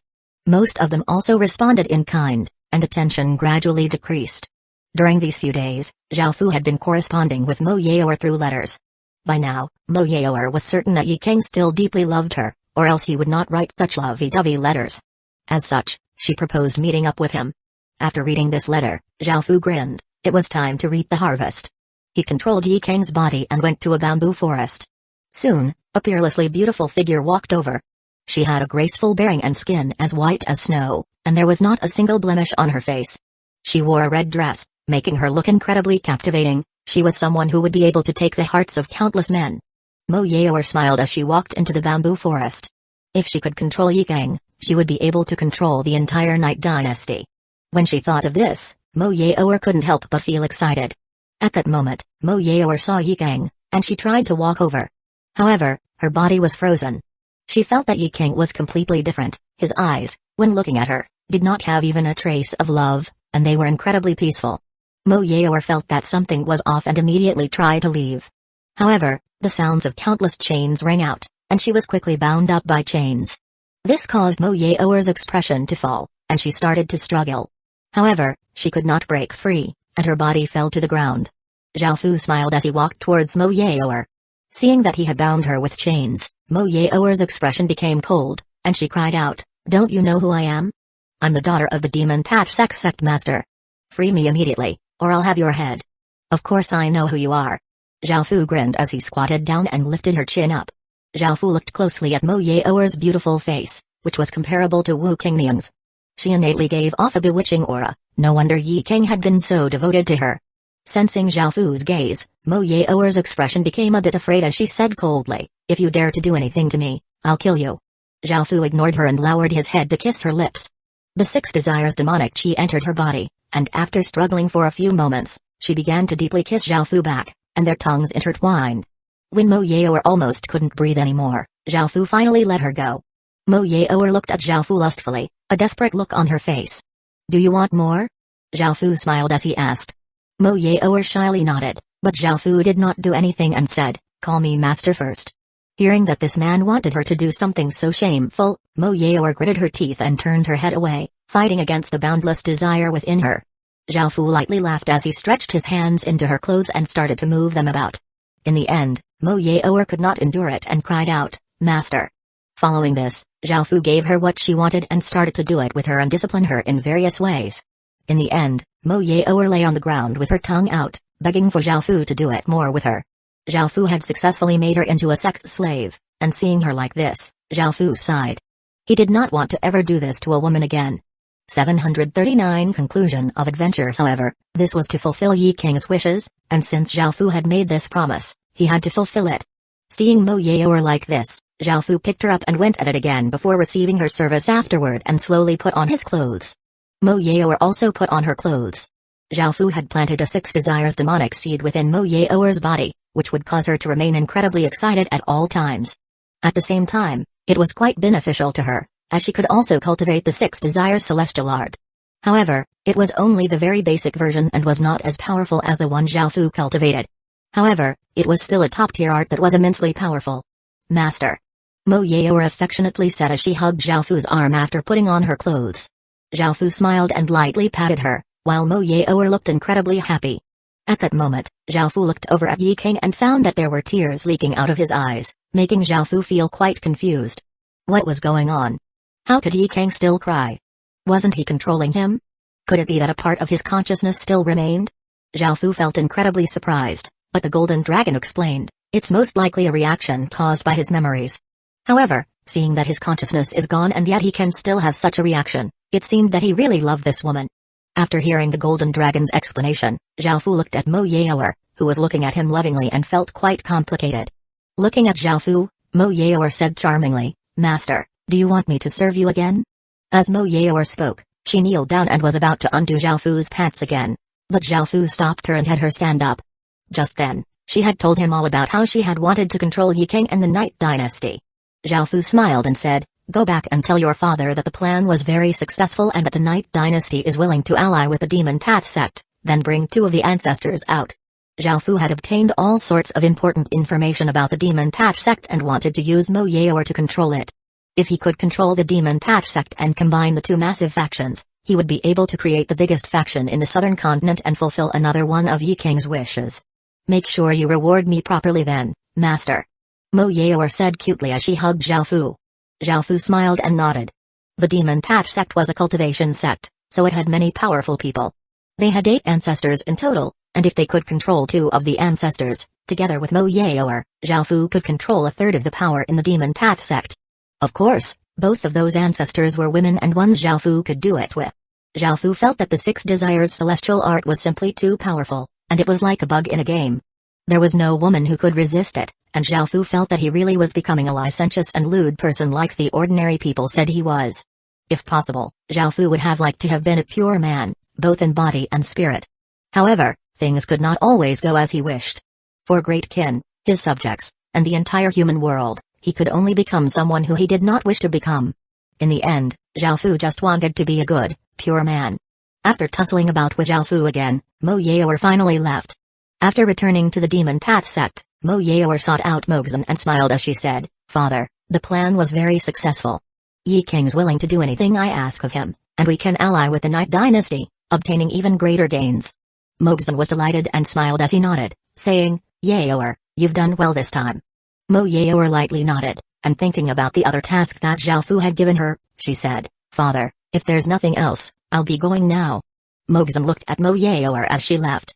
She suddenly felt that his daughter had become even more enchanting, and her aura seemed to have become a bit more powerful.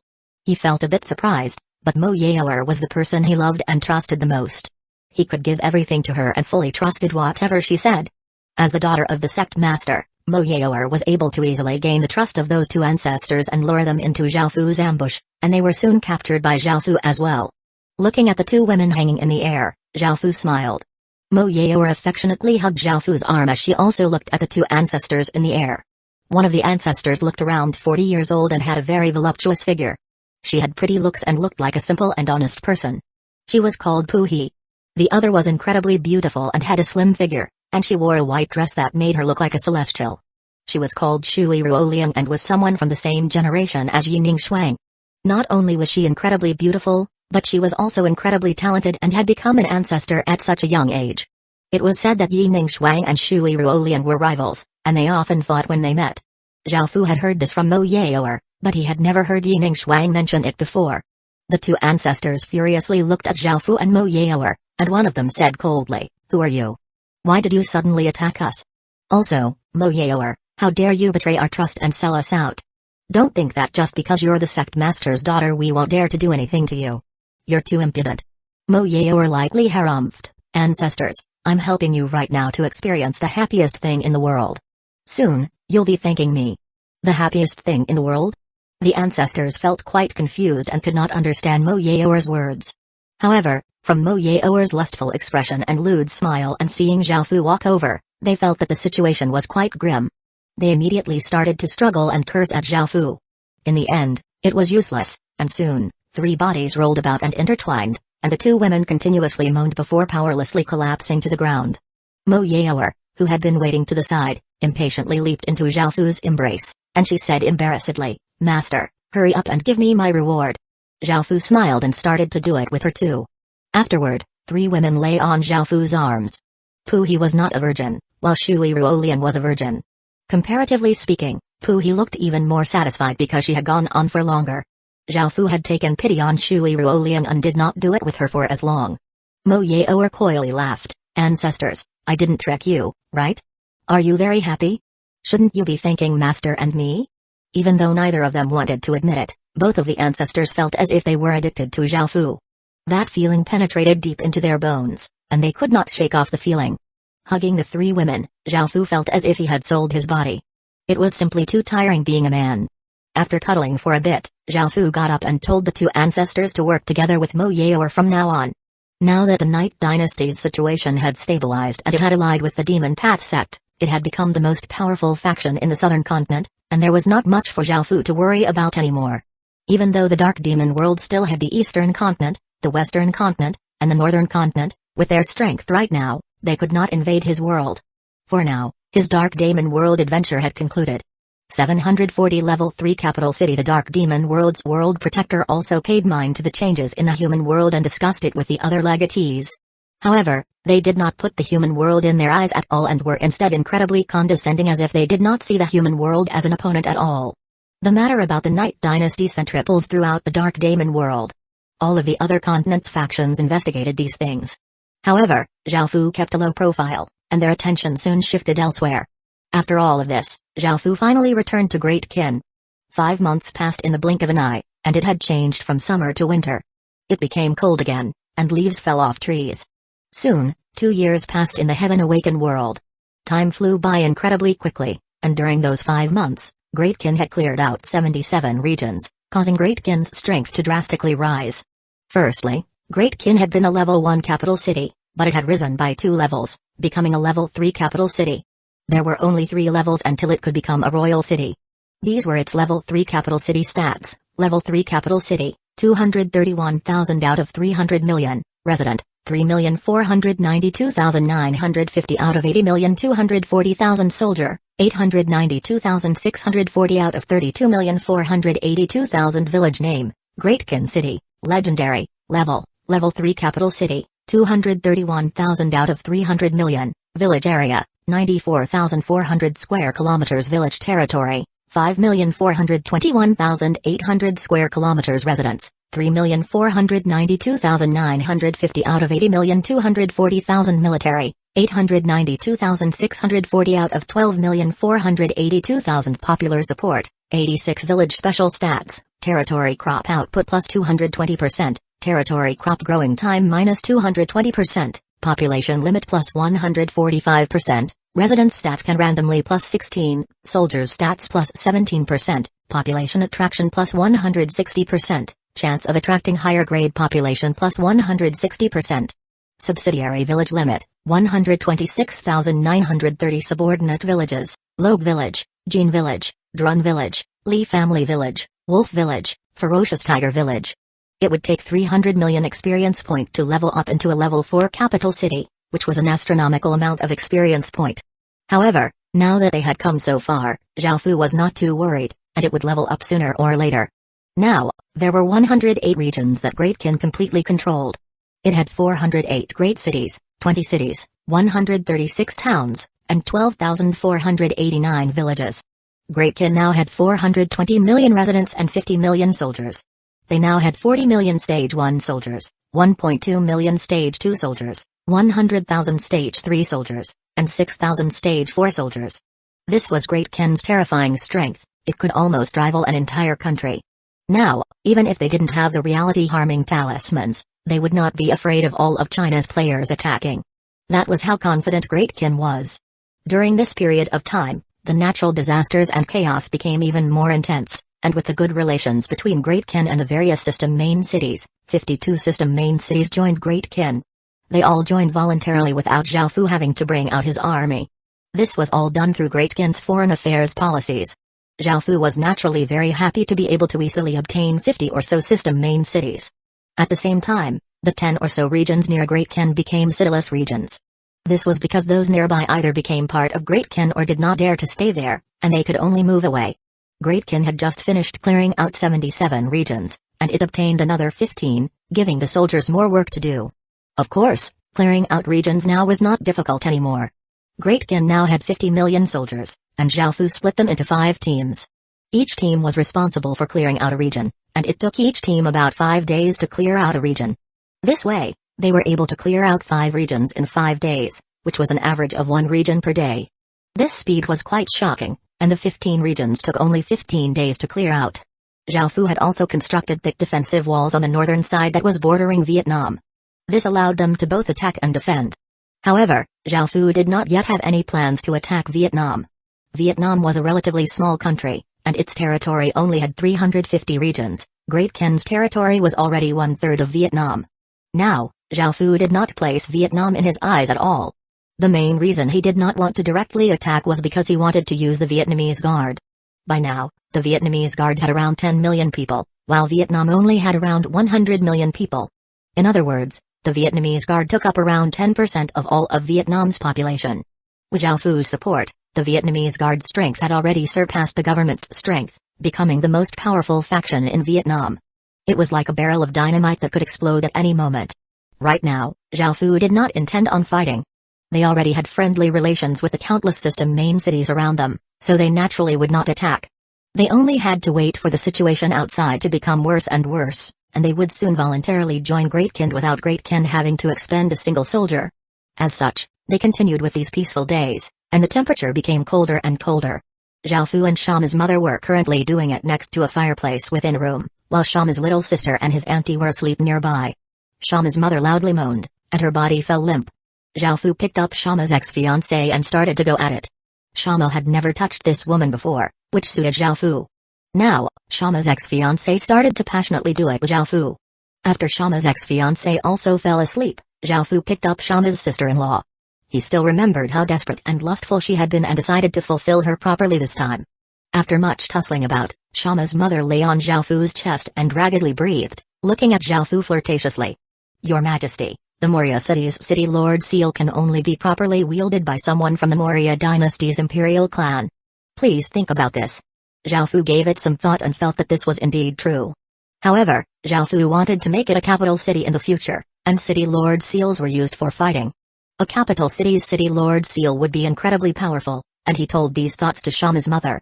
Shama's mother said understandingly, "I understand, Your Majesty. Actually, Shama's little sister's archery is extremely powerful, and you can test her for yourself. I'm extremely confident that she can fulfill your requirements." Zhaofu lightly smiled and said, "So that's why you called me over." Seeing that Zhaofu did not seem angry, Shama's mother smiled happily and said, "Your Majesty, I'm your woman now, so I need to think of Great Qin's best interests. It's best to give the city lord seal to an appropriate person to unleash its full power." Zhaofu knew that Shama's mother was not telling the full truth, but he did not mind too much.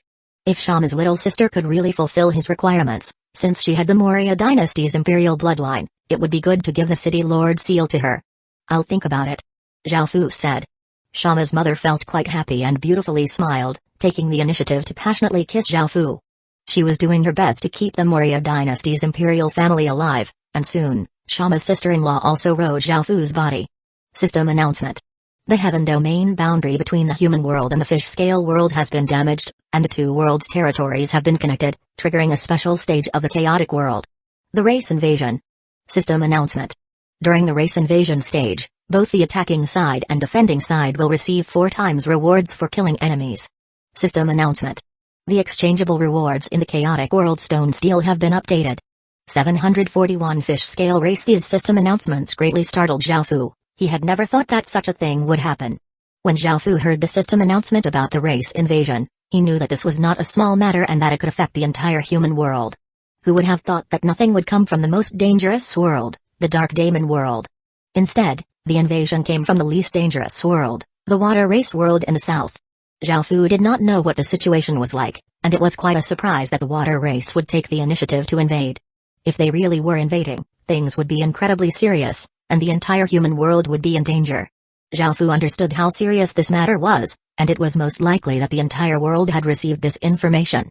Zhaofu immediately got up, used the transboundary teleportation channel, and went to the southern continent. The southern continent was mostly the territory of Africa. This was Akhenaten's territory, and Zhaofu wondered what it was like there. Had the fish scale race already started their invasion? Zhaofu started to feel quite nervous and quickly flew towards the southern continent's boundary. The other legatees also looked quite anxious and hurried over. When Zhaofu arrived, the scene before him made him feel quite shocked. Normally, at the heaven domain boundary, there was a foggy barrier making it difficult to see anything. However, things were different now. There was a big rip that was millions of kilometers wide, and there was another world on the other side. That world had a blue sky, white clouds, and a boundless ocean. The sound of the waves could be heard from this side, and the sound was so loud that it was almost deafening. Akhenaten and some others were already there, and they stood by the side as they looked over in shock. Following this, the rest of the legatees arrived and also felt quite shocked when looking at this grand scene. What's going on? Tina Pendragon came to Zhaofu and Akhenaten's side and looked at them as she asked. Zhaofu shook his head, indicating that he did not know. Akhenaten said with a serious expression, I don't know what's happening. I only heard a large explosion and hurried over here to see this. Jeffrey looked over and said, luckily we don't see the fish scale race yet. This means that they didn't do this to invade. When I heard the system announcement, I felt quite worried that the fish scale race would suddenly invade with millions of soldiers. Hearing this, everyone else nodded. They had also been thinking the same thing. When they heard the system announcements, that had been their first thought too. They had all imagined countless fish scale people preparing to rush into the human world and commit a massacre. Since everything had happened so suddenly, the southern continent definitely would not be able to defend against an invasion, and it would be turned into hell. Now, it seemed that this was not the case. This had most likely been caused by an accident, and it was possible that the fish scale race did not know what was happening either. However, because of this, both worlds had been sent into an invasion stage. Even though neither side had done anything yet, that would not necessarily be the case in the future. At that moment, a few figures appeared on the surface of the ocean in the fish scale world. They had humanoid bodies, but their bodies had small fish scales, and they also had gills next to their ears. From how they looked, they were most likely amphibious. Immediately, Zhaofu and the others' expressions became serious. If they could walk on land, they would be able to invade. They did not feel safe anymore, and sensing the powerful auras that the other side gave off, they deduced they were most likely the other world's legatees. Zhaofu now felt that they had been careless, assuming that the water race was not dangerous. However, this was a big mistake, as no race in the Heaven Awakened world should be underestimated. What should we do? Akhenaten asked. The southern continent was his territory, and now that such a thing had happened, he was the one who was the most worried. If anything happened, the first one to suffer would be him. Tina Pendragon said in a grave tone, of course we should gather the big factions in the southern side and start constructing a defensive wall as a precaution. We should also start making preparations for a large battle. After all, this is a battle between worlds, and if the southern continent is not prepared, it could fall. Akhenaten nodded and said, I understand, I'll have some people take care of this soon. What about all of you? Will you be able to help? The legatees all came from the various continents, which were separated by a vast ocean. Each of them had to cross countless regions to arrive here, which was quite difficult, so it would be incredibly hard to move entire armies. That was what Akhenaten was most worried about right now. If the southern continent did not receive any support, they would have to face this invasion by themselves. This put immense pressure on him, and if they could not fight back, it was possible that they would all die. Tian Pendragon thought before saying, when the time comes, I will support as much as I can. Jeffrey also said, I will also do my best to support you to defend against the invasion. After all, this concerns all of humanity, and we need to be united. However, apart from these two people, no one else said anything for a while. CG and Oleg had other considerations, while Masanori Hano was one of the weakest legatees as she had received her city quite late. Her faction was weaker than the others' factions and could not provide much support. Babylon was also quite weak, and even though he had a clan armament, he did not have a legacy or a city. It had always just been him, so he couldn't send any soldiers to help. Masanori Hano and Babylon thought for a while before saying that they were willing to help as much as possible, and after this, everyone else also agreed to support him. Following this, everyone looked over to Zhaofu, who had not spoken this entire time, feeling somewhat nervous. If Great Qin, the strongest faction in the world, did not support them, they would not feel very confident. Zhaofu could tell what they were thinking and lightly laughed as he said, "How could I not help for something like this? Also, it's best to let everyone in the world know about this, we alone will not be able to make a great difference." Hearing this, everyone let out sighs of relief and smiled. Following this, Zhaofu said, "However, we can't always just passively defend, we can also take the initiative to attack. There are lots of rewards for invading, and there is an ocean of fate available. If we can increase the human world's fate, this will benefit the entire human world." While this was going on, the fish-scale world side was also discussing what to do. An ugly-looking big man said, "We should invade them first, I'm sure there will be great gains. Those humans haven't even prepared yet, and if we attack their world first, it will be of great benefit to the fish-scale world. 742 War between worlds. They haven't prepared yet, but neither have we. Who knew such a thing would suddenly happen? How can we attack without having made preparations? If we just recklessly charge in, we'll definitely be defeated. Not only will we suffer countless injuries and casualties, but we'll also become laughing stocks," an intelligent-looking fat man said in response. An alluring woman then said, "I feel we should go back and notify the various factions and dynasties and have them prepare. Also, I think it would be best to lure the humans over. After all, the water is our domain. They can't breathe underwater, and they will become weakened in water. However, we can fight on both land and water, and we will have a very big advantage if we're in the water. Moreover, they will most likely come by boat, so we can hide in the water. They'll be in the open when the time comes, but we'll be hidden, so it will be incredibly easy to ambush them." Everyone was quite pleased with this plan and smiled. A cold-looking elder maliciously looked over at Zhaofu and the others and said, "What should we do now? Should we just leave? What should we do with the human legatees? They're probably thinking the same things we are and will most likely spread the news first. After all, this is a war between worlds, so they probably won't do too much either. We should leave now and make preparations to slaughter the humans," a middle-aged man said as he coldly laughed. The fish-scale race legatees looked at each other and grinned before turning into rays of light and diving into the ocean and disappearing. Zhaofu noticed the ill intent from the other side, and he coldly harumphed.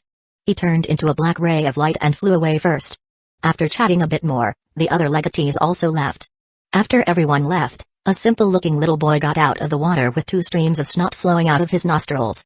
Looking at the scene before him and then looking at the rainbow-colored shard in his hand, he felt that he had made some trouble. The little boy also seemed to be from the fish-scale race, but what was different was that he had a golden-colored dragon's tail. The little boy wiped his nose and sucked the snot back in. Then, he put the rainbow-colored shard in his pocket. He felt that he couldn't stay here, as he was afraid of the adults scolding him, so he dove into the water and ran away.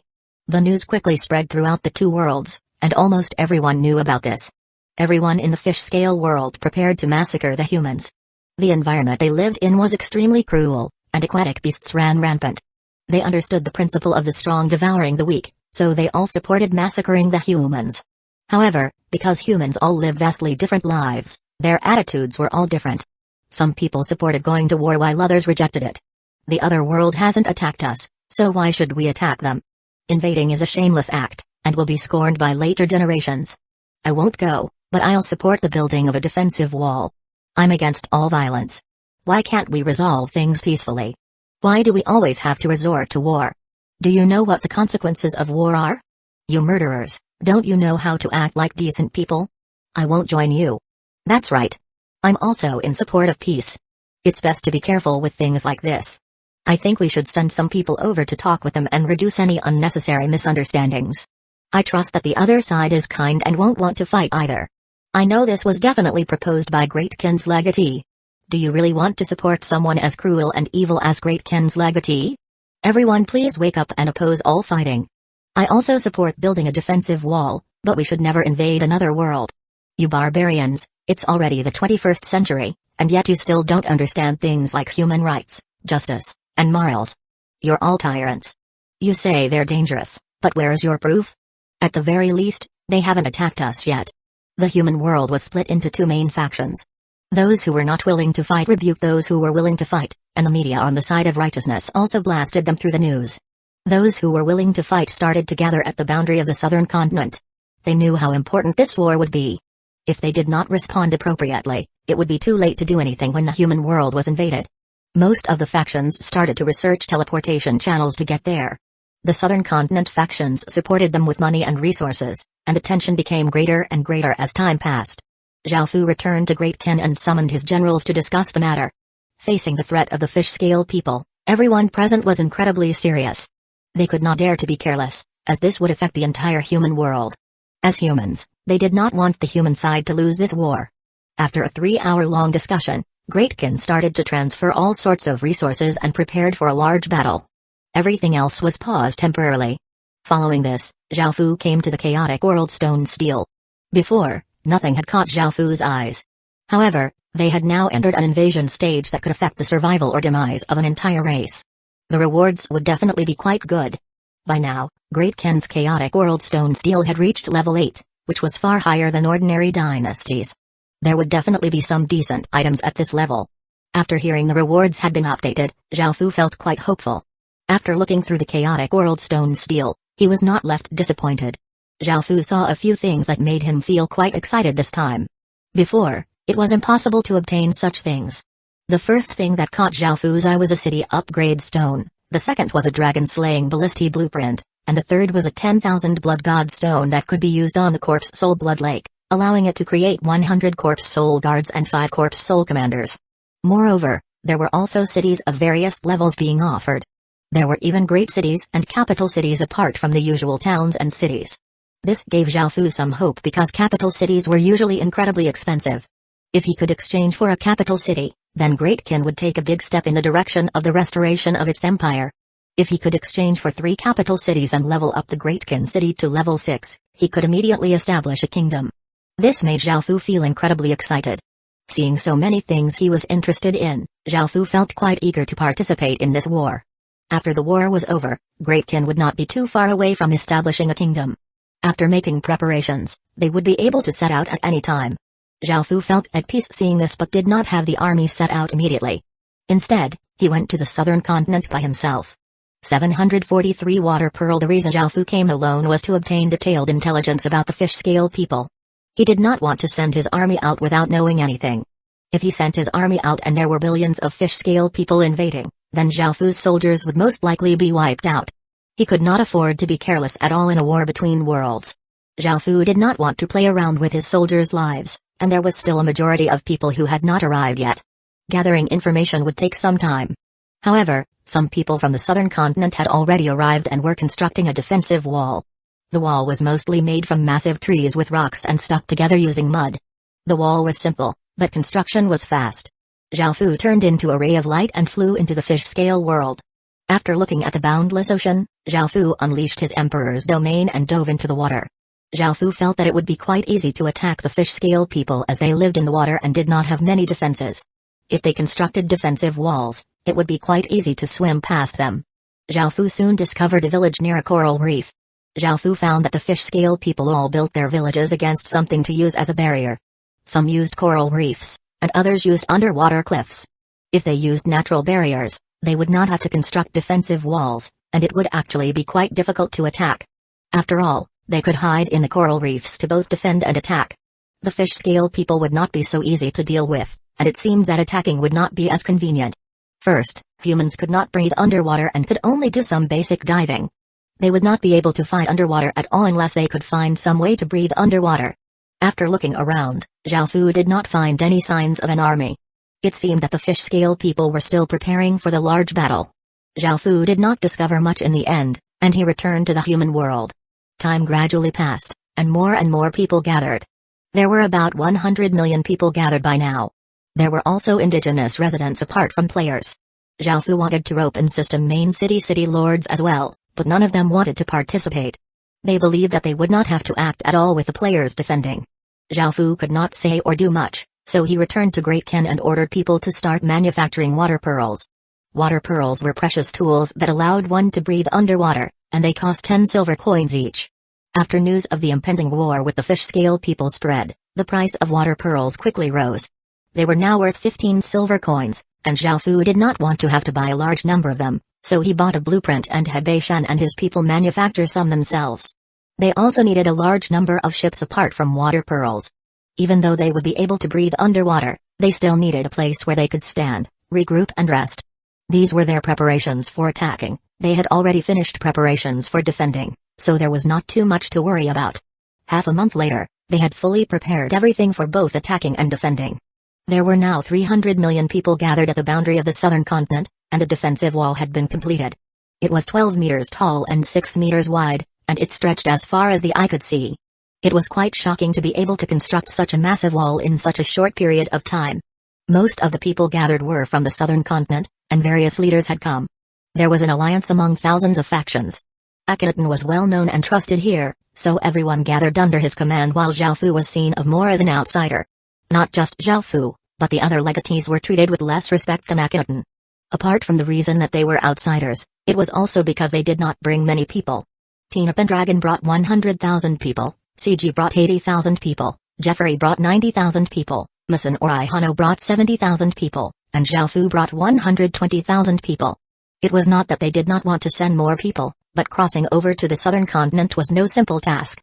Zhao Fu's 120,000 soldiers had been sent over by the transboundary teleportation channel after a long period of continuous teleportations, but it did not seem like much compared to 300 million people. As such, all of the other legatees were scorned by the southern continent's factions. Zhao Fu did not care too much about this as he did not want to invest too much until he had seen the fish-scale people's strength. This was just scoping out their power for now. After such a long time, the human world was fully prepared. But, there did not seem to be any reaction from the fish-scale people. Half a month later. They had now waited for a full month. The fish-scale people still had not reacted at all. This caused some people to feel quite displeased. Surely they couldn't just continue to waste time like this. Zhao Fu wanted to take the initiative to attack and see what the situation was like. However, he did not have much authority here, and he did not want to send his 120,000 soldiers. After all, with only that many soldiers, they would be wiped out if there was any danger. Akhenaten also wanted to attack, but because everyone had been rushing to defend, at least 80% of the people had not made any preparations to attack. They did not have enough ships or items to allow them to breathe underwater. Moreover, it would be difficult to fight underwater. As such, many people were not willing to invade because not only did they not have enough preparations, but there was also great risk involved. Even though the rewards were quite good, they did not want to risk everything. A few days later, the crowd's dissatisfaction swelled to its peak. Some people started to say that Zhao Fu and the legatees had made a big fuss out of nothing and that the other side had no plans of attacking the human world. It was Zhao Fu and the legatees who were scared and paranoid, thinking everyone was out to get the humans. As the world protector who was the most important person in the world, Zhao Fu received the most blame. The other legatees were quite angry and left one after another. In the end, it was only Tina Pendragon, Jeffrey, and Zhao Fu left. Even though they were quite angry, they still remained. Another 3 days passed, and some more people left while feeling quite disgruntled. As soon as this happened, many people also chose to leave. After all, they had just wasted the month here, and no one wanted to continue wasting time like this. There were only 3 million people left on the defensive walls in the end. The various factions all left a small portion of their forces before returning to their own headquarters. Seeing that only so few people remained, Zhao Fu decided to bring his soldiers back to Great Qin. He felt quite confused. Why hadn't the fish-scale people invaded? Could it be that they were waiting for the humans to invade? However, humans had very little experience fighting underwater. They only had experience fighting on land or on ships. And, while facing the uncertainties of the opposite world, no one wanted to take the risk and attack. Could it be that neither side was going to invade and they were going to live harmoniously? Zhao Fu thought back to the malicious intent he sensed from the other world's legatees and felt that things would not end so simply. 744 10,000 poison divine cauldron. Everyone had been filled with battle intent when they left to defend against the fish-scale people's invasion, but they had returned dispirited. This was a big blow to everyone's morale, and they started to doubt whether they had done the right thing. As for those who had not helped out, they started to mock the legatees. Didn't you say that it was an incredibly dire emergency and that the human world might suffer a terrible disaster? You were making mountains out of molehills. Did anything happen? No. You think the other side is as selfish and greedy as all of you? You were all completely wrong this time. So many people rushed over and wasted so much time and resources, and you even dragged down our image. You've lost face for all of humanity. They might even think that we're all just barbarians now. That's right. I hate these idiots. Some people casually said that there might be a war, and they all went running off to fight. Are they so stupid as to believe anything they hear? Luckily I was smart and didn't go. See, the reality is that the other side hasn't attacked us. Ha ha ha. I want those who went to the boundary to apologize. This has affected our image as humans. And who knows, maybe this will actually cause a war. If they don't go to apologize and a war starts, they'll have to take responsibility. Actually, it's because those legatees were too cowardly. We humans are incredibly powerful, so why would we have to fear others? We can defend against anything, but those legatees have lost face for all of us.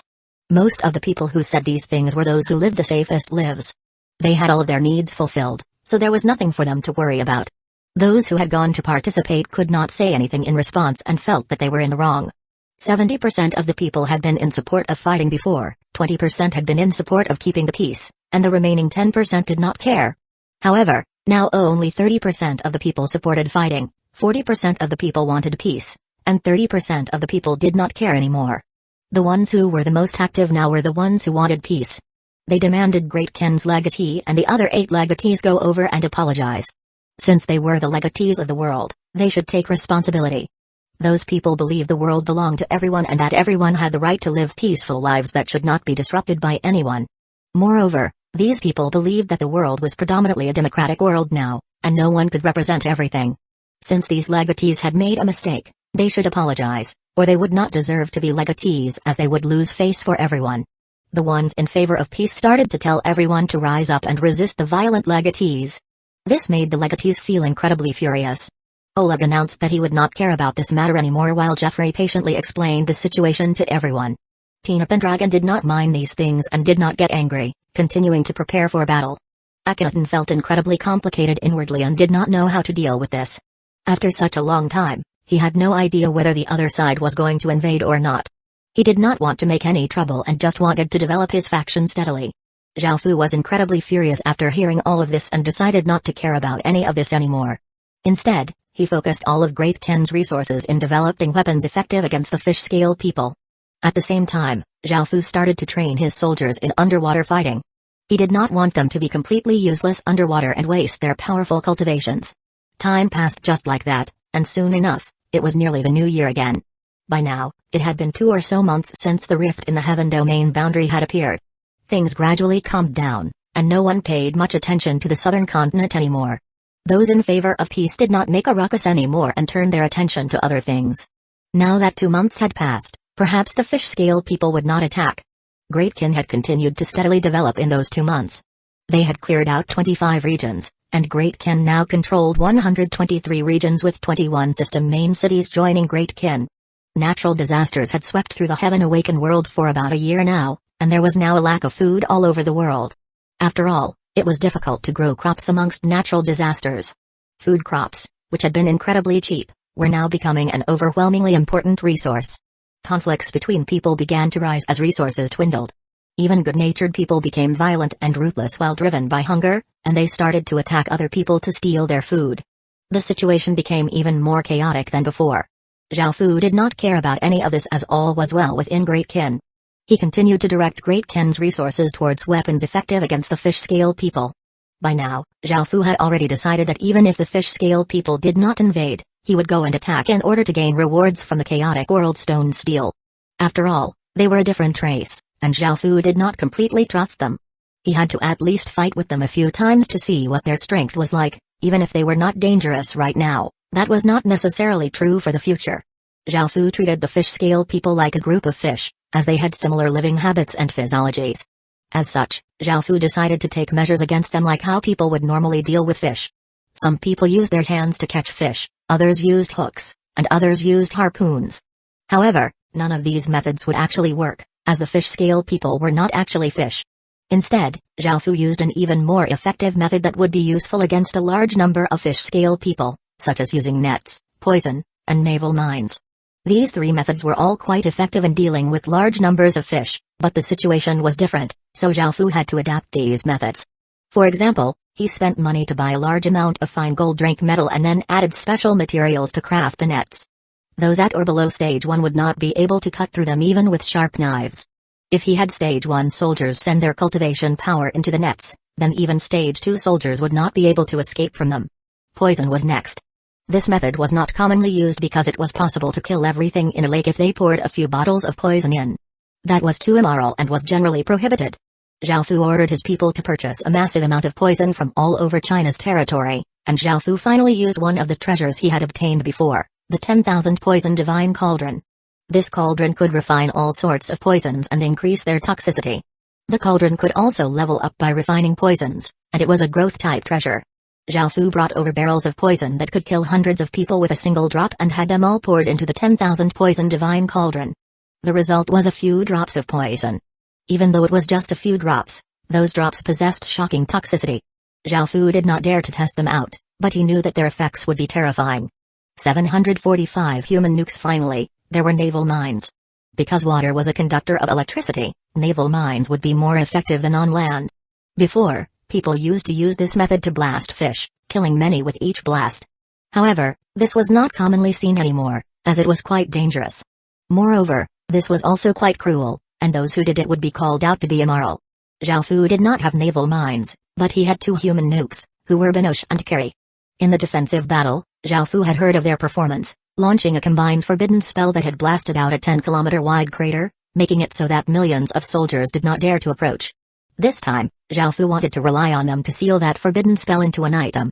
If they could do this, simply throwing that item would be able to unleash the forbidden spell's power, which would be incredibly effective. This would be similar to a magic scroll. Zhaofu decided to use high-purity energy crystals. They were 15-centimeter-long crystals that were incredibly transparent and had many small edges like a diamond. The light that it refracted looked incredibly pretty. These sorts of energy crystals could contain immense amounts of power, and only such items could contain a forbidden spell. Normal items would not be able to withstand the destructive power of the forbidden spell at all. However, these crystals were incredibly expensive and cost 10,000 gold coins each. Zhaofu gave a few crystals to Binoche and Carry. Because the forbidden spell took up a massive amount of strength and mental energy, even though Zhaofu bought them all sorts of recovery items, they could only produce 2 destruction crystals per day. Destruction crystals was the name of the crystals after the forbidden spell had been put into them. They looked quite different, with one side being icy blue and the other being fiery red, giving off a terrifying aura of annihilation. In a month or so, Binoche and Carry had created 75 destruction crystals, which Zhaofu would use to blast the fish scale people. They were incredibly powerful and could make people feel immense despair. After making these preparations, Zhaofu did not directly attack because it was soon the New Year. This was one of the most important festivals, and Zhaofu wanted to let his soldiers properly relax in order to prepare them for the year of cruel battles ahead. At the same time, Zhaofu hoped for good luck in the coming year, and he wanted Great Ken to properly celebrate. Compared to Great Ken's raucous and cheery scene, everywhere else was filled with misery and gloom. No one could eat until they were full, so how could they be happy? As such, they were not happy at all as they welcomed in the new year and were incredibly worried. They hoped that these natural disasters would pass soon in the new year. Over at the southern continent's boundary, the 100-kilometer-wide rift was still the same. The breeze from the other world continuously howled, and the sound of the waves was just as deafening. The 3 million people who had kept watch here for over 2 months now were incredibly bored. There had been no signs of attacking from the other side, so they did not feel too worried. Inwardly, they believed that the fish-scale people would not dare to attack the human world. The night was quite dark, but it was even darker than normal. There were no stars out, and the moon was not out either. All light seemed to have been devoured, and the darkness of the night seemed quite scary. The flames in the torches on the defensive wall wavered as a few soldiers held a pot of wine and sat together, complaining to each other. One of the soldiers said groggily, "I'm bored to death here. All we do is just stand guard and keep watch. The fish-scale people definitely won't attack, and it's been such a long time. When's the leader going to call us back? At least if the fish-scale world invades, it wouldn't be as boring." The other intoxicated soldiers nodded in agreement because they also felt quite dissatisfied. Rumble. Suddenly, a gigantic rumbling sound could be heard as the ground started to tremble. A terrifying and suffocating aura rushed out, and the 3 million soldiers on the defensive wall felt their bodies freeze up as if they had dropped into freezing water, and their souls trembled. The many soldiers hurriedly got up and looked towards the rift because that was where the aura was coming from. Because of how dark it was, the soldiers could not clearly see what was ahead. They only saw countless pairs of eyes that were as big as 2-story houses looking back at them, and the eyes gave off a blood-red light. Enemy attack! An extremely frightened voice cried out, causing the dark night to seem even more horrifying. The ground continuously trembled, and the soldiers shot out massive flares in terror. The searing white light tore through the darkness, illuminating what was ahead. As the darkness receded, everyone became even more afraid, because they could finally see what was attacking. There were incredibly massive aquatic beasts that gave off despairingly powerful auras. There were groups of crab-like creatures that were 10 or so meters tall and crocodile-like creatures that were 100 meters long. There were also snakes that were 1,000 meters long and shark-like creatures that had 2 legs and could walk upright. There were also fish that were 50 meters long with pairs of wings and octopus-like creatures that were hundreds of meters tall and had countless tentacles. Furthermore, there were sword-like fish that hovered in the air and tortoises that were as big as mountains. There were countless aquatic beasts, and they were like a massive flood that brought with them a deafening noise as they rushed at the defensive wall. Run! None of the soldiers had the heart to resist. The aquatic creatures were not only gigantic, but their numbers were also innumerable. What's more, there were still even more of them pouring through the rift into the human world. The soldiers were so terrified that they could not fight at all, and they hurriedly started to run for their lives. A small minority mustered up the courage to shoot arrows, but those arrows could not break through the aquatic beasts' defenses at all and were completely useless. Rumble. The countless aquatic beasts gave off frightening oars as they excitedly and madly rushed forwards. They were incredibly fast, and soon, the enormous tide of beasts smashed against the 10 or so meter tall defensive wall. After being rammed by countless aquatic beasts again and again, the tall, firm wall collapsed. There was nothing else stopping the advance of the aquatic beasts, and the grand defensive wall that was millions of kilometers long collapsed just like that without having any effect. The soldiers were unable to escape at all, and they were either trampled to death by the massive beasts or eaten in one mouthful. Howls tore through the night, and in just a few moments, 3 million soldiers had perished. Roar. A 10,000-meter-long aquatic beast that looked like a flood dragon with no legs raised its head and gave off a world-shaking roar. The other aquatic beasts followed in suit and roared, the noise sounding out in the surrounding 10,000 kilometers. The invasion had officially begun. 746 aquatic beasts in the distance, 10 or so people looked at the rampaging aquatic beasts and grinned.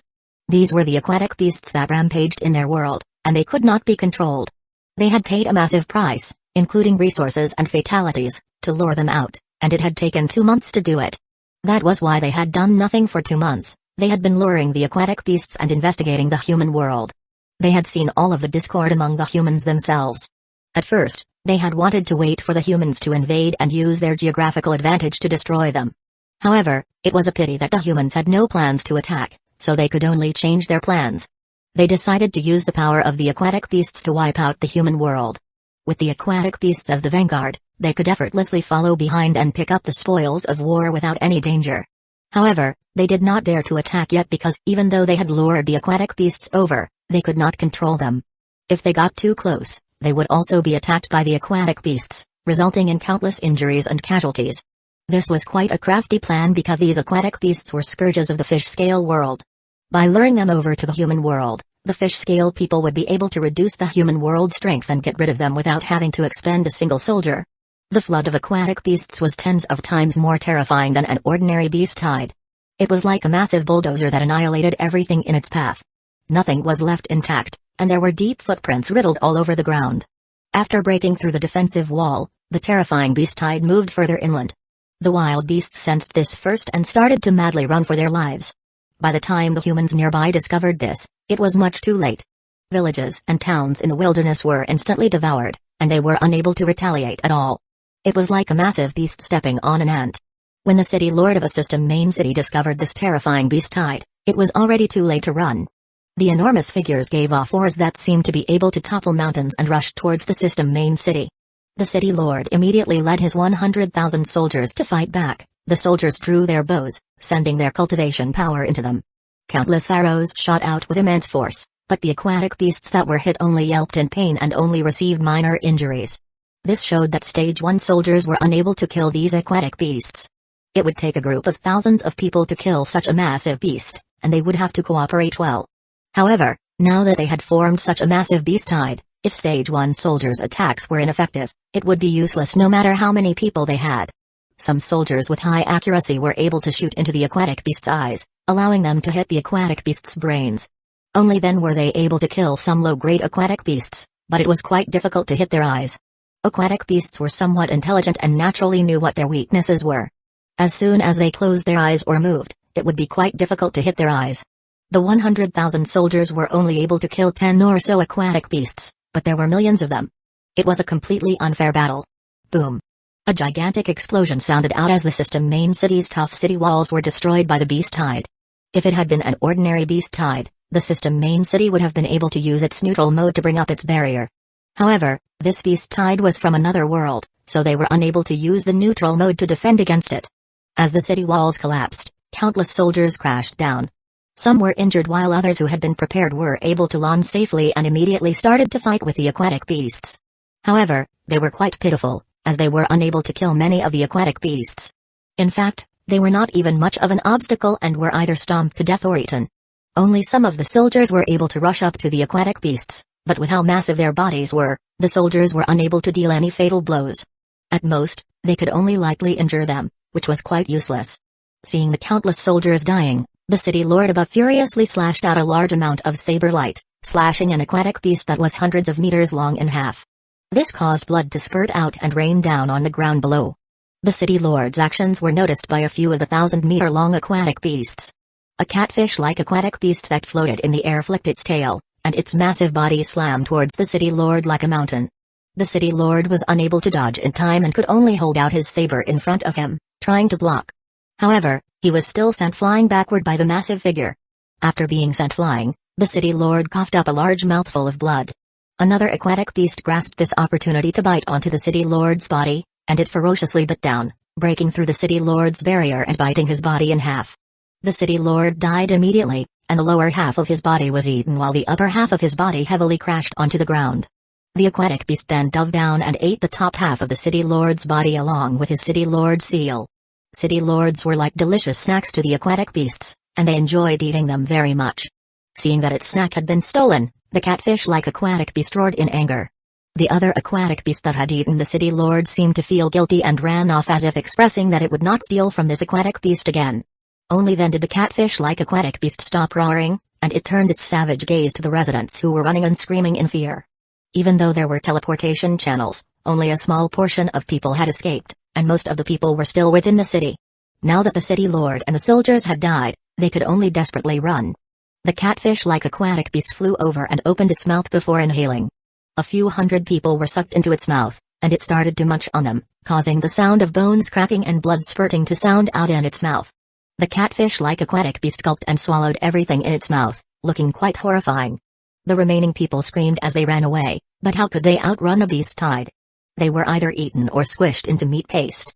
400,000 or so people instantly disappeared, and the system main city was stomped to the ground, turning into a deathly silent ruin. There were broken corpses and blood everywhere.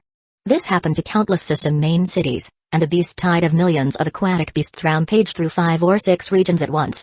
Soon, the aquatic beasts had swept through 20 or so regions, causing bodies to be strewn all over the place. Very few creatures survived, as the aquatic beasts viewed all living creatures as something that they could eat. There had been almost 100 million indigenous residents and a few million players in those 20 or so regions, and they had all died just like that. This terrifying scene shocked countless people.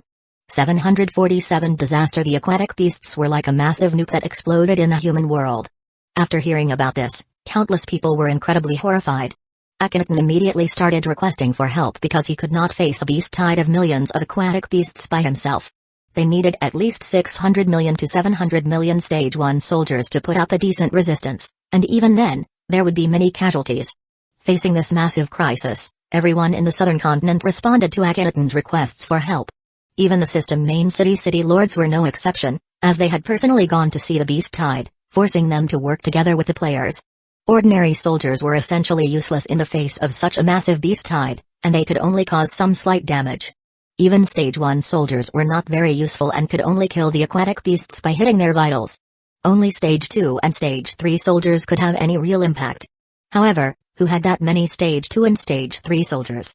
After such a long time of development, A system main city had a maximum of 2,000 to 3,000 Stage 2 soldiers, which was only 20,000 to 30,000 Stage 2 soldiers for 10 system main cities. If they wanted to face the millions of aquatic beasts, they would also need millions of Stage 2 and Stage 3 soldiers. A single aquatic beast was incredibly powerful, and it would take a few Stage 2 soldiers to deal with one. Right now, the human world was unable to put up a good resistance even though there were a few thousand city lords who were willing to help. However, compared to millions of aquatic beasts, a few thousand city lords was simply not enough. Having a few thousand city lords join them was already a miracle, but they were still unable to defend. The invasion of the aquatic beasts was a massive disaster. Akhenaten had no choice but to continue asking the rest of the world for help. Now that such a crisis had erupted, those who had wanted peace all fell silent, but there were still a few trolls who commented. "See, I told you this would happen. You idiots went over with your massive army, and now they're angrily retaliating. All of you caused this, so you better take responsibility." "That's right. I also said that those legatees should go and apologize, but they refuse to apologize. Now you're afraid when they're attacking. Serves you right. The legatees and the world protector don't deserve their titles. Everything was caused by them. If they had wanted peace, how could this have happened? It would have been impossible for this to happen. The people from the other world are probably kind, it's just these ferocious aquatic beasts that are invading. You can't judge an entire world just on some ferocious beasts, you should peacefully talk with the other side to resolve this. That world protector and legatees are so useless. The aquatic beasts are invading, but they're not doing anything about it. If you can't do your job, give your position to someone else instead of just sitting there and doing jack all." These words almost angered the legatees to death, and those who were about to go and help out decided not to for now. Oleg directly announced that if those people were not killed, even if the world was destroyed, he would not help. Worst came to worst, everyone would just die together. After Oleg said those things, many people started to hunt down those trolls. Those who were worried that the world really would perish were afraid that their interests would be harmed, so they went to teach those trolls a lesson. Some even found the trolls in the real world and beat them up, and only then did they stop. Those who were advocating for peace did not dare to say anything either. Zhao Fu did not care about what those people were saying, and they hurried over immediately because this could affect Great Qin. Some people said that the southern continent factions did not welcome him, and many people who wanted peace said that Zhao Fu should not act and should only act when times were truly desperate. However, this was a war between worlds, and Great Qin was unable to carry the world by itself. If things went out of control, it would be a disaster for everyone. Zhao Fu did not care if anyone else lived or died, but because Great Qin was something that he had to protect, Zhao Fu ignored those words. After seeing the massive beast tide and sensing its overwhelming aura, Zhao Fu and the other legatees felt incredibly dismayed because this did not seem like something their human world could stop. It was not just them, Zhao Fu had no easy way to stop this either. The Earth Realm mark could only be used when the world was about to be destroyed. Right now, they still had to rely on themselves to deal with this. Facing such a massive beast tide, even if Zhao Fu threw down all of his destruction crystals, the effects would not be too great. The aquatic beasts were simply too big and had immense vitality. At most, the 75 destruction crystals would only be able to kill 1 million or so of them. What do you think we should do? Akhenaten felt incredibly worried because the aquatic beasts had already swept through 50 or so regions. More than 200 million people had perished, and if this went on, the southern continent would be finished. Zhao Fu said, with so many aquatic beasts gathered together, their momentum is simply too terrifying. We need to split them up and then take them down. Otherwise, if we were to rush over and face them directly like this, even I would die. Hearing Zhao Fu say this, everyone could only agree to Zhao Fu's plan and rely on him. How can we split up such a massive beast tide? Tina Pendragon asked. After all, this massive beast tide could destroy everything, and it would be difficult to change the direction they were going in. Zhao Fu already had a plan and explained it to everyone. It's actually quite simple. We can build V-shaped man-made mountains with the pointed sides towards the beast tide. The aquatic beasts will be split each time they come to a V, allowing us to split them up. However, this requires a lot of resources and manpower, so we'll have to rely on the southern continent to do this. Hearing this, Akhenaten felt quite relieved, and he smiled as he said, "Don't worry. In the face of such a monstrous beast tide, it's not just the countless players who are worried but also the city lords. They will all naturally help." The southern continent had 7,000 regions in total, and 3,000 of the regions had already started getting involved. Luckily, the regions were all accessible to each other, making it convenient for countless people together. Even though there were many people helping out, the construction still took a lot of time. The beast tide was incredibly ferocious and had already swept through over 100 regions, and 600 million people had perished. Only a small minority had escaped, and the situation was incredibly dire. Perhaps the aquatic beasts were full or tired, but they started to slow down. Otherwise, the human side would not have had enough time to finish the construction. They used countless massive boulders and tree trunks to create V-shaped man-made mountains, and they then used adhesives to stick them together, resting them against mountains and peaks. 748 Extermination Plan. A massive beast tide was continuously split up when they arrived at the V-shaped man-made mountains, forming groups of thousands or tens of thousands of aquatic beasts, and they split off in all directions. Luckily, they had 7,000 or so city lords helping out, and they split into small groups and went to kill the aquatic beasts. Otherwise, with the human world's current power, they would be completely ravaged by these aquatic beasts without being able to retaliate at all. However, they still did not have enough people to face off against millions of aquatic beasts, and Akhenaton understood this. As such, he traveled around, convincing city lords to come and take a look for themselves. If they could not defend, everyone would be doomed together. After many of the city lords came and saw the aquatic beasts for themselves, they could only join in. However, they still did not have enough people. Even though the beast tide had been split up into smaller groups, it would take them at least half a year to clear out all of them with the people they had now. If they left things for that long, the damage that the beast tide would cause would be dozens of times more severe than right now. This forced the southern continent factions to request for support from all over the world. It was not quite possible for system main cities to help, as they did not care about the situation on a different continent. As such, they could only count on player factions. However, there were many player factions that were also unwilling to help, as they wanted to preserve their own forces and let the southern continent use their own forces. Only a small portion of people was willing to come to the southern continent and help. Zhao Fu was already helping as much as he could. It was impossible for him to go around begging people to come and help the southern continent. The other legatees were already starting to hunt down the aquatic beasts, and Zhao Fu came above a group of 10,000 or so aquatic beasts. Looking at the oddly shaped aquatic beasts, Zhao Fu let out a sigh of relief, as the aura they gave off was not too powerful, they were just very big. If they were not only big but also had the power of a boss monster, let alone a human world, no world would be able to stop their rampage except those with high-level kingdoms. Zhao Fu deeply breathed in, and the great Ken seal within his body continuously trembled as he gathered the power of 400 or so city lord seals and prepared to use all of it. Boom! A rainbow-colored aura flame erupted around Zhao Fu, causing his black cloak to flutter. An incredibly terrifying might descended, and the aquatic beasts that were slowly walking forwards after feasting on humans felt a sense of danger. This was the first time they had felt this feeling in the human world, and in the distance, the other legatees also felt quite shocked when they sensed this power. Zhao Fu drew the Sin Dragon sword and started massacring. A 1,000-meter-long black crescent swept through the group of aquatic beasts, causing their bodies to be ripped apart. Blood gushed out like a fountain, dyeing the ground red and causing a pungent smell to spread. System announcement. You have killed the fish scale world's lone duck beast and obtained 1,200 invasion points. System announcement. You have killed the fish scale world's blunt green fish and obtained 1,000 invasion points. System announcement. You have killed the fish scale world's pum fish and obtained 1,100 invasion points. A single attack from Zhao Fu killed dozens of aquatic beasts, and he received a flood of system announcements. It seemed that killing these aquatic beasts gave many rewards. After the dozens of aquatic beasts died, the other aquatic beasts became enraged and roared as they furiously rushed at Zhao Fu, wanting to kill him. An octopus-like aquatic beast stretched out its tentacles and whipped them at Zhao Fu, causing the air to explode. A shark-like aquatic beast opened its mouth as it bit towards Zhao Fu. There was also a swordfish-like aquatic beast that was as fast as lightning and created massive winds as it shot towards Zhao Fu. Zhao Fu stood his ground, and the Sin Dragon sword in his hand gave off a resplendent sword light as he casually slashed out. A sword dark flashed out, slashing countless tentacles, and the octopus-like aquatic beast roared in pain before stumbling backward. The shark-like aquatic beast also reached Zhao Fu, and it bit towards him when Zhao Fu suddenly slashed back in the opposite direction.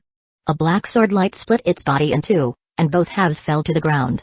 The swordfish-like aquatic beast also shot over incredibly quickly, and Zhao Fu dodged to the side, causing the swordfish-like aquatic beast to shoot past Zhao Fu. Just as it was about to turn around and continue to attack, Zhao Fu stretched out his free hand and grabbed at the air, causing countless chains to shoot out and pierce through its body, killing it instantly. Zhao Fu was not too happy after killing these three aquatic beasts, as there were many more aquatic beasts furiously heading over. A group of 10,000 aquatic beasts charging was quite terrifying, and because of how big their bodies were, it was like an incredibly big beast tide. Xing. Zhao Fu sent a massive amount of power into the Sin Dragon sword, preparing to unleash all of the strength it contained.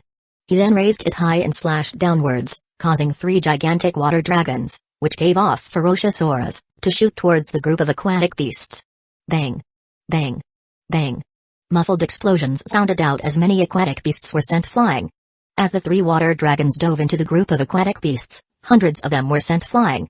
However, the remaining aquatic beasts continued to ferociously charge.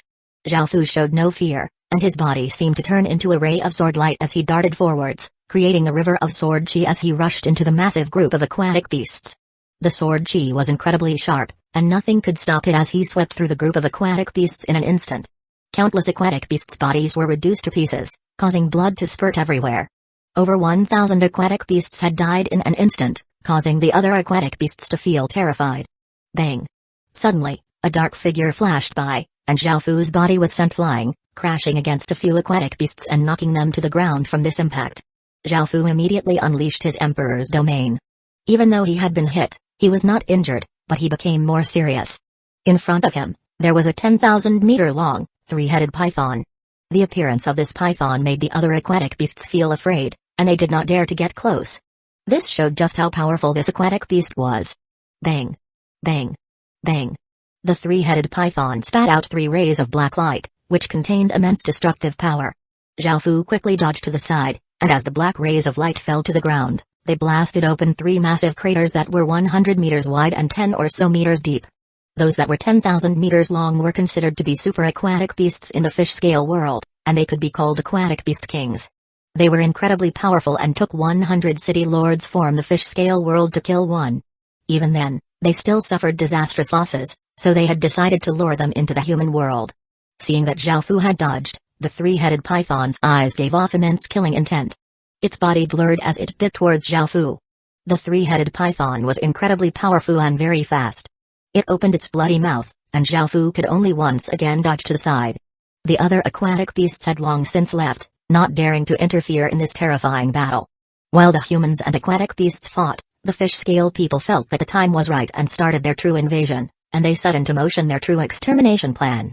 749 Three-Soul Great Snake. As Zhao Fu dodged the 3-headed python's attack, he slashed out a sword light that smashed into the python. This strike, which would have been able to slice a normal aquatic beast in half, only left a shallow wound on its body. The 3-headed python was furious and loudly hissed before shooting out a black ray of light. This ray of light was like a laser that tore apart the ground as it approached Zhao Fu, leaving behind a deep groove in the ground. The ground was instantly destroyed, and the ground around the groove started to crack and collapse as well. Zhao Fu threw himself to the side, narrowly avoiding this ray of light, and seeing that the 3-headed python had finally stopped attacking, he sent all of his power into the next strike. A 1,000-meter-long sword light, bringing with it an intense sword, slashed out towards the 3-headed python. Boom! The massive power from the sword light sent the gigantic python flying back 10 or so meters before crashing to the ground, sending a lot of dust into the air. SSS's. The 3-headed python went berserk, and there was now a 1-meter-deep wound on its belly, causing blood to continuously flow out. Even though it was a small injury, it had never been injured like this before. Within the dust, the 3-headed python reared its heads and opened its mouth, shooting out 3 rays of black light.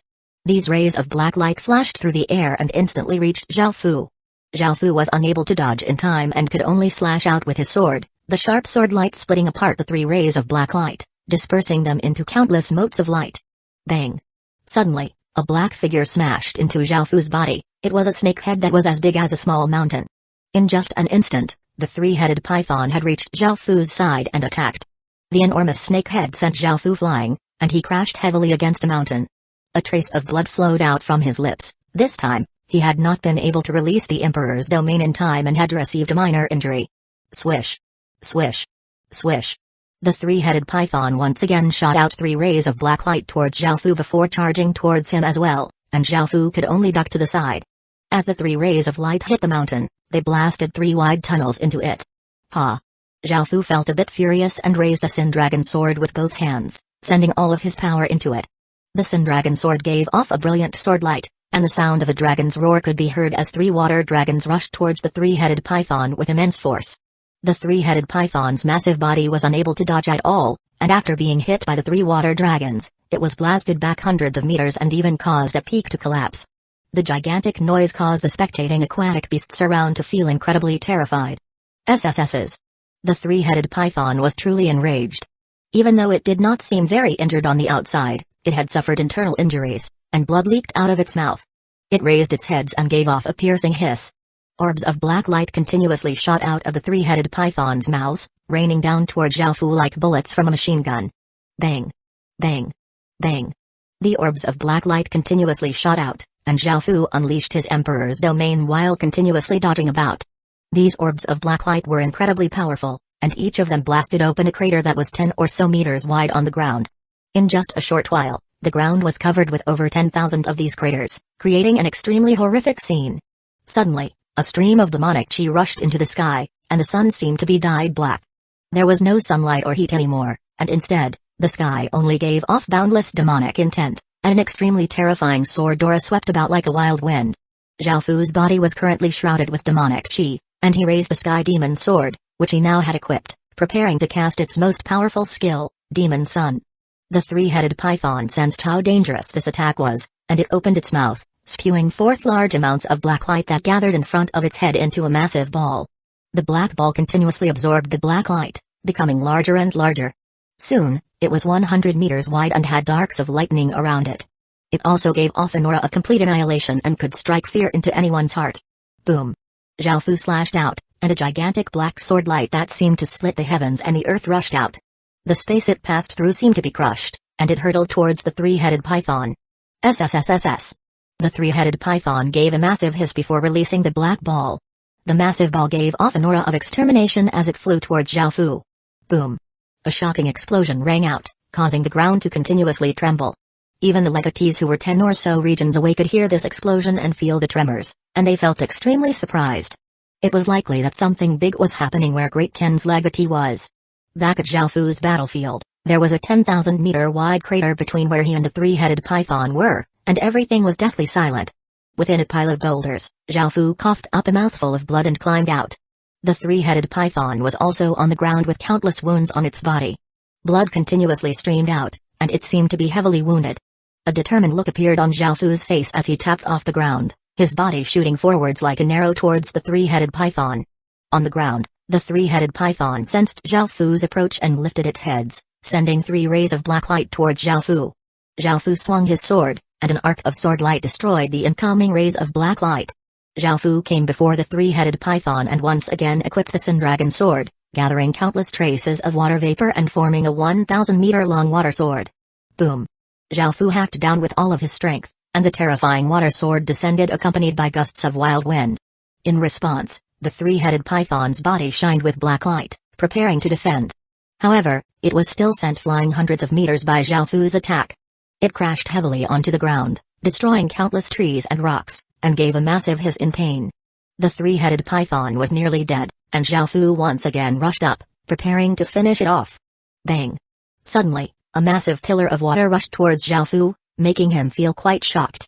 He hurriedly dodged to the side, but another pillar of water slammed towards him. He was unable to avoid it and was sent flying. The ground continuously shook as a mountain-sized figure appeared. It was a gigantic tortoise that was 10,000 meters wide, and it had a dark green shell on its back. It had a dragon's head and 4 powerful claws, and it gave off an aura that was as heavy as a mountain. The three-headed snake was called the Three-Soul Great Snake and was one of the fish-scale world's aquatic beast kings. This tortoise was also one of the aquatic beast kings and was called the Earthwater Dragon Tortoise. This Earthwater Dragon Tortoise was even more difficult to deal with than the Three-Soul Great Snake, as it had an incredibly firm shell. With its defense, barely anyone would be able to damage it. The fish-scale people had paid a massive price to bring it to the human world. The Earthwater Dragon Tortoise had been attracted over by the massive explosion, and when it saw a powerful human, it had chosen to attack first. 750 Earthwater Dragon Tortoise Zhaofu crashed to the ground, his face ashen. He had never thought that another aquatic beast king would appear.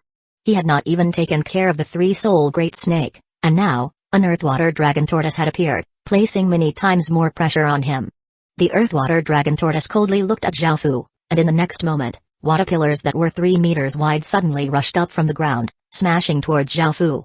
Zhaofu quickly dodged, but the water pillars did not stop flying at him. The water pillars were incredibly powerful, and he would not just be lightly injured if he was hit.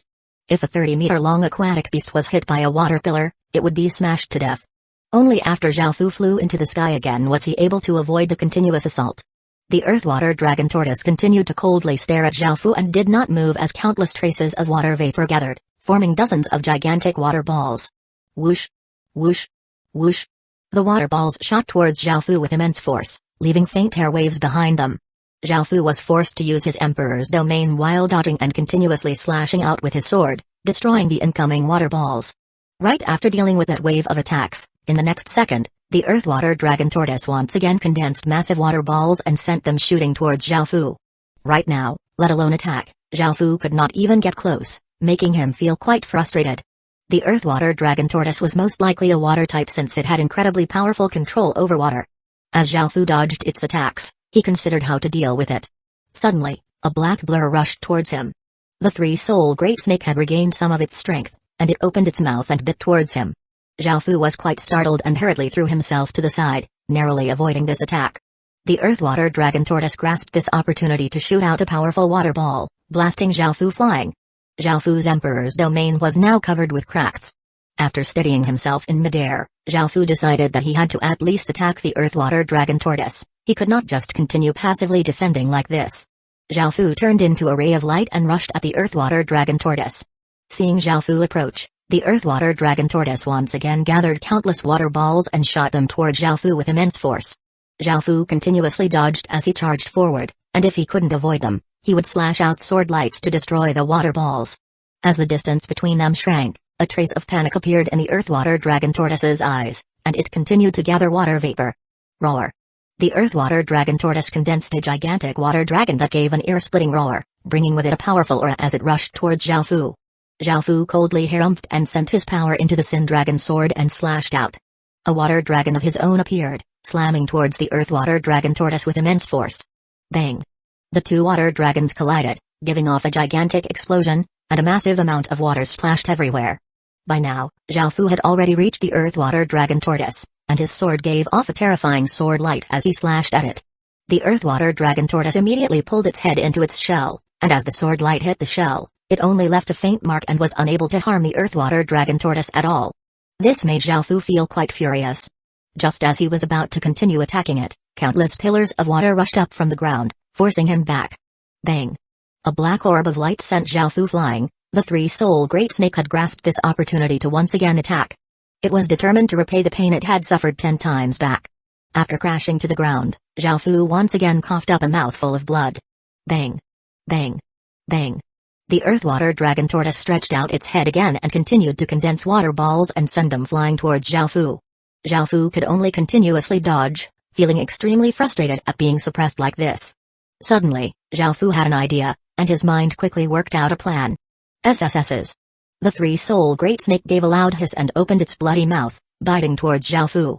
Xiaofu coldly harumphed, and his sword brought with it an immense sword wind, once again slashing at the three-soul great snake and sending it flying. After its gigantic body crashed to the ground continuously trembled, and leaves fell off trees like rain. Whoosh! Whoosh! Whoosh! The earth-water dragon tortoise continued to condense countless water balls and sent them flying towards Xiaofu, while Xiaofu could only dodge to the side. He took out the Sky Demon's sword and raised his free hand, casting Hell's Doors. Roar! Countless demons flew out of the black hole, flying towards the earth-water dragon tortoise. However, the earth-water dragon tortoise showed no fear, condensing over 10,000 water balls in an instant and sending them flying towards the demons. Bang! Bang! Bang! As the water balls hit the demons, the massive power they contained immediately annihilated the demons. The seemingly terrifying demon horde was instantly crushed by the water balls. Suddenly, a ray of light shot towards the earth-water dragon tortoise incredibly quickly, giving it a big fright. It immediately pulled its head and legs into its shell. Xiaofu had thrown out the Sin Dragon sword in front of the earth-water dragon tortoise, and it was firmly planted in the ground in front of it. After a while, seeing that nothing had happened, the earth-water dragon tortoise cautiously stretched out its head and legs again. Xiaofu coldly laughed, and his Emperor's seal, upgraded from the King's seal, appeared on the palm of his hand.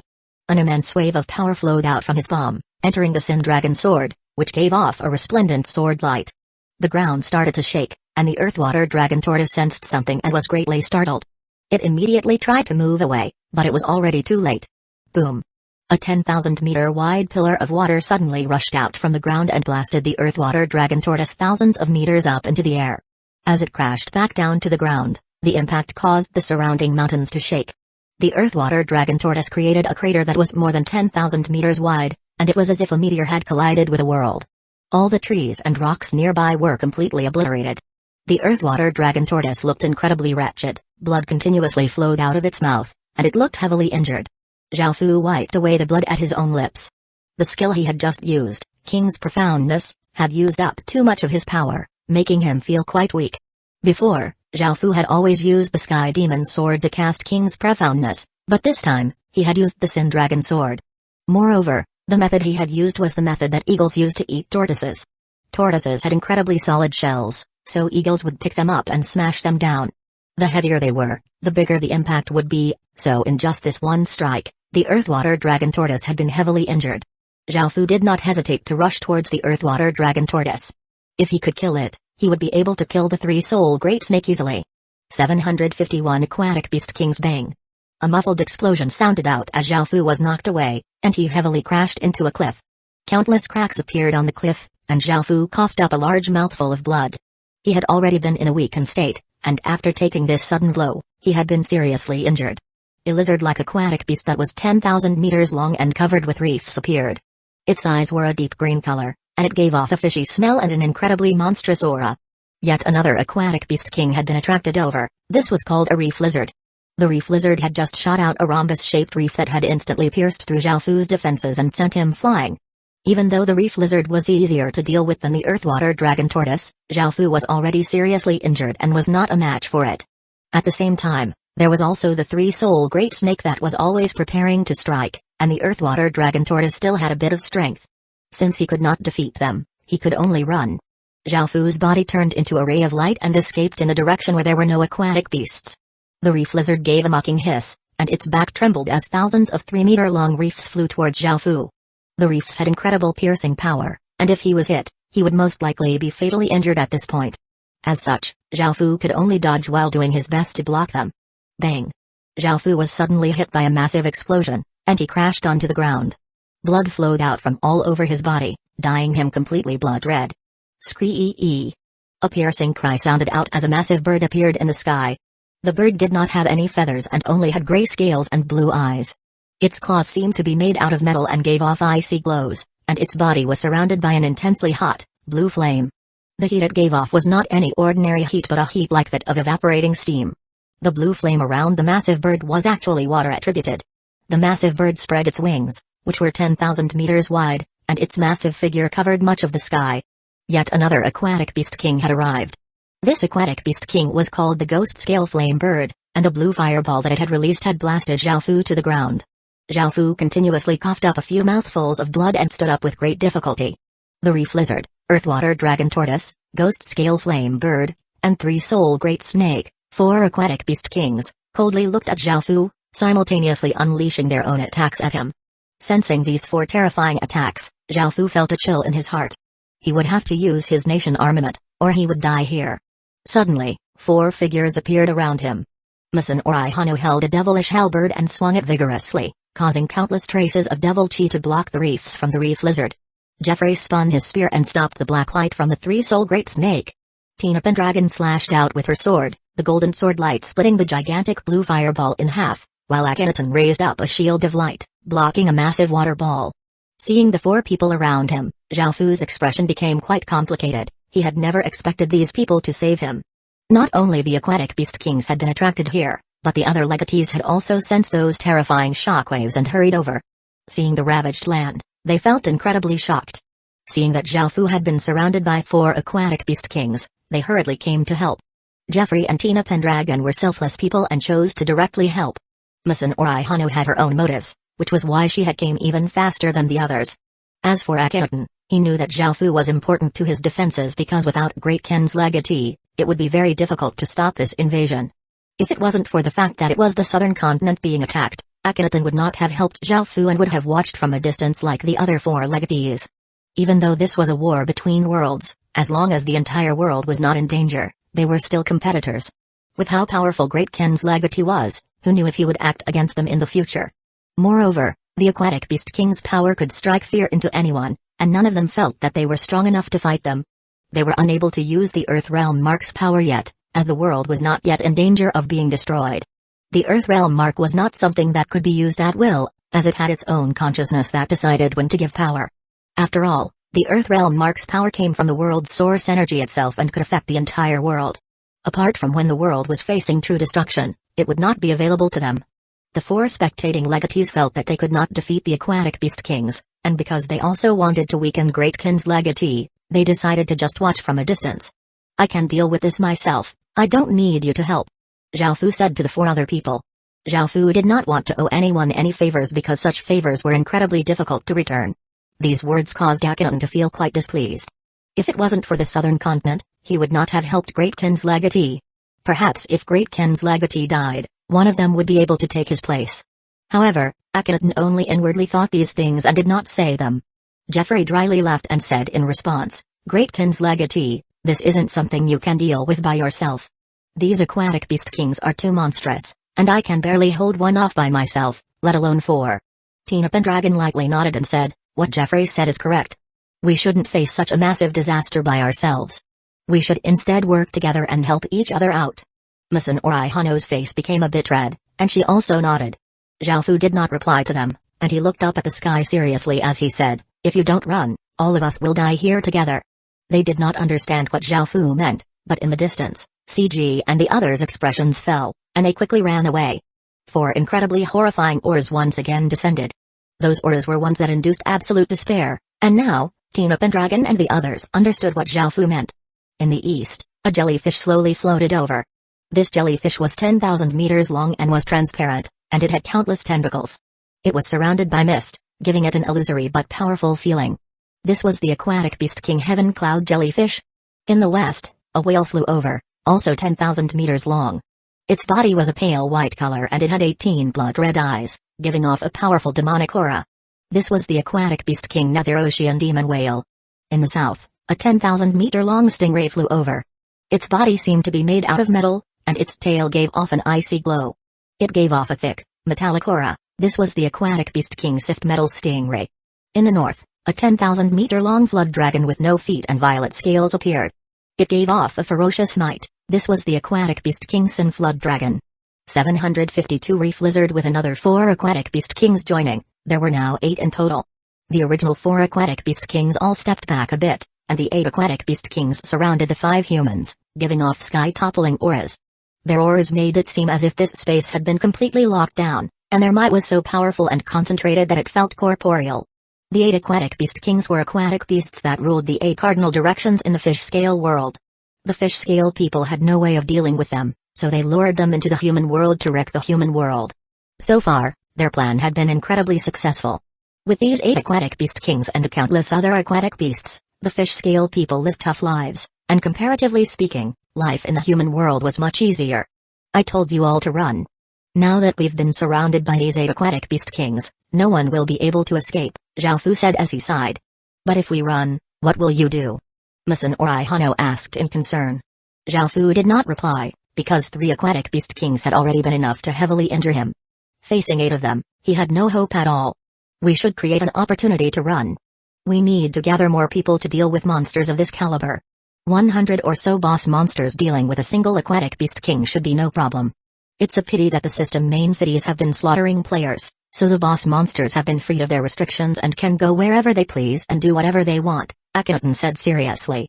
Even though they would not die a true death, dying here would result in great losses, so no one wanted to die. Swish, swish, swish. The Heaven Cloud jellyfish was the first to attack. Its countless tentacles whipped towards Zhao Fu like the wind, each one of them bringing with it a cold light. Judging from the power those tentacles contained, even steel would be ripped apart. Zhao Fu had already started to consume his best medicinal pills, and his body quickly recovered. The 5 of them turned into rays of light, splitting off into different directions.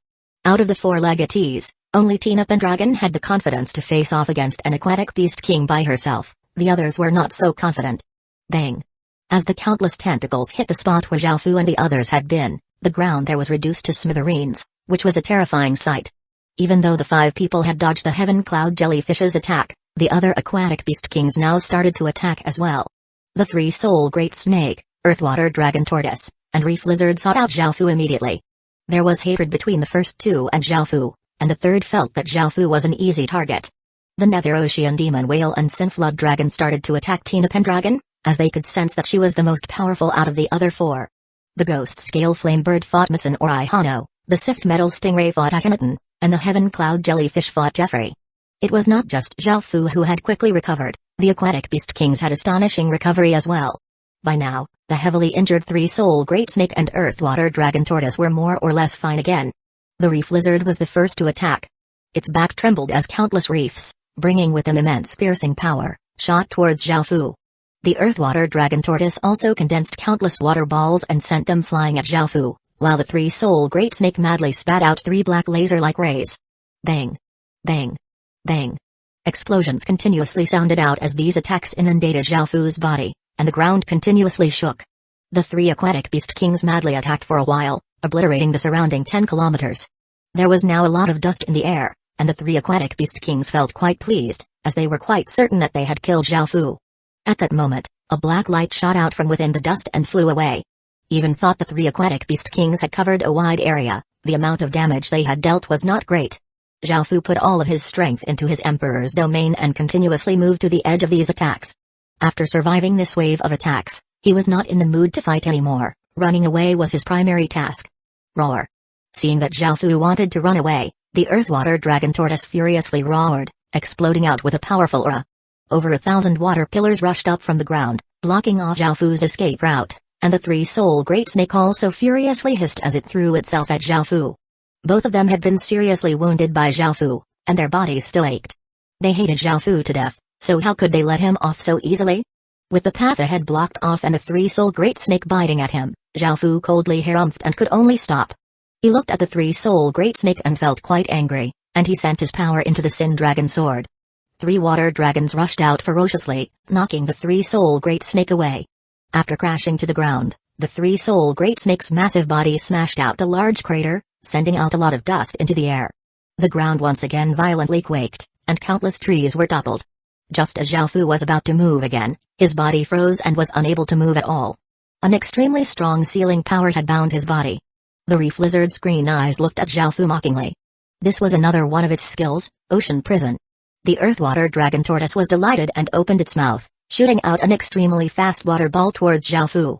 Xiaofu felt the Reef Lizard's gaze and felt quite annoyed. He struggled out of the bind, but the water ball had already arrived. Xiaofu lifted his sword and used it to block, but because of how much power the water ball contained, he was still sent flying.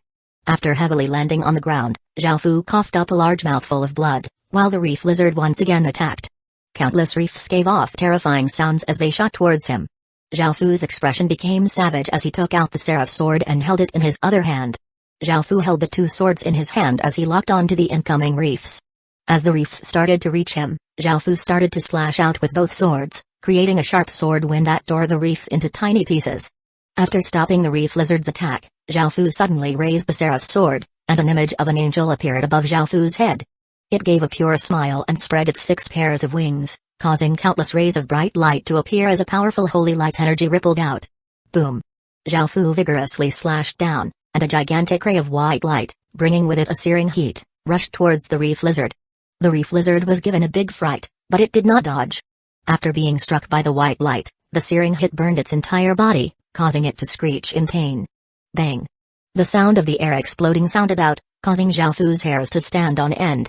He felt an incredible sense of danger, but before he could react, he was whipped flying by a black blur. He smashed against a hill a few hundred meters away, the impact destroying the hill. At that moment, the Three-Soul Great Snake had attacked with its tail, hitting Xiaofu with immense force. 753 Sift Metal Stingray Cough. Cough. Cough. Xiaofu continuously coughed up a few mouthfuls of blood and got up with great difficulty. That attack just then had broken a few of Xiaofu's bones. Xiaofu's eyes were filled with rage, and since he could not escape, he could only fight this battle. He rushed up and slashed out with all his strength, sending a gigantic sword wind towards the 3 Aquatic Beast Kings. Over at Tina Pendragon's side,